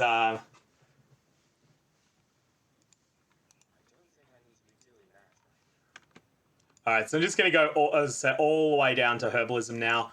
And then we'll pick up all the rest of the stuff in the way.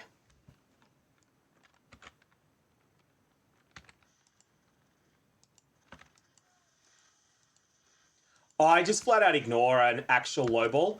Like if it's someone looking to negotiate, sure. But if it's a lowball, I just flat out ignore them. Like I don't respond either.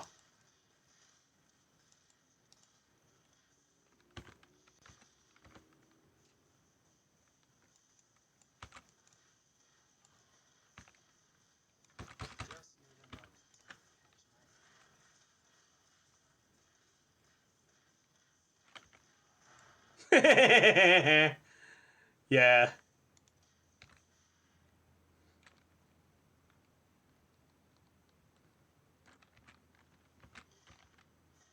Yeah, if I get someone that I think is, especially if I think they're just trying to resell the item, and they lowball me hard, then I just flat out ignore their comments. Because I think that is the most annoying thing you can do to them, and that's the reason I do it. It's different if someone like says, "Oh, you've got this item for 4x. I've only got 2x and 3 divines. Would you take that?" And then I'll consider it. But if they just say, "Hey, I'll offer you 2 for something that you got listed for 10," then no, that's someone that's getting trolled.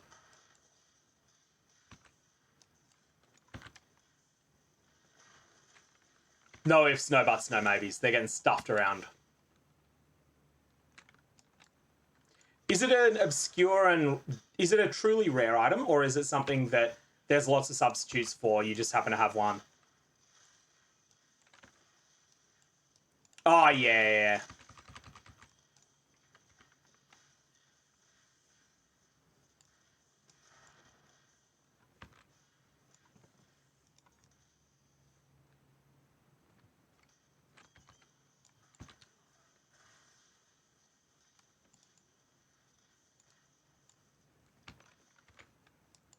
All right. Well, if you're not expecting that it's a reseller, then in that case, you don't troll them the way that I would.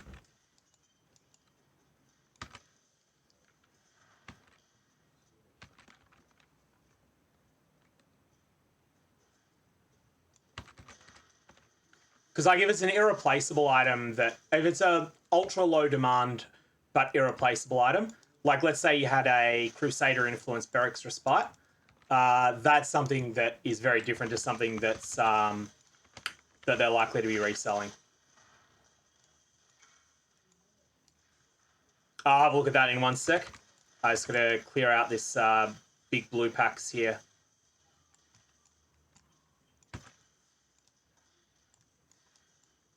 All right.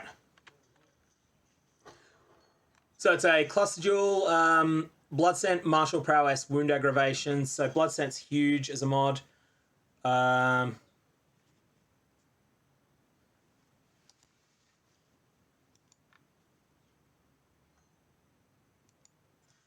Yeah.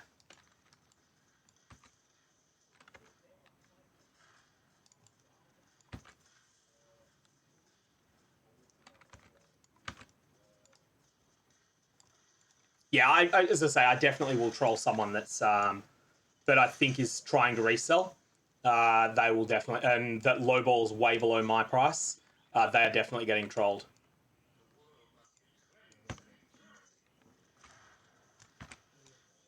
I can face tank that. Yeah, I thought I could. I'm not going to try and face tank this with so few hit points.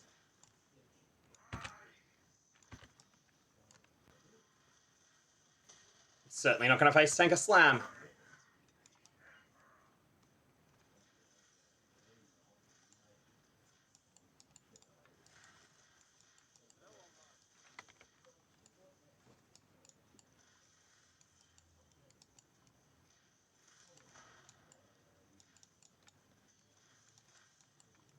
All right, come on, Avarius. Hurry up.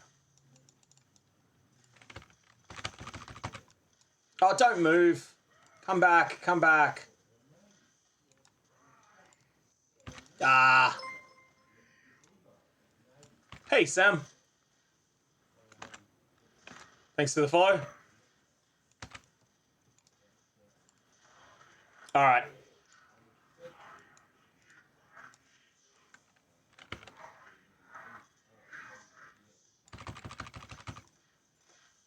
Ah, he moved. This boss is actually terrible for lightning spire traps. This is the time to do it. When he does his I am the torch.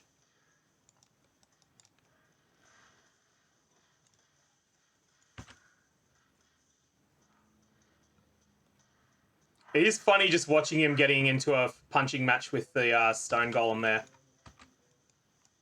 Those things are super tanky early game. As well as making you really tanky. They are quite good. The reason people don't use them more is because they can cause bosses to sometimes act in unpredictable ways.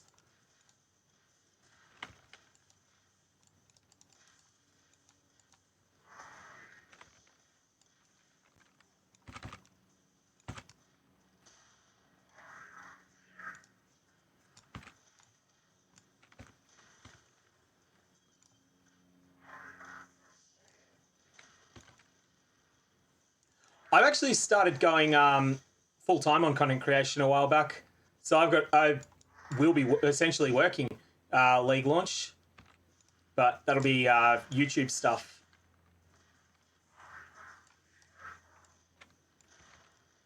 Yeah, golems are dangerous in hardcore for that reason. I think most players that play hardcore will swear at golems. Softcore players, though, should swear by them while leveling, I think. Swear at them, though, if you're hardcore, definitely.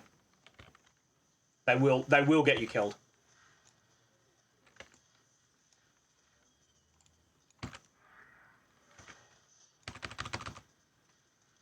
Get a bunch of damage in on him while he's... Yeah, that's perfect. That's how you want that fight to go. Okay, that's useful to know. So for Innocence, that's the lesson. If we're playing this as a League starter, then we are going to be dropping Lightning Spire totems on Innocence when he uses I Am the Torch. Yeah, Mayhem, it's been good so far. Like, I had savings, so... Like, I had 17 weeks leave at my job when I resigned. So I was like... And I had reasonable savings behind me as well. I'm not making enough to live off, but I'm not wrecking my finance and my savings either, you know, in the interim. So it seems like it's a manageable system at the moment. Real test will be the next little while. So this has enough spell damage on it that I'm tempted to use it, despite the fact that cold damage is worse than lightning damage with my scaling.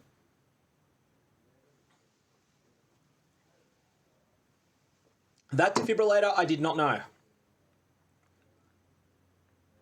want to give some thought to this. I would want to move... So I'd need to 3-link it.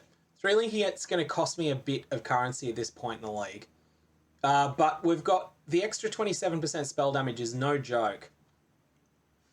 It was an extra 28% because of the better implicit as well.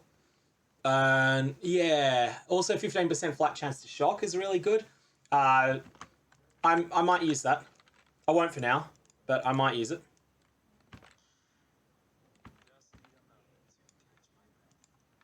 Oh, and I got a passive, which is just... I'm just taking travel points at the moment. What in damnation have you done?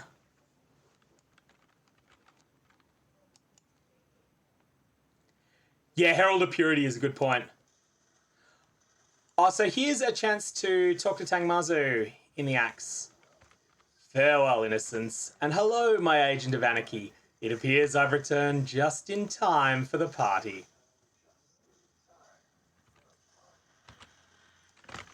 Tangmazu is fantastic. People might have noticed a little thing with yesterday's divination card. The one Bajus, I think it is, for the random cluster jewel, I-84 cluster jewel. That mentions Tangmazu as the strange voice, which had never been confirmed by GGG before. It was clearly the canon, but that was interesting because my divination card Price of Prescience had originally confirmed that as well, and it actually that originally got changed. So they said they didn't want to do that because it would confirm Tangmazu as the strange voice. So they've changed their mind on that, which is interesting. Small little detail of the lore, Path of Exile, but it's something that's not publicly facing in the sense that you need to know private communication between me and GGG to know that that's the case. All right, that's all I'm going to get in terms of the delirium. Let's just wait out the delirium here and get the medium cluster trap and mine. Hey, I could use that. I should probably not stand in that fire forever. Hi, Kato. Bye, Kato.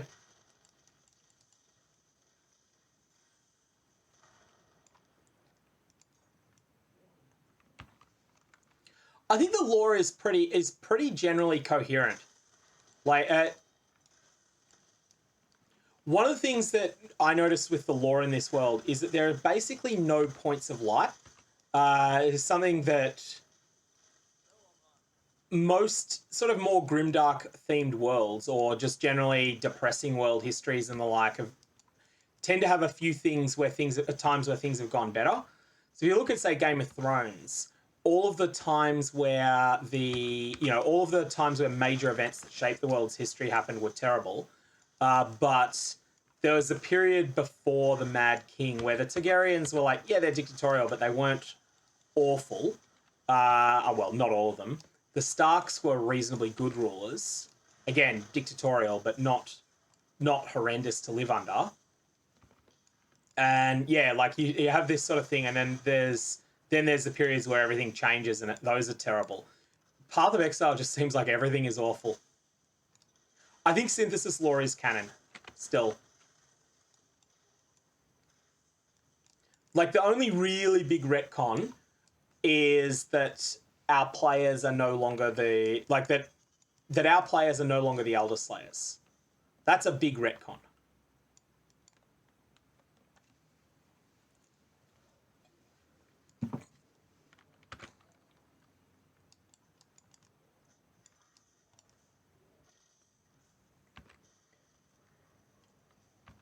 One thing that's not clear, though, with Synthesis is how accurate those memories are.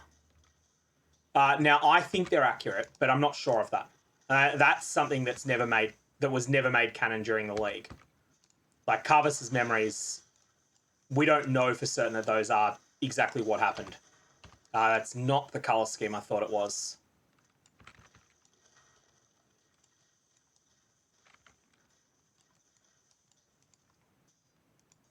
We'll put it this way, in 3.1, or let's say 3.2 when you could kill Uber Elder, or let's say 3.6 because that was the first time I killed Uber Elder. So in 3.6, I had a character, the same person killed the Kitava, then also killed the Shaper, or defeated the Shaper, killed the Elder, and then fought the Elder and Shaper together and sealed the Elder in the center of the Atlas. So that's something that was a piece of lore. That then got retconned, and now it's a different person that did that was not the individual that killed Kitava. So that is a bit of a lore break. But that was explicitly made clear that was a retcon as well. I'm going to duck back to town because my helmet's terrible, and I got the right, something that can easily be converted into the right colours. There we go, first try. Now, do we want to essence this or do we want to alch it? Essence is better. So evasion, no, we'll skip that. Lightning resistance is solid. Dexterity is needed, but I've got it. And on armor, that's terrible. Hey, 74 life and a second resist. That's the sort of thing we want for an upgrade.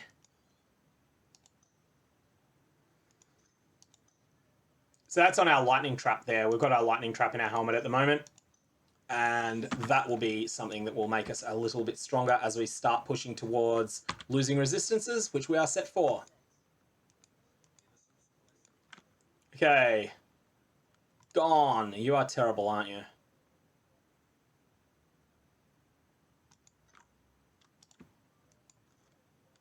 Chevron's pace, conditional movement speed, but only, yeah, you're 35% when it...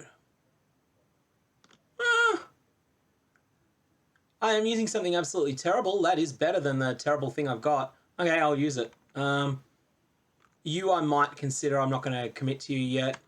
You can go away, you go away, you go away. And then there's these things. This one is gone. This one I'm definitely keeping, like, just as a possibility. There's not much power in a sub 50 cluster. You're less bad. Oh, no, you're bad as well. There.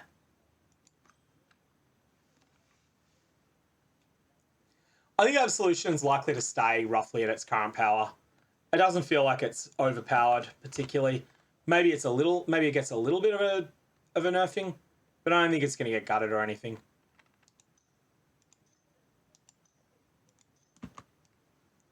At the moment, I'm still using Vaal Spark as the sort of Vaal thing just because it's the only thing I've picked up. And I'm leveling this in an SSF clean environment to simulate league start. Okay, so do I want to throw things at this to try and get blue, blue, green 3-link? Yeah, I will because I don't... Oh, hang on. All I need is double blue because I have the gloves. So I'm going to stick this in the gloves. That solves everything. And then Orb of Storms I don't even need. Wrath I don't even need. Oh, well, that's easy. So we're going to upgrade to this. This is an upgrade, even though it's not a strict upgrade. And it is 6 mod already.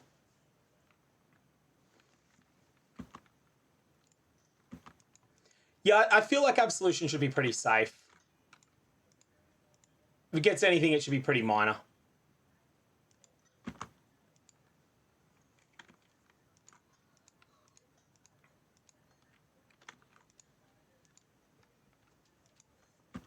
And what exactly do these boots do again in terms of other mods? Dex, Int, lots and lots of ES, and it's just the conditional extra move speed on top.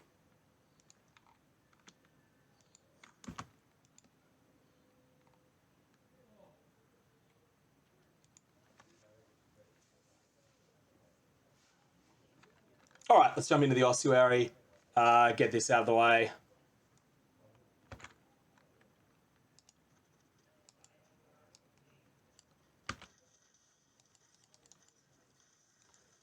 And I have actually gotten rid of Orb of Storms at this point. It was fine, but I'm not using it anymore. It's really, it's the thing that carries you through Act 1. Yeah, it is. It's the Doriani's armor. Which can still get you to a -200. So you can still get to -200 without Scourge. It's just as much harder, and the opportunity cost is quite a bit higher. You have to start inflicting curses on yourself and stuff like that.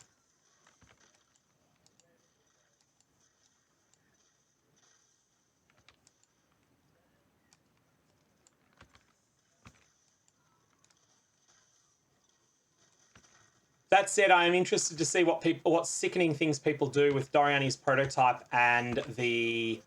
oh, what's the other thing that reduces your resist at the moment? There's something else. Hey, Buddha, thanks for the follow. Yeah, it's not free, but it's cheap in Scourge.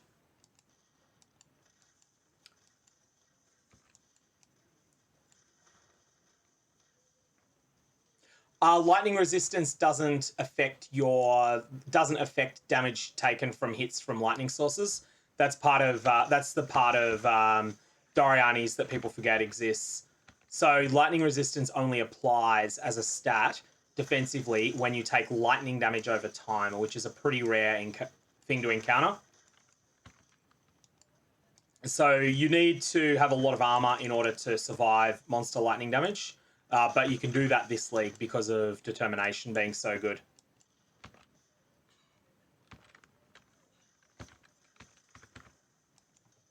Yeah, so there's a bunch of things that have come together.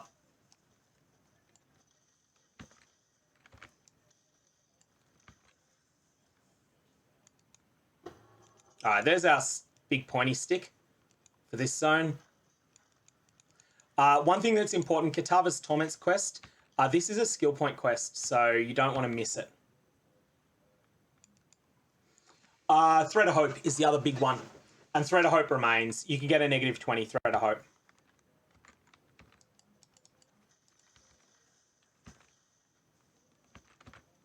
There are higher opportunity cost ones, though, which is self-cursing with conductivity, or worse, self-cursing with elemental weakness. Yeah, you do get wrecked by lightning degens, but those are rare. It's like you never do the factory map, and you are very careful about doing the Eradicator. What else is there? I think it's just those two things, right? Oh, Minotaur. Minotaur you got to be very careful on. Minotaur you can do, though.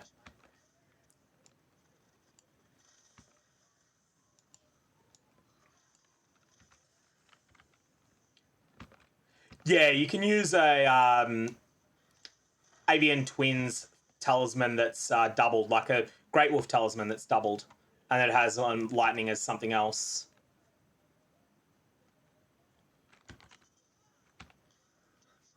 Oh, that's right, we got a Tula. I forget this guy exists. Let's kill him because he's here. That's a good one, yeah, Venter's Gamble. I've forgotten, that's another item I always forget exists. I just one-shot him then, I didn't realise, and I'm looking around for him. Does this guy have a teleport or something? But no, he's dead.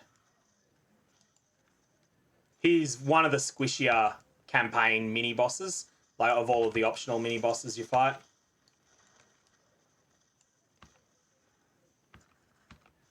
Somewhat of a disappointing fight, even though like he's a significant enough character in lore in that, you know, he lives in the towns first. Then you go and you kill him. And he's a nothing.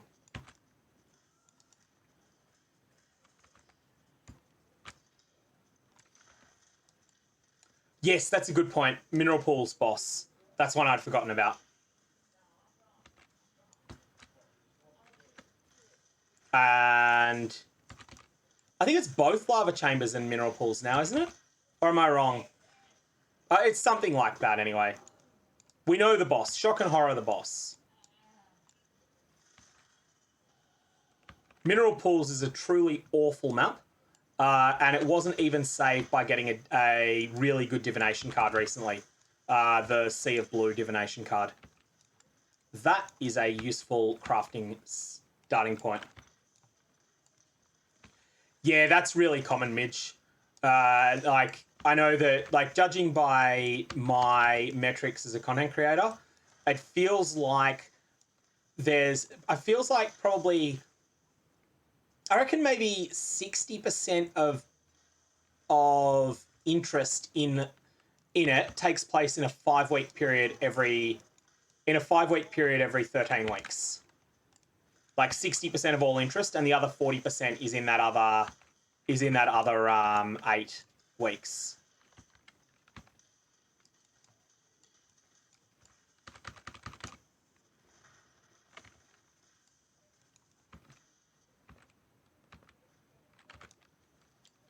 But yeah, it is very seasonal. This league, my metrics were thrown a lot by the fact that my second best video, performance-wise, of all time was the short newsy coverage I did of the Endless Delve busted Ignite builds. So that ended up being like my second best video of all time, and it meant that my December was better than my November. December was a good month though, for PoE. Like, it seems like generally, even if you exclude that video, my December was still good. Like, it seemed like a lot of people were interested in the 5 events that happened. Not so much towards the end, but early on there was a lot of interest in them.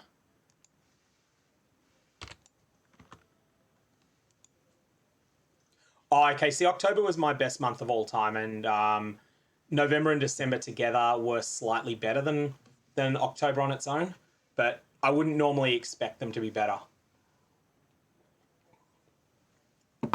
Now, this is an Act 1 piece of trash that I'm wearing. Okay, that's an easy fix. Even though I'm not really scaling ES, I can easily do so. Oh, well, I can easily just use an ES piece if it doesn't roll terribly. Nah, Dexterity will do on an Essence. Hey, it rolled terribly. It can go to the vent. Oh, well. It's probably still better than this. 182 armor versus this. Yeah, I'll take this over it. This has, like, literally... Oh, no, it's got fire resist on it. Nah, I'll use what I was using. Hey, thanks, Buddha. All right. Bannon, you give me a skill point, don't you? Oh, no, you give me a stupid item.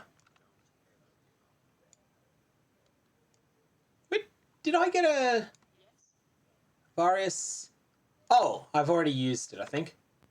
Okay, I'm just in idiot mode at the moment. Scourge was nuts while leveling. Scourge was absolutely bonkers while leveling. Like, I am deliberately not using Scourge because Scourge would help me too much. And I want to test what it feels like leveling without it at the moment. Because, like, if I was using Scourge, I would have had all rare items in Act 1, rather than using a bunch of white and blue items. And I would have had, well, I'd already have a 5-link. And I'd probably be close to getting a 6.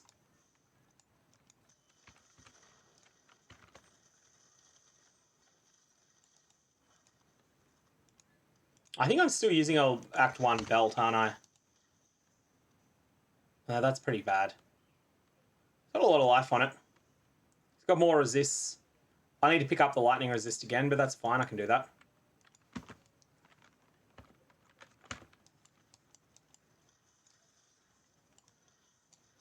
Yeah, so the heist synthesis map is Replica Cortex. It is the same thing as Cortex, except it is I-84 instead of monster level 84 instead of monster level 83, and it has additional mods on it. So it is meaningfully harder than the base one. And there is also a divination card for it, which drops in heist map chess, although pretty rarely.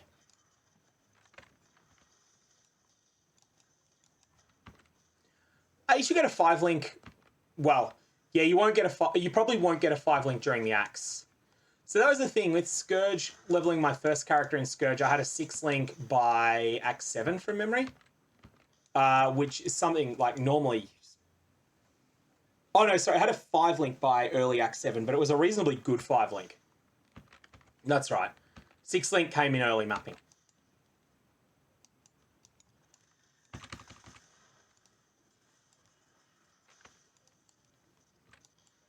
These monsters are dangerous here. These are some of the sketchiest trash mobs in the game. And they're super tanky too. Anytime you encounter a rare Heralded Katava, you want to fear it.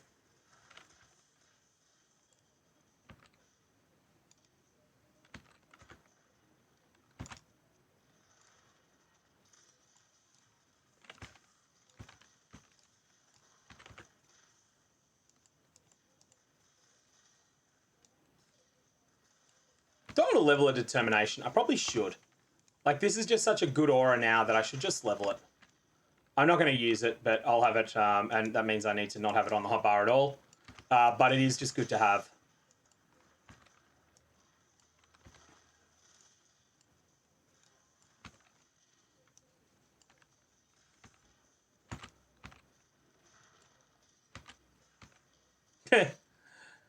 Nah, you can make predictions based on this skill isn't overperforming so much that it needs to be nerfed. That's how I'm thinking at the moment.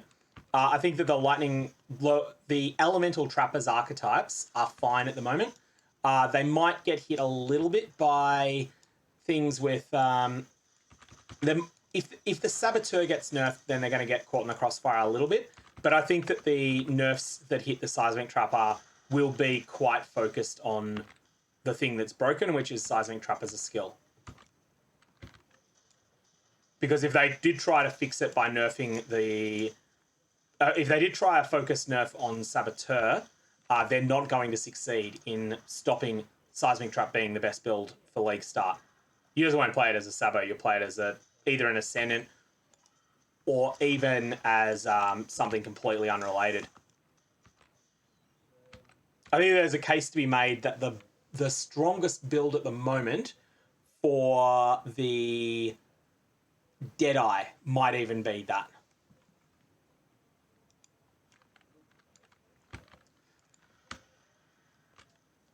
I think I just overdid it on the lightning spires here. Oh no, that's fine.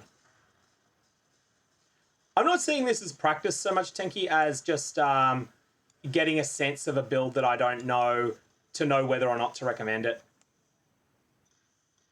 Like, I think that this is a build that should be quite solid as a starter, but I don't want to recommend it until I'm sure.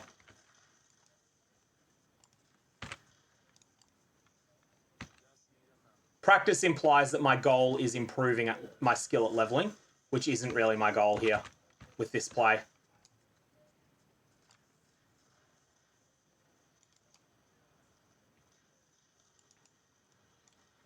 I believe Explosive Concoction is like a couple of gem levels weaker than Poisonous is what I've heard from most people. Like, it's not good enough to recommend. It's not totally unplayable either. If you want to play it, you can probably play it. Just that you'll be a little bit weaker. But only like half a support gem or so. Yeah, Poisonous Concoction established itself as a very strong skill for safe bossing. A lot of people there are a lot of occultists that have, in solo self-found hardcore, that are wearing Cyrus exclusive items on Poisonous Concoction. Something like, if you filter by Thread of Hope, I think it's like 25% of the people that own a Thread of Hope in that league that are using it are on Poisonous Concoction occultists.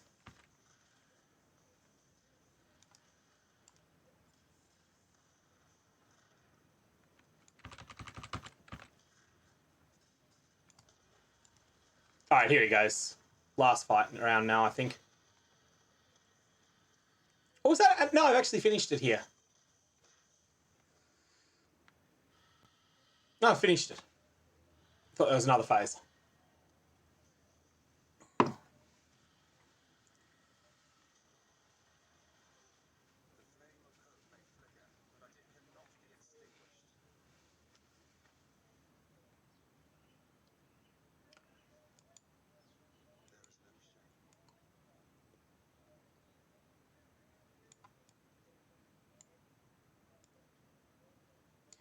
Yeah, I had a bunch of suggestions on Ignite recently. This is cool. I didn't realize you could get back here. Oh no, you can't. I had a bunch of suggestions on bow characters. I think that the fundamental problem that bow characters have is that the opportunity cost for getting additional arrows is both, it's too high until extremely high gear level. The Elder mod, well, bleed attacks in general are in a sort of awkward spot. They were being held up by the Elder mod for a long time, but that was a problematic thing. Yeah, and I wouldn't recommend bleed bow gladiator at the moment.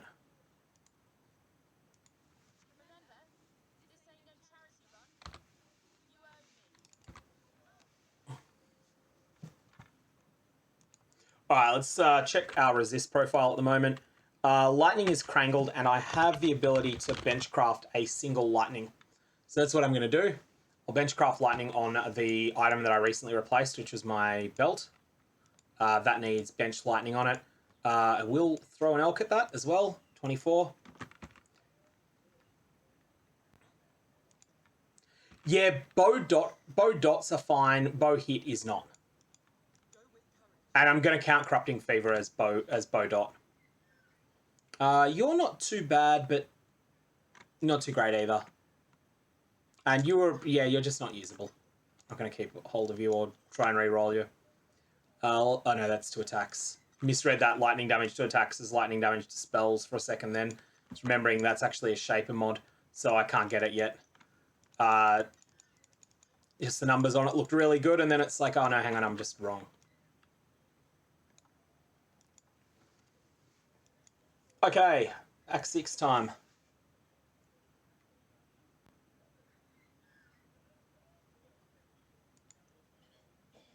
Yeah, that is a big issue that Tenki's raised there. That bows have this issue where players can off-screen. If you can off-screen enemies, then that doesn't lead to engaging gameplay if it is sustained for any period of time. Rogue marker there, so it's good old toss a coin to the harbour. Okay, oh yeah. Bad singing. Always good for the start of a new league.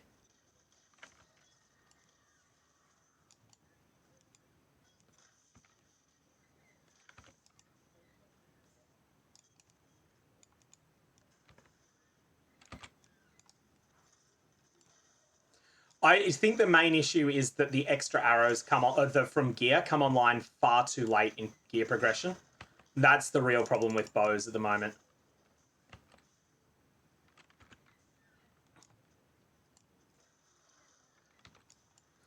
This is where we start getting multiple scrolls of wisdom, which is nice.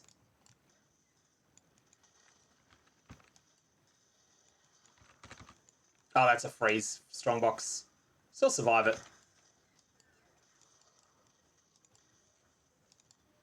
Don't usually expect that from a blue strongbox. Something you expect from the rare ones.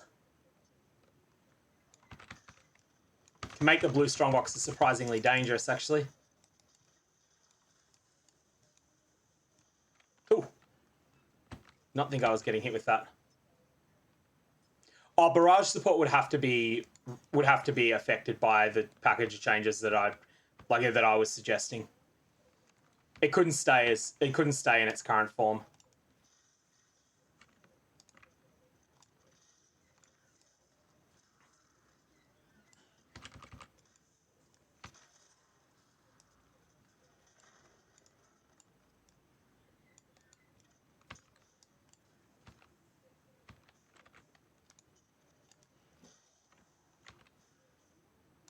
Oh, this thing is like legit usable at leveling, isn't it?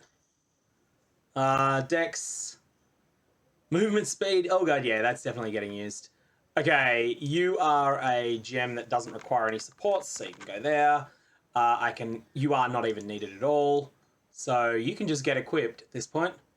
I'm losing some fire resistance by doing this, so I need to rectify that somewhere else. How are we looking now? Fire resist actually got crangled by that. I could... What can I do to fix that? Your lightning resist, I can't replace you. You are fire resist. You've got a wasted suffix at the moment. That can be changed to fire resist. Okay, perfect. Oh, I need to walk into town before I can slash hide out.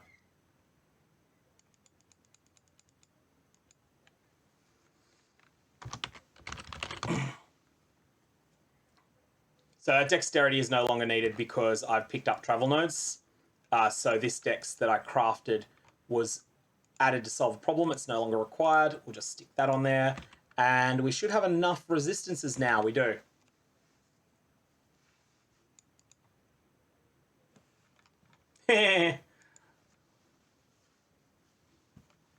All right, let's punch through Act 6 at this point. Stay out of trouble. Yes? Farewell.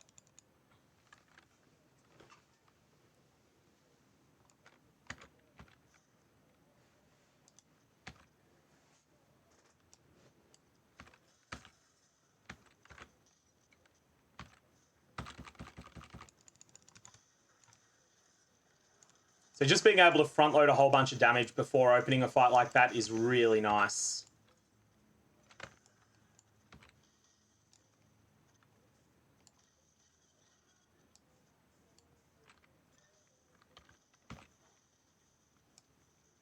Unfortunately, my Vaal Spark is no longer really keeping up. If I want to keep using it, which I probably don't, but if I do want to keep using it, I need to invest in it at this point. And by invest in it, that means give it some support gems, which would probably be added lightning, added cold. Or increased crit chance is the other one that I could use in there.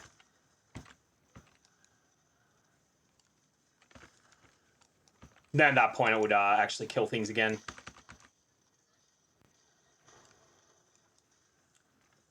Multi-stacks of Orbs of Fusing are always nice.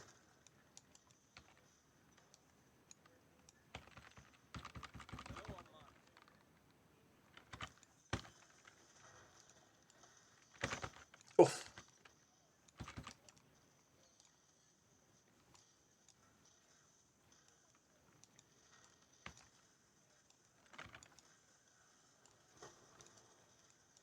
Yeah, Golem stacking was definitely not going to last forever.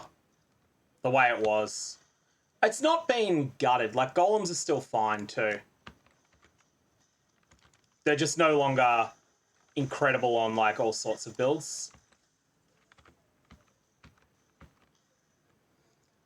Something that I am considering as a build for the future is just my Golems are combat minions type Elementalist.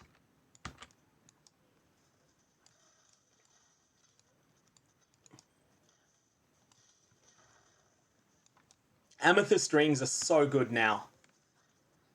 I think that they're a contender for the best ring base now. They probably aren't the best, but they are so good.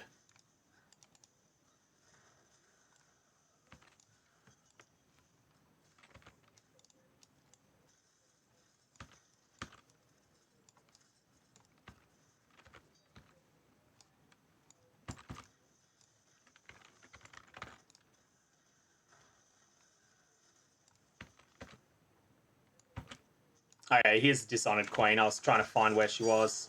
Hey! An Exalt while leveling. That does not happen very often.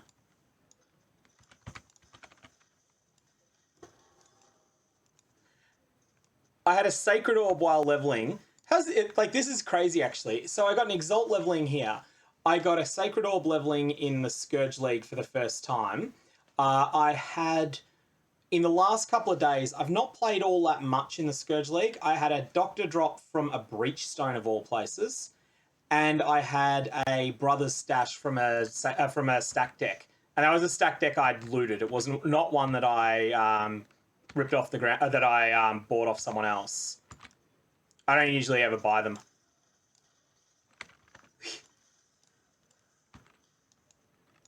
People joke about that, but that is definitely not something GGD would do. An RNG enhanced client. That would be something that would absolutely kill all trust in the game if they did it.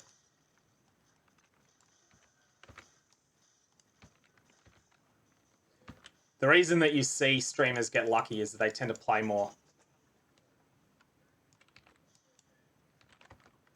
Well, yeah, if I got the other rewards at League Start, it would have been nuts. Like the Exalt, less so. Exalts are nice to get, but they're not nuts. Only really going to pick up, only interested in picking up a blueprint from that, if I had one.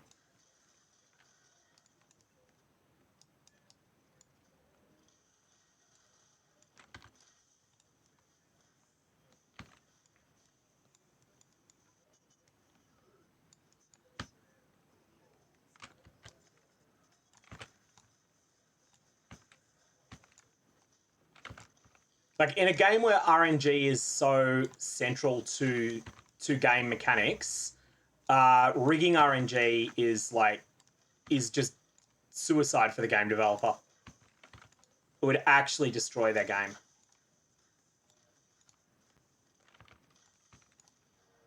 Not to mention most streamers will at least have more fun if they're struggling for gear. Oh, missed this one. That was dumb. I wasted all my lightning spire traps too. I haven't actually killed this thing yet. I thought it was dead.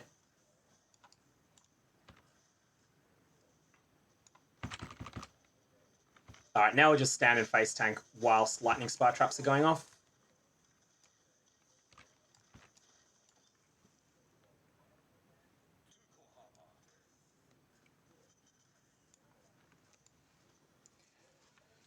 Yeah, streamers will definitely save rare content to show on stream as well. That is very true. That is very, very, very true.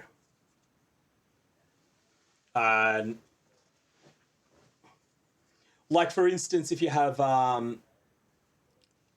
if you are someone who does both fully juice mapping and just casual elk and go mapping, and you're a streamer, your elk and go mapping you will do off stream. Your fully juice mapping you'll do on stream. And that will mean that you will get a higher percentage of your explosive drops will happen on stream than would otherwise be expected. There's a whole bunch of effects like that mean that streamers end up... You do get more loot on stream because, well, you just play more efficiently. You're more experienced in the game typically, I think. I think the average streamer would be more experienced than the average watcher, although that's not always true.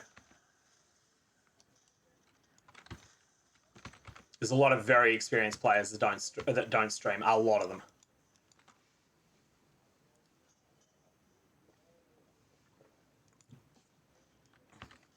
Yeah, one of the biggest reporting biases, Tumblr is talking about compilations and stuff getting watched and how that affects the perception of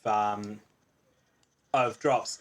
One of the biggest things is when you have like things get reported to Reddit when they're considered extraordinary. If you watch the Path of Exile subreddit, you'll see, like, let's say that 25 people each turned in 50 sets of the Emperor's Luck. That's the divination card that gives 5 of a random currency. 25 people each do it. All of them report their results on it on Reddit. One of them gets 5 exalts, and that one goes to the front page. The rest all get downvoted and disappear. So you end up thinking, oh, it's only 1 in 50 to get exalts from this card, when actually it's more like 1 in a couple of thousand.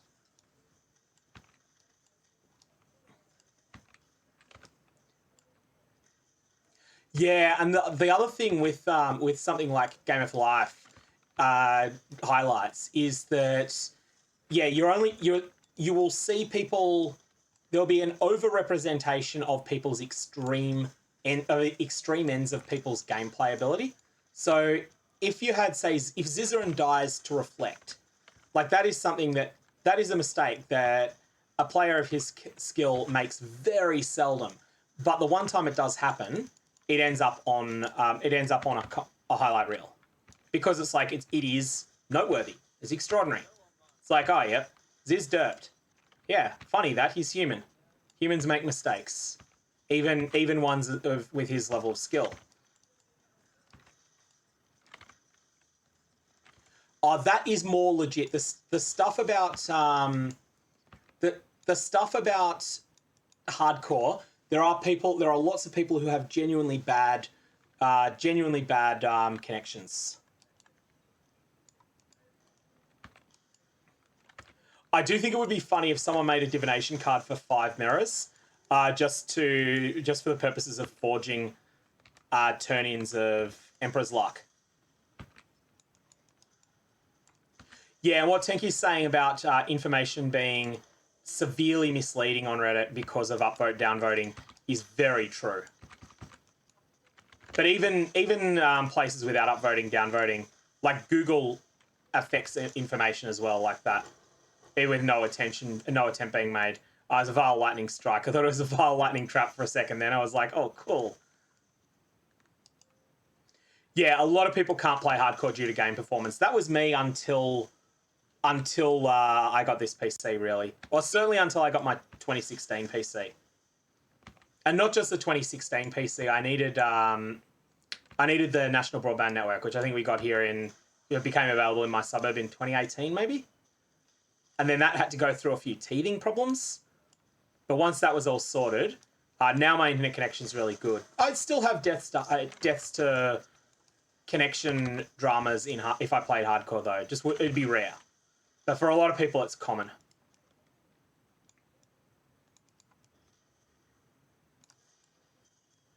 Like, I used to be unable to stream because I would have semi-frequent disconnects. Rip my golem.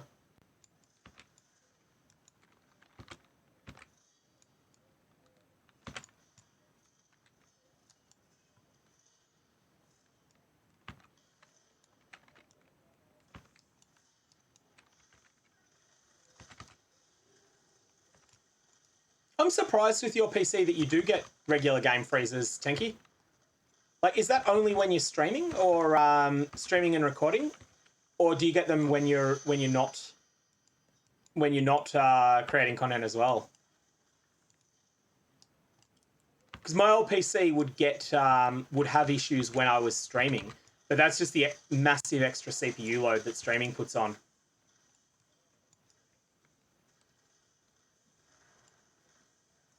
Yeah, it was Veldo's Harbingers. I couldn't do Veldo's Harbingers in Delirious maps at all. That's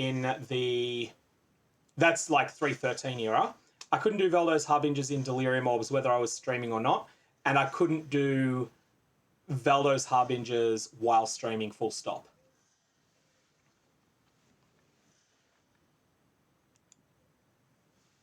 I didn't like Smoke Mine. I'm not the right person to judge Smoke Mine's performance on. I chose not to use it even when it was the best thing in the game, because I just hate the skill. And honestly, I think it's much worse when you're a miner. I tried it briefly when I was a Sabo miner, and I immediately got rid of it. But I wouldn't judge the skill based on my dislike of it.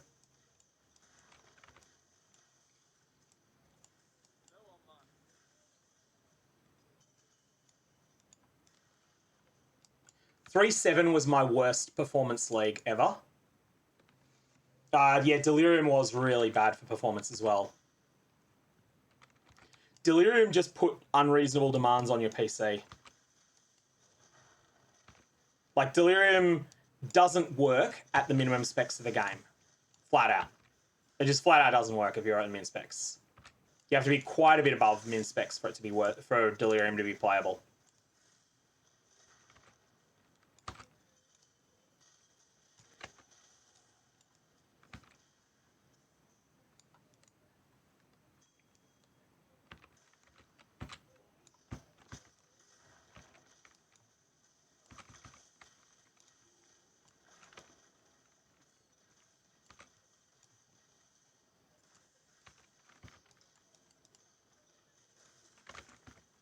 On the stuff about reporting bias, one other thing I think is interesting. So I've double corrupted 2 big items this league, both for other people. I double corrupted a Mageblood, I double corrupted a Squire. The Mageblood got 28,000 views, and it was the one that went absolutely bonkers nuts. The Squire got destroyed, and it got 2,000 views. So that's another thing with the situation with reporting bias in this game. Like, that's not an example of Reddit. Yeah, because I knew how brutal this game is on CPU performance, that was the reason that I went with the 11900K when I bought this PC. It was like, yeah, it was sort of second best CPU that was like consumer grade CPU that was on the market at the time. And I was absolutely set on getting at least, I'm getting that or equivalent from, I was either going to get that or I was going to get the AMD equivalent. Yeah, Vulcan got better in during 3.11, I think, or maybe it was the very end of 3.10 that it got better. It was pretty bad when it came out. I think it came out right at the end of 3.10.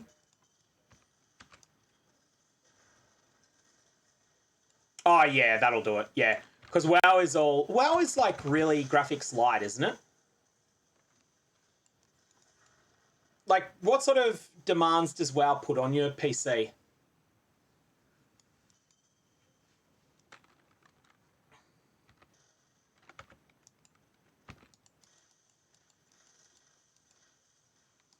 I've never done high end rating in WoW. I've done medium end rating, but that's it.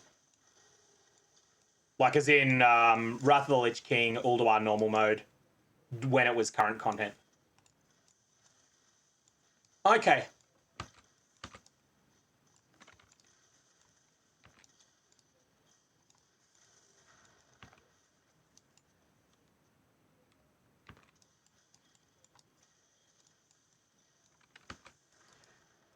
Yeah, WoW started getting more and more pay to cheat, and that was when I just like, that was when I stopped going back to it. Like I used to check out WoW every now and again. Like I'd play it once every expansion or every second expansion.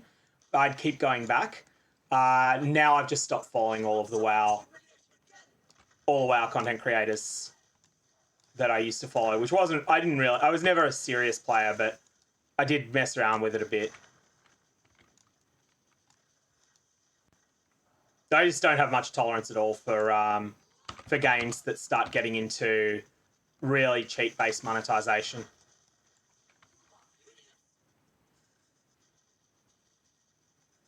That's why I'm not going to start Lost Ark at all, why I didn't start New World. Burnt on Arcade, burnt on Dungeons & Dragons Online, which was my favourite game for many years. Many years. God, that game was good back in the day.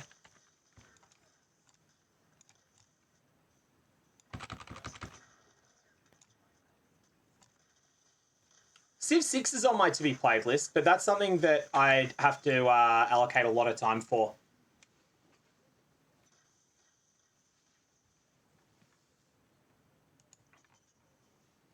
Okay, let's take the 50 flat life because I have very little flat life at the moment.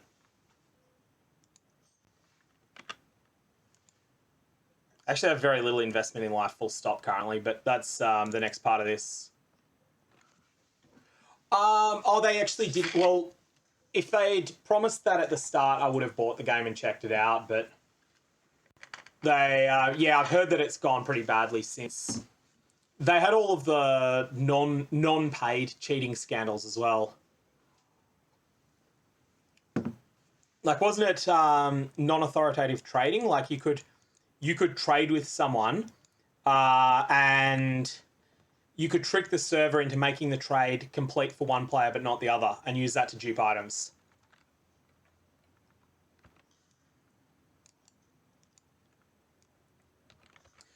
Yeah, I found with WoW, so I played it during Wrath of the Lich King for a bit, and that was, I think, like, they brought in the random dungeon finder during Wrath, and when they brought it in, it was fine because players still played with the etiquette that they had when the random dungeon finder didn't exist, which is where your reputation on the server matters. Don't be a jerk.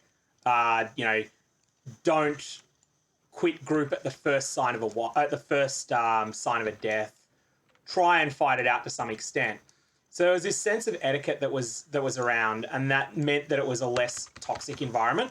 Then they changed it to the point that that was no longer the case. Yeah, but I think there's a point where you have to say, if you believe the devs, is a little bit questionable at some points.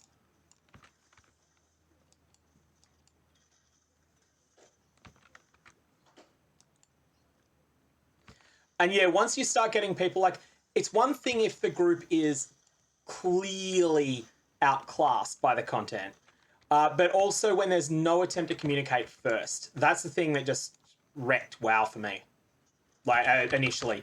That was what took the magic of the game away.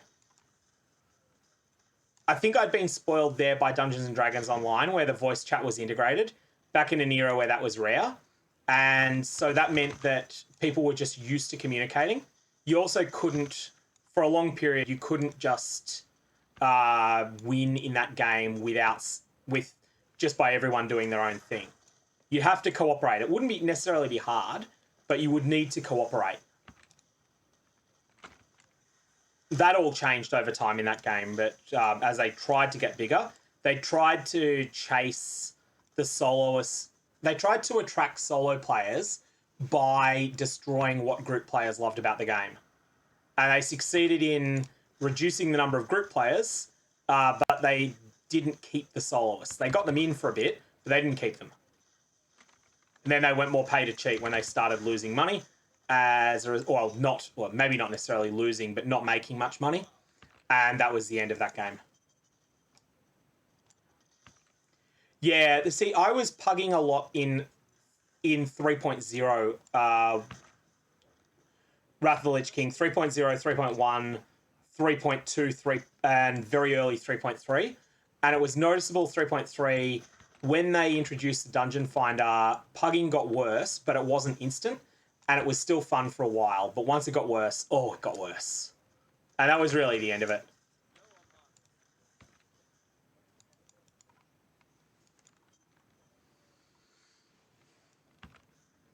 Like, you know, I saw all of Ulduar except the last couple of bosses in pugs. Actually completed all of the tier 1 of, you know, all of the first tier except Cytherian plus 2 and Cytherian plus 3 when it was current content. So, you know, you could pug most of the game at that point. Just, you weren't at the start of progression.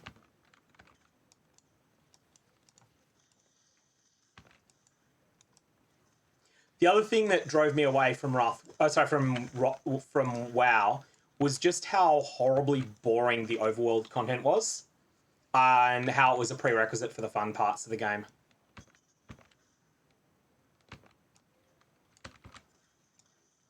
Like, it wasn't boring the very first time, like for the first few hours, but after that, really, I think that the whole concept of outdoor questing that World of Warcraft is entire overworld is built on, of solo questing, is fun for about 2 or 3 hours. And then you just get to the point that it's just a drag.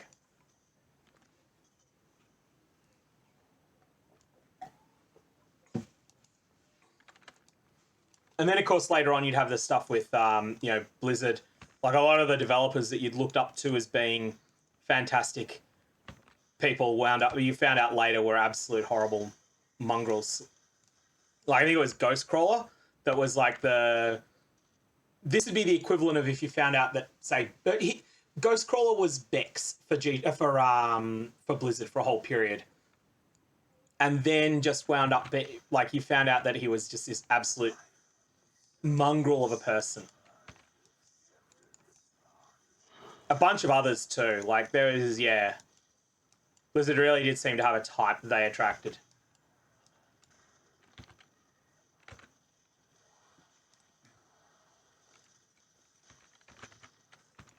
Oh, that was like 2021 news, not anything that happened when I was still playing WoW.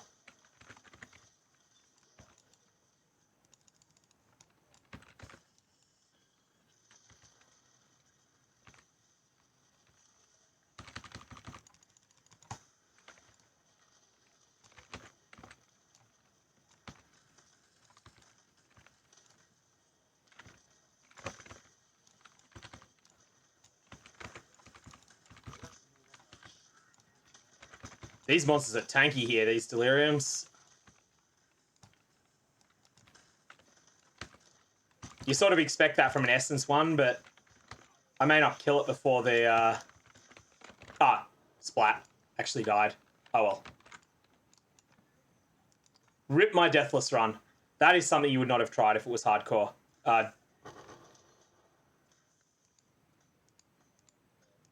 Delirium plus Essence plus Beast.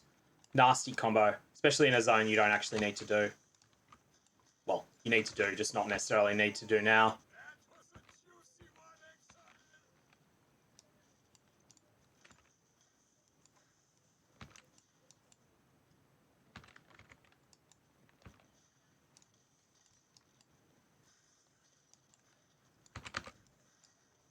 I like as just a little point of interest in this zone. You've got a broken waypoint here, and that's interesting because this zone in Act 2 when you first come through this zone has a waypoint in it, and then they've chose not to put one in this zone, but that's what there's sort of homage to it there. There's a lot of little cool details like that in Path of Exile. Oh yeah, let's go play with Rizlatha. Quick poll in chat. Do people fight Rizlatha and Aberrath while leveling? Or do you come back after Act 6, right at the end of Act 6, or do you come back miles later? It seems like people are really split on that. A bunch of people do it at level, a bunch do it just slightly over, and a bunch do it miles later, like in Act 9 or 10.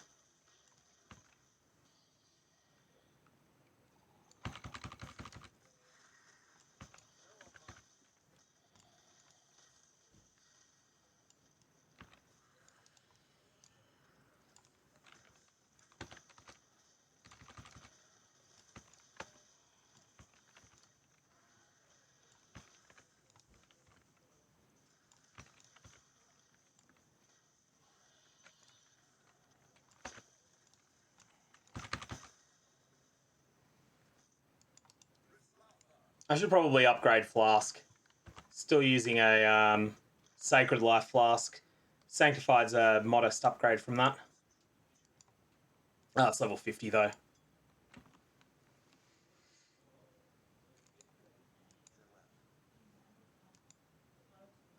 No, I don't need that at leveling.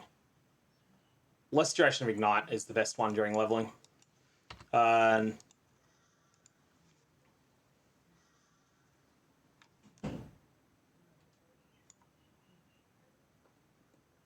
Yeah, that's something I hate as well, what Tenki's saying about systems that are aimed at casuals that are mandatory for hardcore players. And I found that even in Wrath of the Lich King with Heroic Dungeons got like that. Like, Heroic Dungeons were tuned for casual players, which is fine, but then they were mandatory to do for all your badges.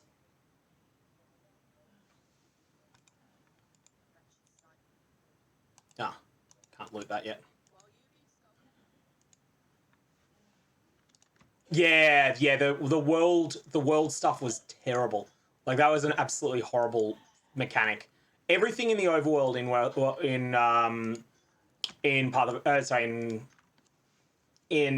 Warcraft was just bad, I thought. That's a lot of life, but it's got nothing else on it. It's actually not a lot of life. It's just a fair roll. And that's trash.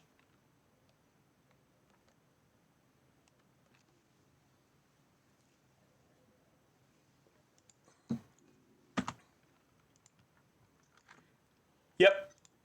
And if you're in the middle as well, it's like you wind up with this situation where the content you want to run is gated behind the stuff you have no interest in running. Like, it just ends up unsatisfying all around. And you should just make it so that content's designed for someone and you do the stuff you want and you miss out on the rewards but for the other stuff. But the rewards for certain types of players are dependent upon shouldn't be gated in that way. I don't want to take... I'll take the crit later. I go leftwards there, and I've got the other... I'm planning on getting this... this life node, of course. Blood Drinker is nuts. Aberrath Reward. Aberrath Reward. Farewell. Good work, And we'll take something that is easily chromeable into the right colours. Farewell. That's better. Hey, Plato, how's it going, mate? Good evening from here in Australia.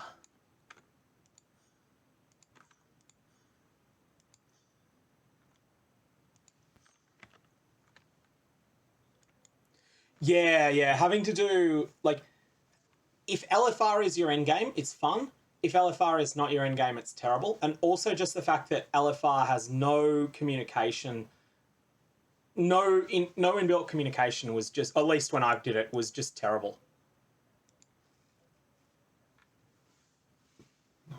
like the way that you would, that if you didn't know an encounter, you would just end up getting vote kicked rather than someone giving a quick description of how to do it. And that was miserable too. Like that is, whereas if LFR wasn't mandatory for veteran players, I don't know what it is now, but when I was playing it was, then you wouldn't see people getting vote kicked for not knowing what to do. You would see someone explain it.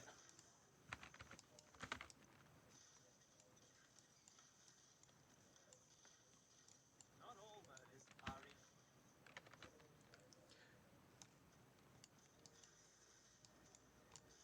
Yeah, exactly. I mean, Path of Exile does have a lot of that at the moment. Like, I think actually one of the worst things about it is that Tier 16 maps haven't kept up with player power creep. And so you wind up in this situation where players have to run... Like, there's a bunch of content that's gated behind running the core Atlas stuff on your already powerful character.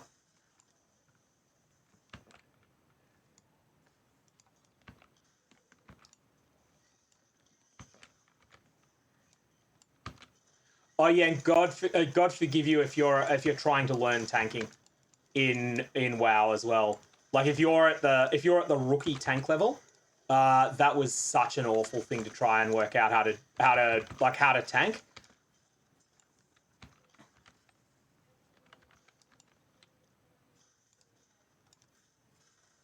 I think the thing is that multiple difficulty content is really good in that it makes sure that there's like the content that would otherwise suck for everyone except a couple of players or except for a section of the player base ends up being good for everyone.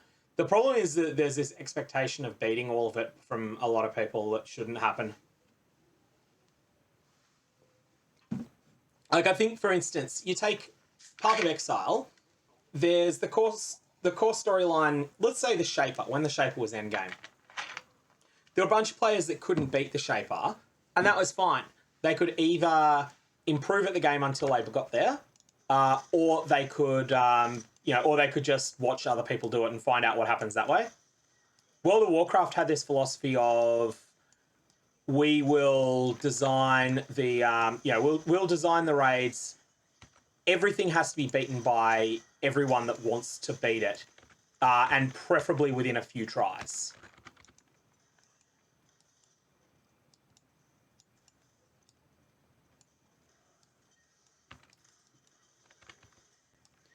Because one of the big things with WoW is that communication is the difference between a terrible raid group and a mediocre one. And communication was not facilitated in the game at all. Like, this is at least pre-going to hell WoW.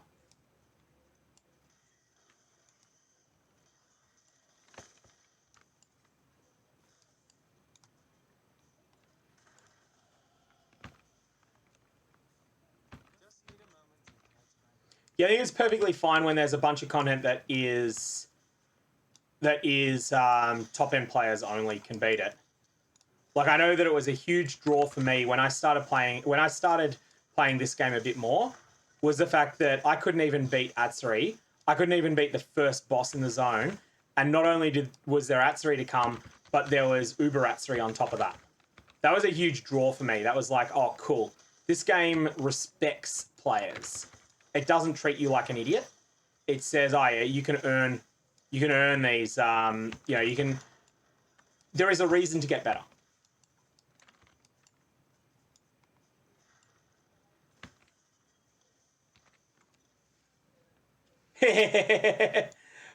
Getting sidetracked is always fun, man.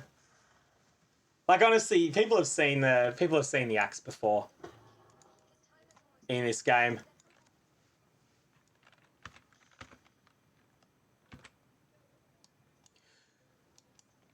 One of the other things with WoW that I really didn't like, the best part of a new encounter was learning fights, and that was just socially unacceptable to go into a fight without knowing it. Like, to actually try and get that experience, you couldn't get it unless you had a whole guild dedicated to doing it.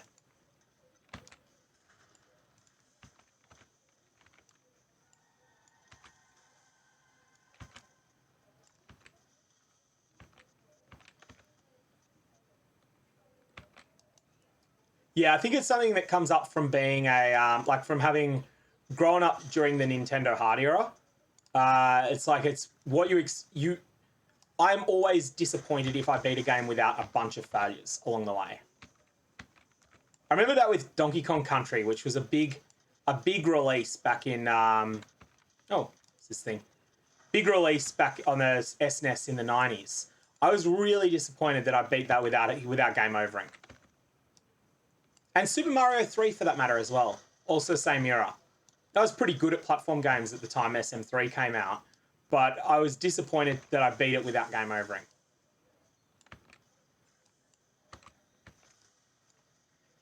After SM1, I would have game overed like 500 times before beating that.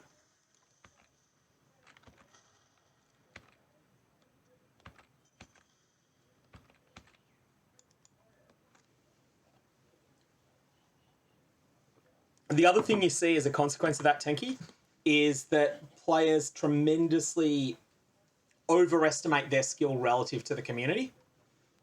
So it's like, people call me a top 0.1% player in Path of Exile. And it's like, do you know what the top 0.1% of this game are capable of? These are the people that are level 96 by day 2 of a trade league, if that's their goal. These are the people that are killing Maven on day 3 in a trade league. That's the top 1 in 1,000. I don't think I killed Maven this league until 14 days in. Maybe longer? Maybe 21?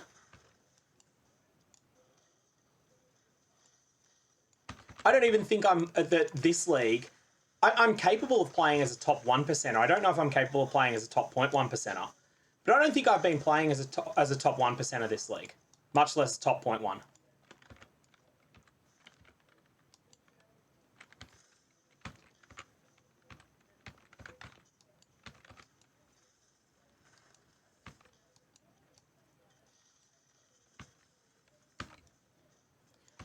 I think you can't call yourself a top 0.1% player in this game unless you've had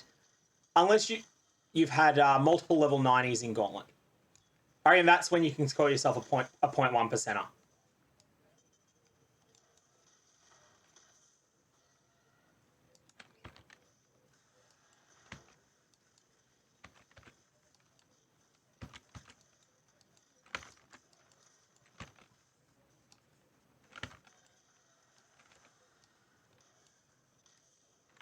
Yeah. There's.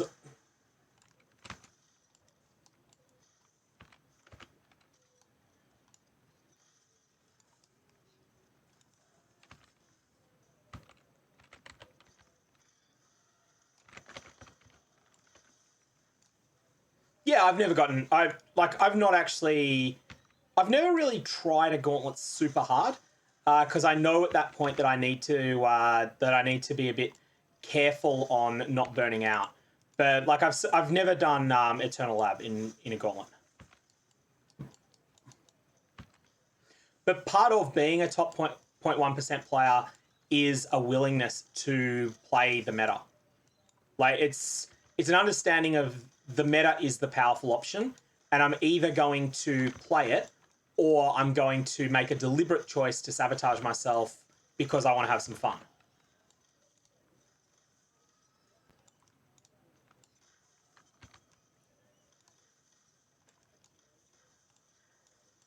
Because, like, let's say, for instance, you're a top 0.1% player and you choose to play Solren because you just love the skill. Your performance that league is going to be top 1%, but it's not going to be top 0.1%. You're going to be behind where you could be because you've made a decision. That decision's fine. It's just one that you're going to be impacted by.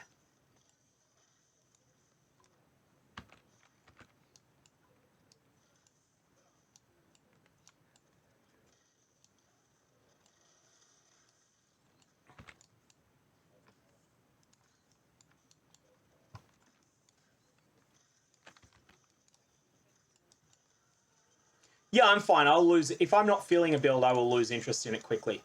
That's why I've been playing a weaker build than anything in the meta this league.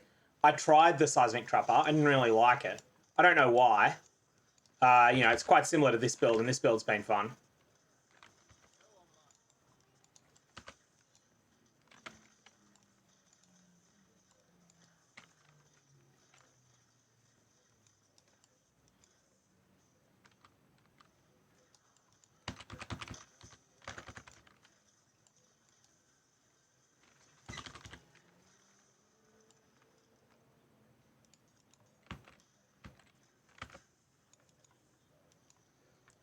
Hey, I was actually able to double click that quickly this time. He's such a finicky button to press that. Yeah, exactly. It doesn't necessarily mean working out what the strongest build's going to be either. It just means identifying something that's really good and playing it better than the people that play it at an adequate level. Because like the Seismic Trapper is strong enough to beat the Feared simultaneously if you play it at an adequate level and you know, with a couple dozen Exalt budget. But someone that's a top 1%er will do it on a much lower budget than that. You know, they'll do it on a 5-link.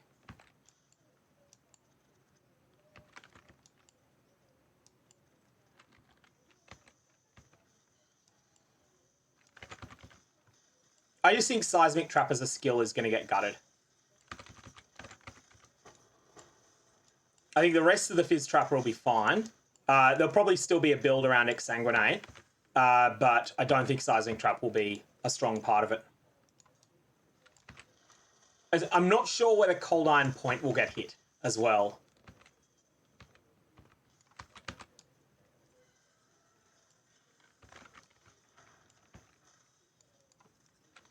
Off-meta powerhouse builds are interesting in that, like, they can, if you can craft the gear for them yourself, or if you can source the gear for them, don't necessarily need to be crafted, but if you can source the right gear for them, they can be fantastic budget things.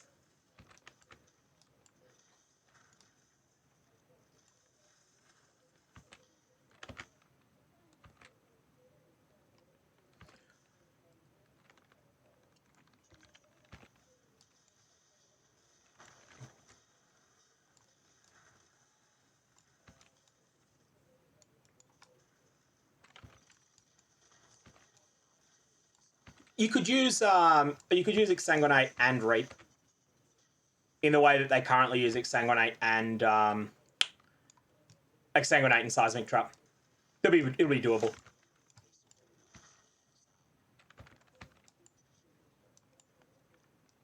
That's hilarious, Tumblr, the King Corvus comment. This build can do Act 8 Cirrus and Uber Elder, but I can't. I've gone the wrong one. Misread the minimap then. I was looking at chat. Oh, there it is. This stupid layout. It's actually an up right instead of up left. All right, let's go play with the Brine King.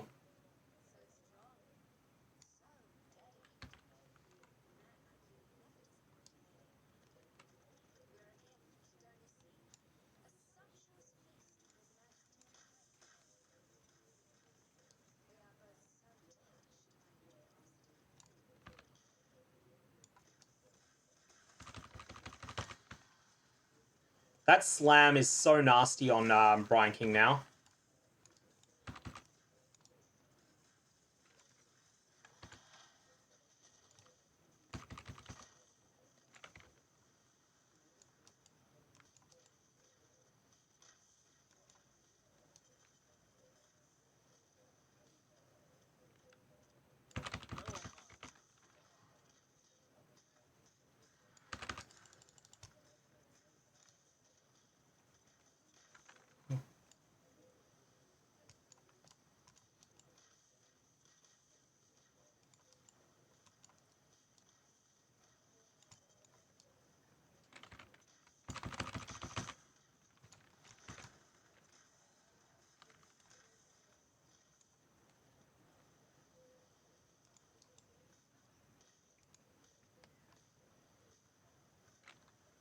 Oh, you tried the Fizz Trapper Reborn? Yeah.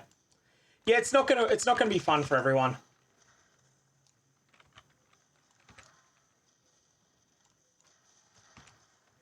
That's fine. You give it a go, see if you like it or not. Better to find out now than to find out early in next league that you don't like it, assuming it works.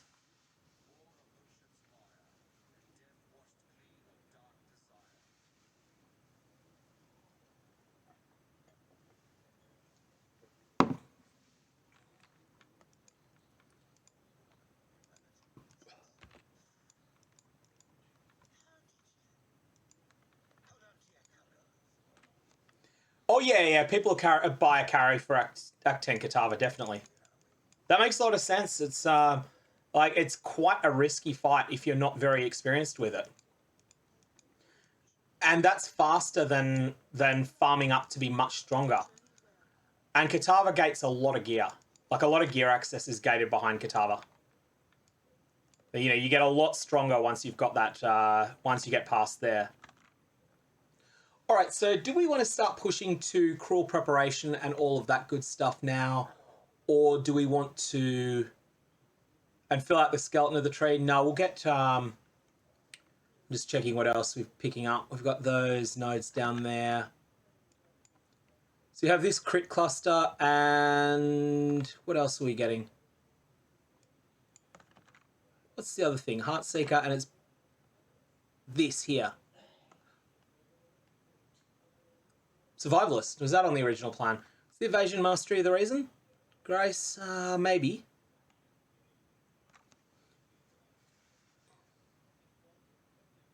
No, I'm just going to take the crit stuff for now. I think we're starting to get enough crit that it's worth investing further in crit. We're going to do it at some point.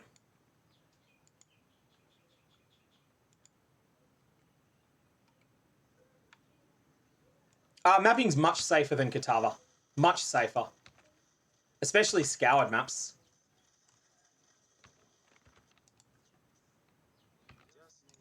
If you're not experienced with the Katava fight, it's a huge gatekeeper.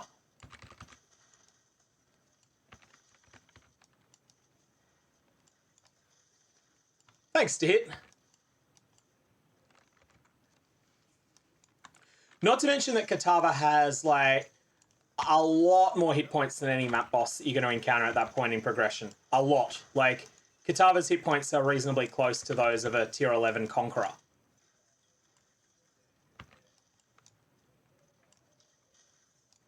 And yeah, he's got a couple of slams that will knock you out. Likewise, Depraved Trinity.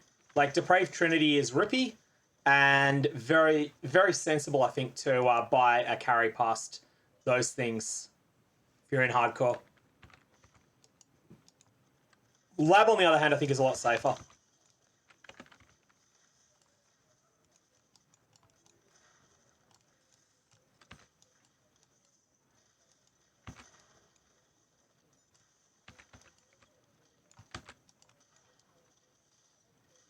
White map Baran is very dangerous, yes, but he's also a lot squishier. White map Baran you can burst down, but yeah, Baran is the most dangerous Conqueror at low gear level. It's more that with Baran, like Baran and Katava, you can learn their mechanics easily. The problem is that one mistake on either of them is splat, you're dead.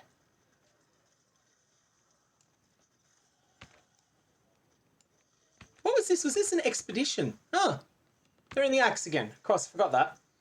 I was thinking of them as being map only for some reason.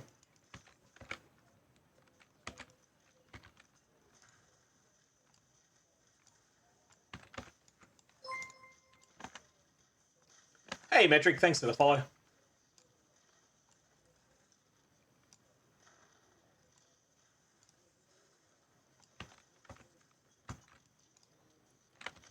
Oh, I don't know about that. The thing with Baran is that you can get overlapped really badly. Like, he shotguns unpredictably. That's the thing with Baran that's so dangerous with him.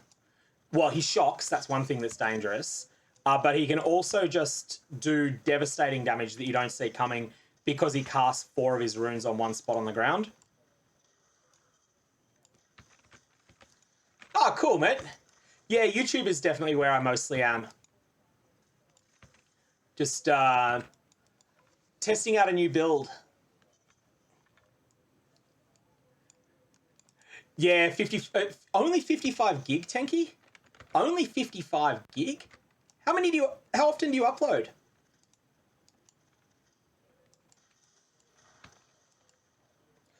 Doesn't cluster traps gut the hell out of your damage, JMF? Like compared to the support that I'm using, which is the name of it, the Swift Assembly, the trap multiplier. There's a labyrinth trial in here, and it's upstairs too. Should find out before I go down there. Or maybe I'll give it a shot. Hey. So multiple versus cluster. You go cluster because of the better spread, even though it does worse damage.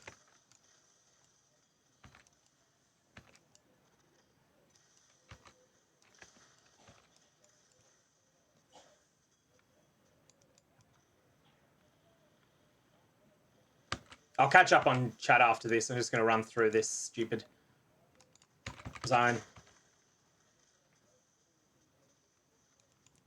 For those that have just joined, I picked up the Vaal Spark by chance while leveling, and I do really like using a Vaal skill, not necessarily the right one for your build, just while leveling, because it gives you an extra burst of power sometimes. So that's why I'm using Vaal Spark at the moment. Be curious on that.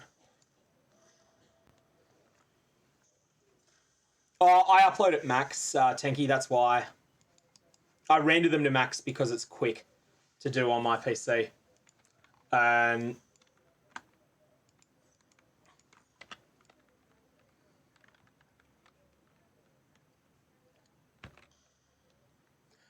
Okay, let me just test that then. It's an Act 4 quest reward and I haven't collected it. So I'll test cluster traps out based on that advice. We'll see if it's any good. It's the same color as the gem I'm using, so it's an easy swap.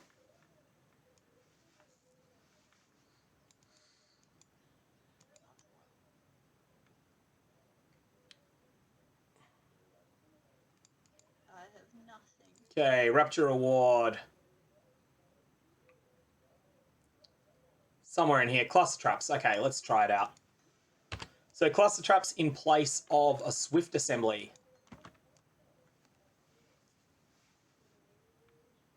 So I suspect, Tenky, I'm not sure on this, but I suspect videos do better if they're uploaded as higher.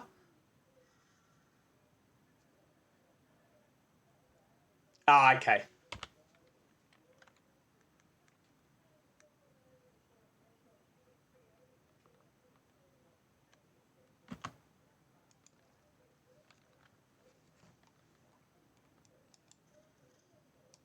All right, well, we'll give it a shot, hey. Always like getting a... Yeah, I can see how the coverage is indeed better.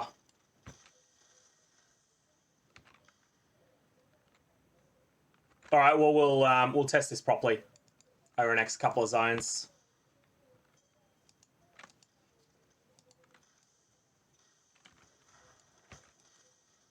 Just need a moment to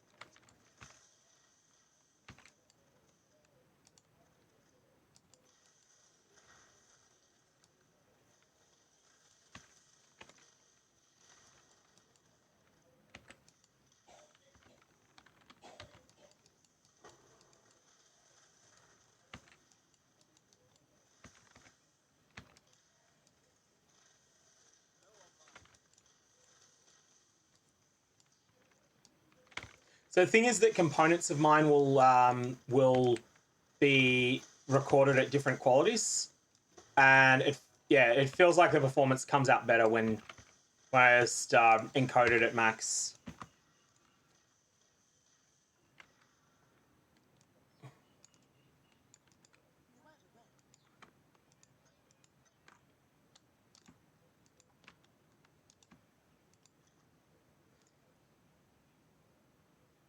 Oh, that's that's got a whole bunch of different mods on it. Just a bunch of high tier mods I saw first, then I didn't see what they were for a while. All right, everything there can be vended.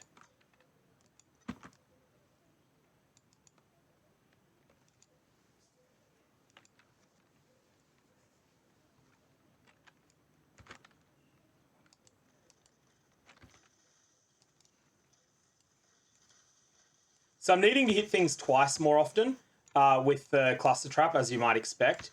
But it does seem like it's doing fine.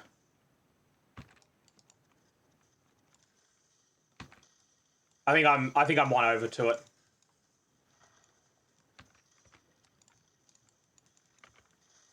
It's definitely harsher on the mana too, but that's manageable. Could possibly level up clarity a bit more.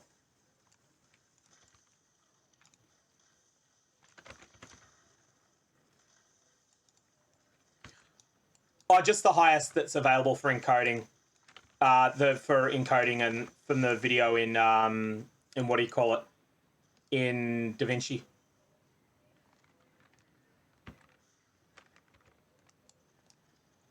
I don't know if it offers intelligently or not. I've never paid that much attention.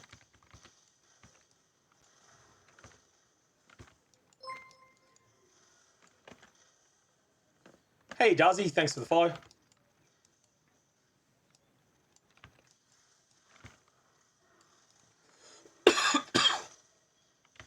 I basically trust it to do its thing. My mana flask. Oh, I'm still using a very low level mana flask. That's why I'm having so much trouble with it. Let's do this stupid thing.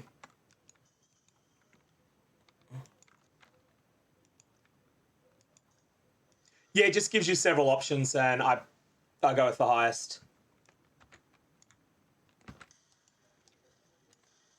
I'm not sure if it helps or not at some points, but it does seem like things have gone better since I started doing that. Just need a moment to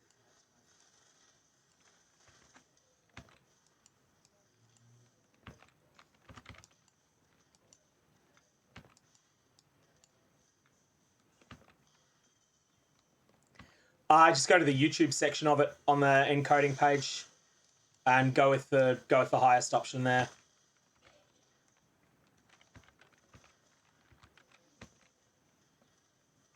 I found the times I've used lower, it's looked genuinely bad.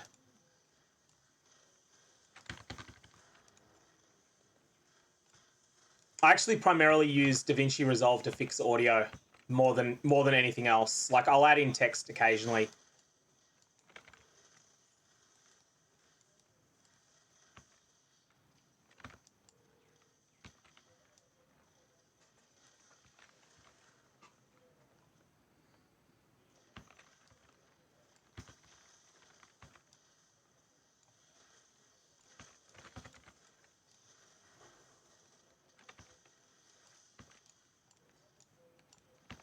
Oh, yeah, how'd that end up, Tumblr?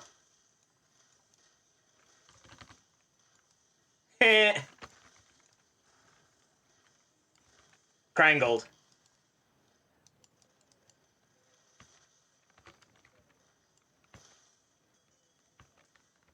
I'm thinking I might finish Act 7, then call it for the moment. I need to eat soon.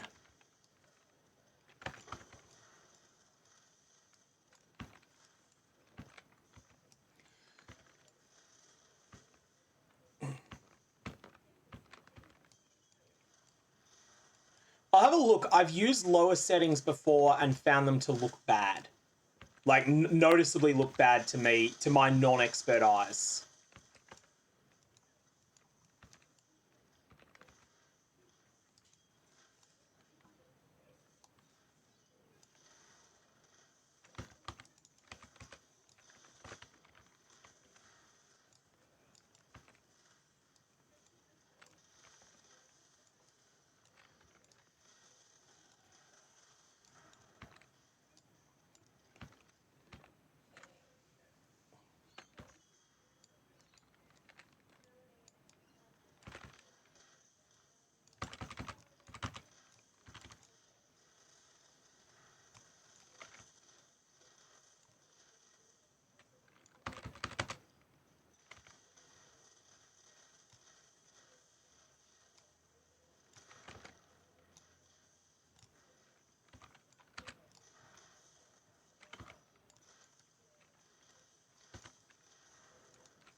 Oh, I need to fix this mana issue. So partly it's the flasks I'm using.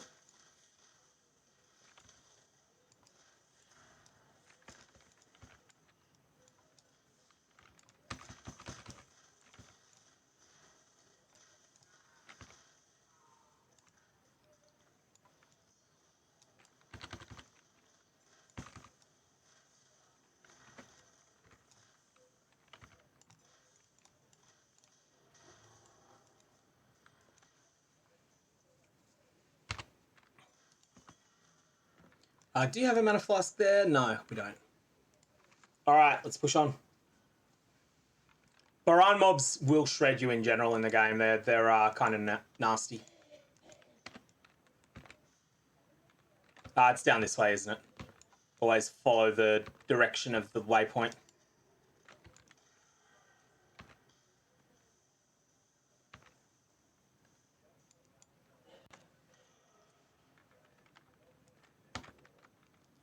And now it's usually this way from memory to the thingamajig, the labyrinth trial. What was your resilience against shock? Did you have the bench crafts on your rings for, I think it's 51 to 60% shock resilience? That'll probably be the thing you're missing if you're having trouble with Baronite mobs. At least now, since they got nerfed. Because they used to be ridiculous, but then they got nerfed pretty hard.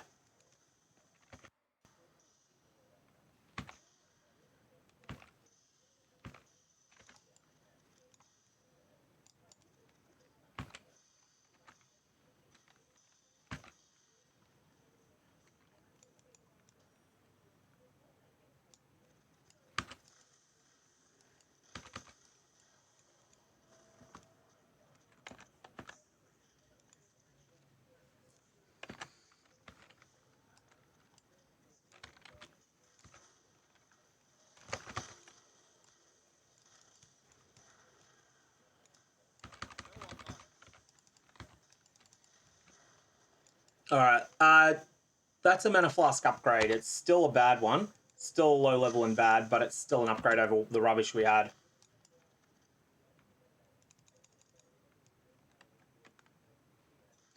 One per pack, you say? Yeah, it's getting most. Blue pack? Not quite, but close. There's our mana flask. That'll solve it.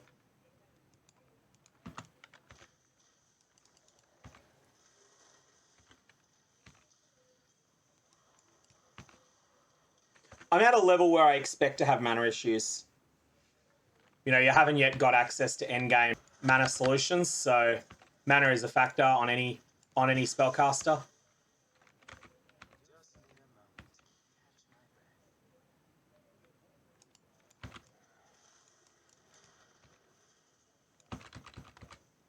breath.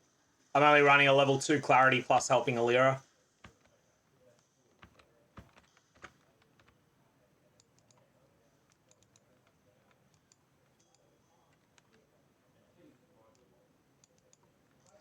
Logbooks are rough. Logbooks can definitely kill you.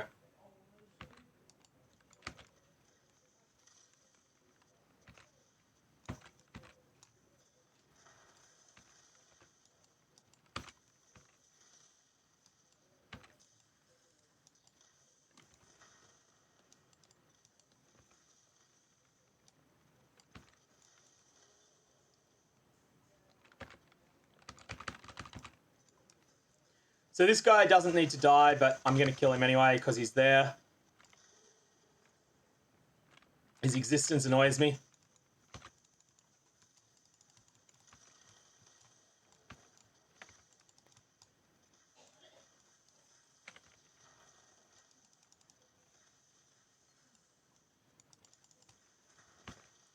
I'm going to skip the Gwenin encounter.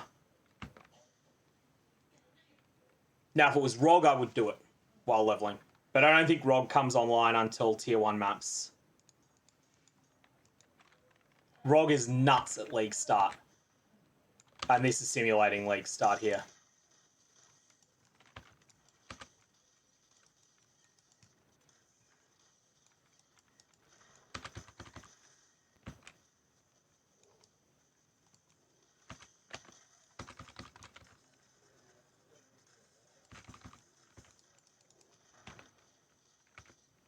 How would that drop? Nothing really. No.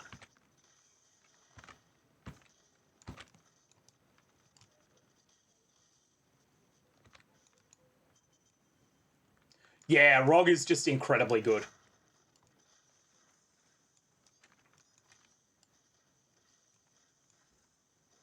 Okay, so this is a fight against 2 bosses in a row.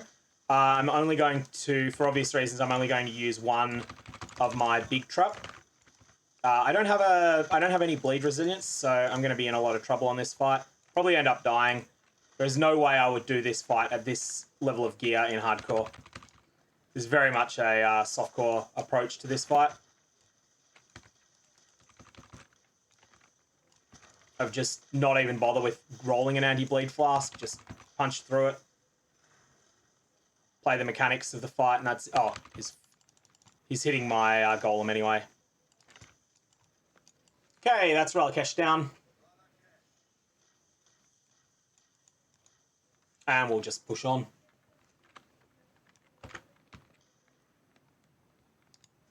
Just need a moment to catch my breath.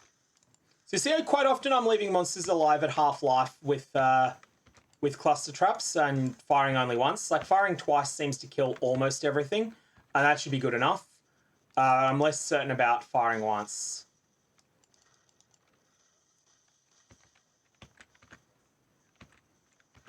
Need to find the Dread Thicket, Gruthcall, 7 Fireflies, and then the 2 worst zones in the game. Back to back. Yeah, it's true, you don't need to kill everything. I do overkill when I'm fighting through. I'll kill a bunch of monsters that you don't want to kill.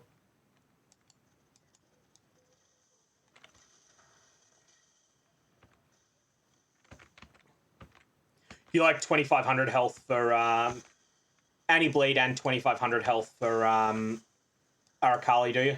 On hardcore? That makes sense.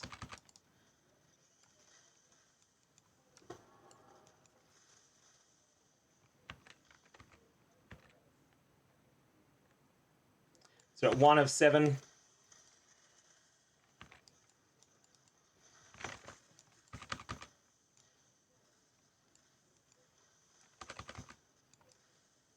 Oh yeah, I can see the purpose of doing the Vaal zones. You can't get Midnight till level 60 though. I'm not sure if you're aware of that. Midnight is drop restricted 60 plus. So you can get normal fragments, you just can't get the Midnight ones.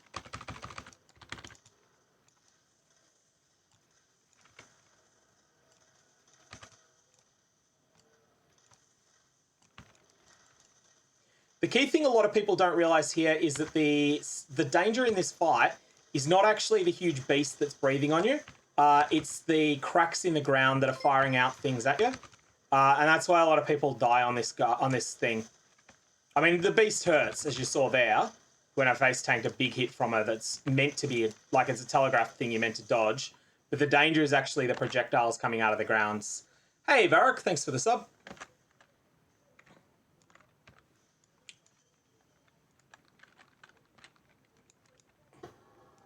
Yeah, I agree. Some Vaal gems are worth something early on. Haste sometimes, although that depends on the league mechanic. Often league mechanics will just disgorge enormous amounts of Vaal gems. 3 of 7. Here's the one that's in the middle that you always tend to miss if that's there. Hey, Pixie, thanks for the follow.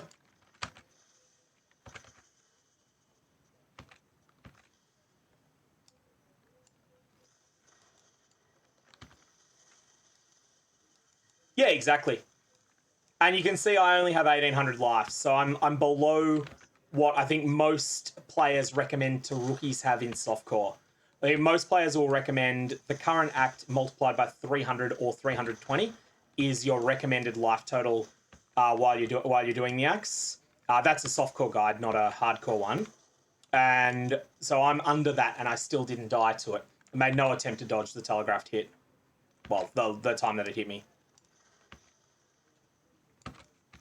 I don't think I would have died to a critical from it. It's just not that dangerous. The stuff from the ground is really sketchy in that fight, though. It can shred you, and it's hard to see. If in doubt, dodge about, and it won't hit you.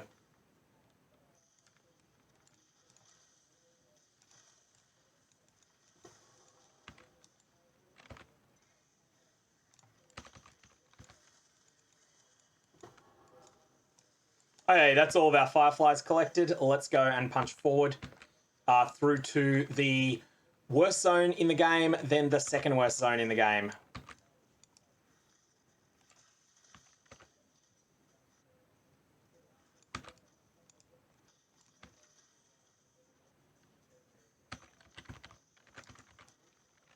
Oh, thanks, Pixie.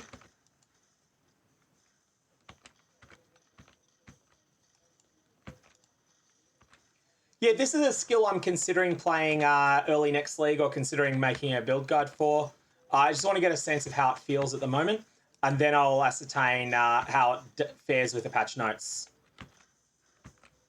But it feels like it's, like, for low-level play, it's fine. I do want to catch on stream the higher-level play as well.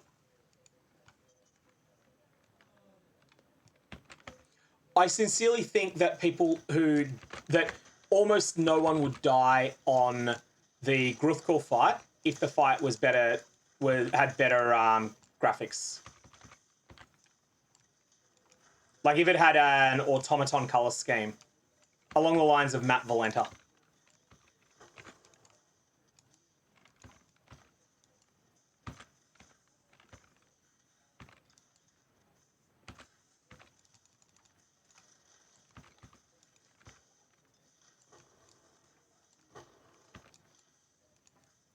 Now, I heard 2 drops there, and I can't see the other one. Oh, that's probably why.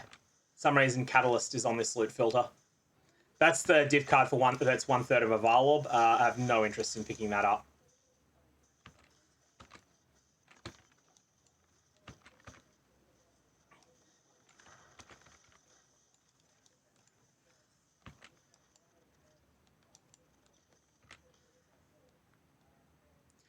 Yeah, I mean, I think that Seismic is, like, if they try and gut Seismic by hitting the Saboteur, you'll have a situation where the best Deadeye is going to be a Fizz Trapper, and possibly even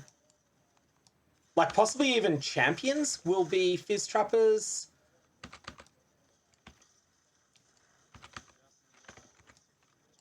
I think all of the middle tier Ascendancies will be dominated by Fizz Trappers if they just hit the Saboteur. That's why I think the Sabo is pretty safe. I just realised I've forgotten to do Labyrinth. Like, as in forgotten first Labyrinth.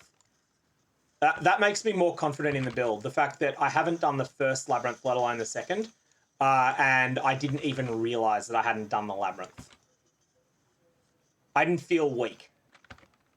That's a good sign.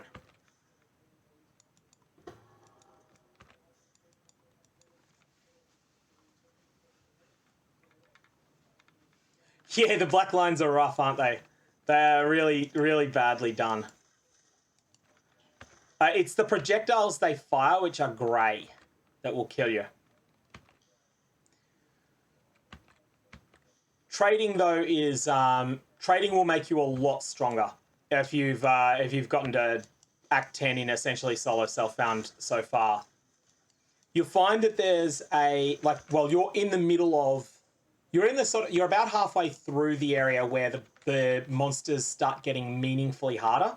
Like, really from about mid-Act 9 to late Act 10, monster stats get a lot higher.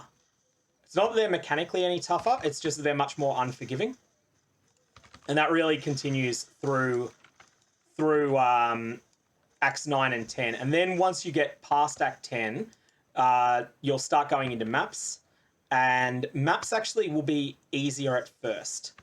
But the monsters will have higher stats, but they'll be mechanically easier monsters than what's present in Act 10. And then after that, the map monsters will start getting nastier.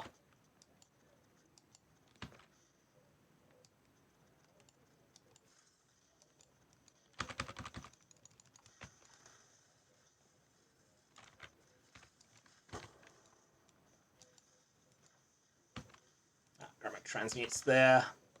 Now, it's somewhere in the middle. Oh, wow, we found Yena quickly. That's quicker than usual. So I'm going to kill Arakali, and then I'm going to end the stream at that point. And if people have got suggestions for someone to raid, let me know. Otherwise, I'm going to check someone out that I don't know. I'm going to skip the Delirium encounter here, just because it slows things down. No, actually, I'll do it just for the Tangmazu voice. Just the Mother of Shadows makes herself known. Okay, that's not very exciting. I was hoping Tangmazu would say something insightful and interesting and horrible here, like he normally does, but that's not it.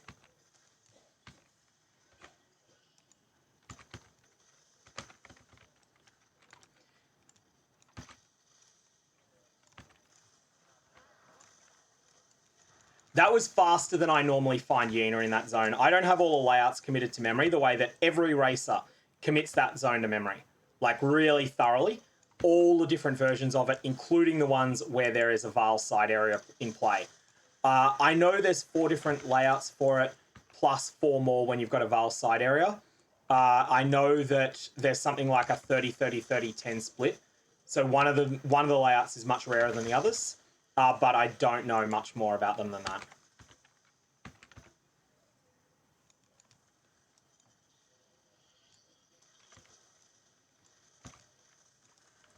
I don't think that could have been done, Tenky. I think it would have been too much additional voice record, a conditional voice recording that most players wouldn't have seen, because you'd only probably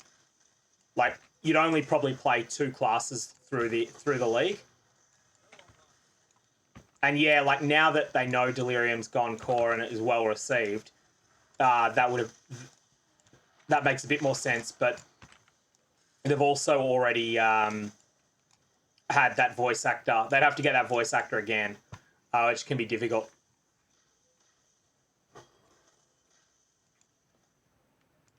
Topaz Ring I might use. That's it. That would be funny, though. I agree with that. That's cool.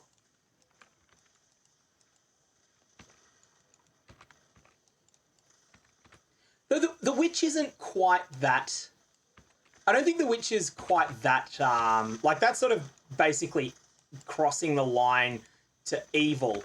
The witch didn't take glee out of the killing the people in her storyline.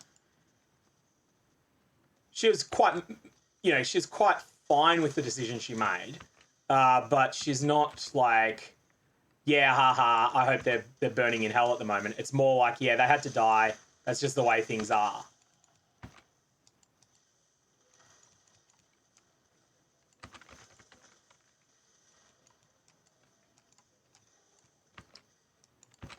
Those spitters there do, I believe, 60% fizz, 40% chaos or something like that, those spiders. They don't do all that much damage, but they can rip you apart in maps if you start mapping with neg 60 chaos res. I think the witch is bitter, but bitter for justifiably bitter, but not to the extent of I am a monster, but to the extent of I am a very ruthless person you don't want to mess with. She's like an IRL drug dealer. You mess with one of them, and they will go sick at you, but it's not like it's actually a source of joy. It's just like, oh yeah, this business has got to be done.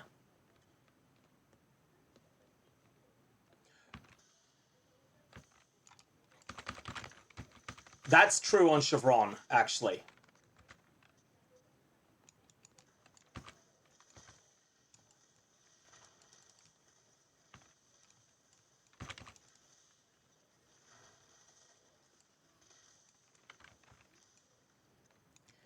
The duelist is a pretty horrible person.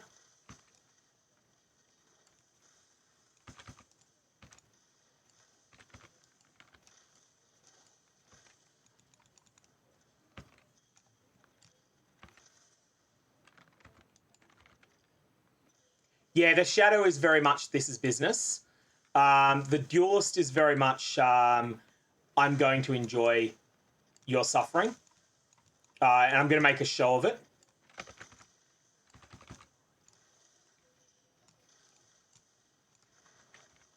Like, the duelist strikes me as the person from Path of Exile, the character in Path of Exile that would have had their YouTube account banned because they showed a video, like they posted a video of themselves killing an animal just to show off.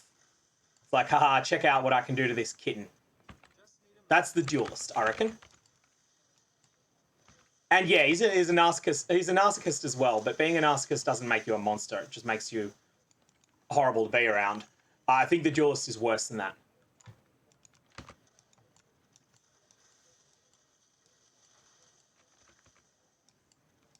Like, let's put it this way: if beheading videos were a thing in Rayclast, the duelist would be the one making them.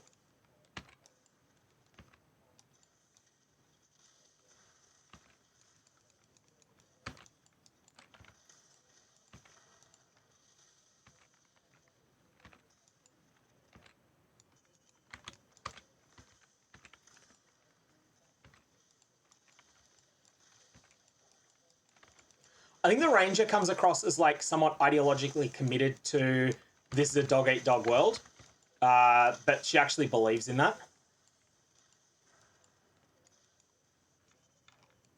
And the Marauder just doesn't make sense a lot of the time. He's like, does he accept ideologically the concept of slavery, you know, like Roman-style slavery, where if you're defeated by the powerful, then you deserve to be a slave?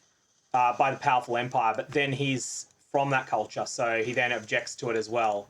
I can't work out where the Marauder stands. I don't think he's particularly coherent as a character. Yeah, Metric, I think much worse than Prince Charming from Shrek. Much worse. Like, if you exaggerated Prince Charming's flaws to the point of near caricature, that's where I think of the duelist. I have to check why I think that. Well, so I'm not intending to level a duelist anytime soon, but if I do, I'll pay attention to it. Ah.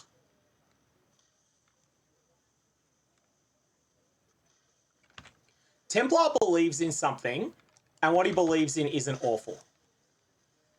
I respect that.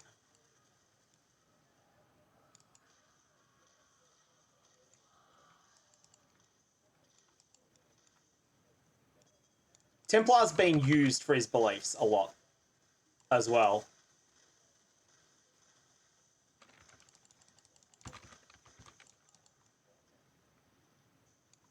Alright, I fire off my Vaal. I mean, Vaal Spark doesn't do much damage to bosses anyway, but it's still frustrating to see it miss entirely because she goes underground.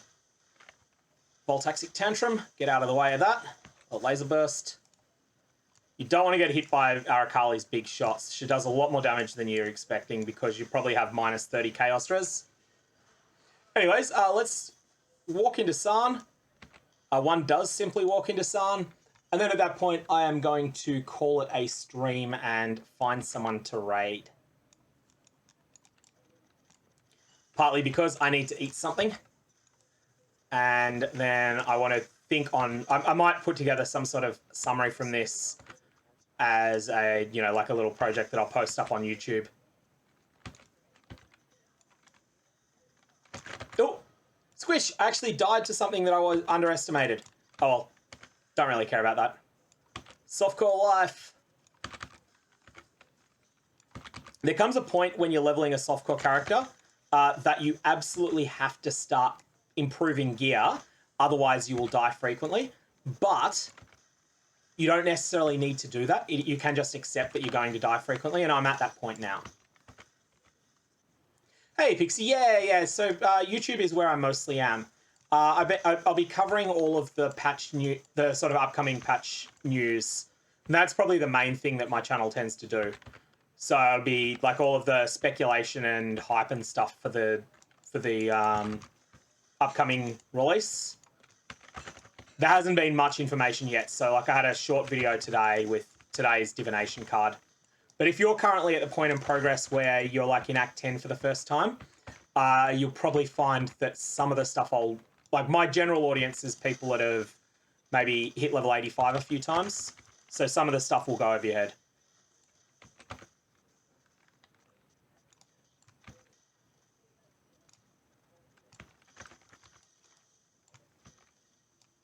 That's hilarious, Tumblr. That is hilarious, and you should definitely do that. I really like that. You should you should post a loot filter with that on Reddit right at the start, and just call it the elder abuse filter. Tenki, I am tempted to do that because I'm going to be 40 in a couple of weeks' time. So I am very tempted to do that. I think I'm older than most of the Path of Exile player base. Probably older than maybe 75, 80% of the player base. So maybe I'll have that in there. Anyways, folks, thank you all. May your Vaal have interesting results. And I am thinking I will just check that this person that I don't know is streaming in English, and I will then head a raid over there. If they're not in English, then I'll find someone else. 4 or 5. Okay, let's go and raid Yielder.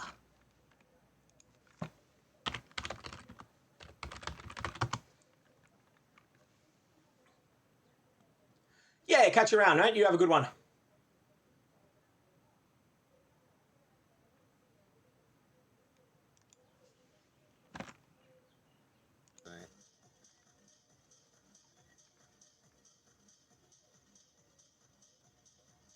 I don't really want to deal with Beyond right now for some reason. Frenzy, sure. For the last time, stop testing. Oh, it's you. Welcome, welcome. That's Sir Gog? Is that the Sir Gog I know? Of YouTube fame? Is that Sir Gog? That Sir Gog? Hey, a fan, subscriber, viewer, here. Thanks for the raid, dude. Appreciate it. Your content has been very helpful to me as someone who has learned PoE in the last 9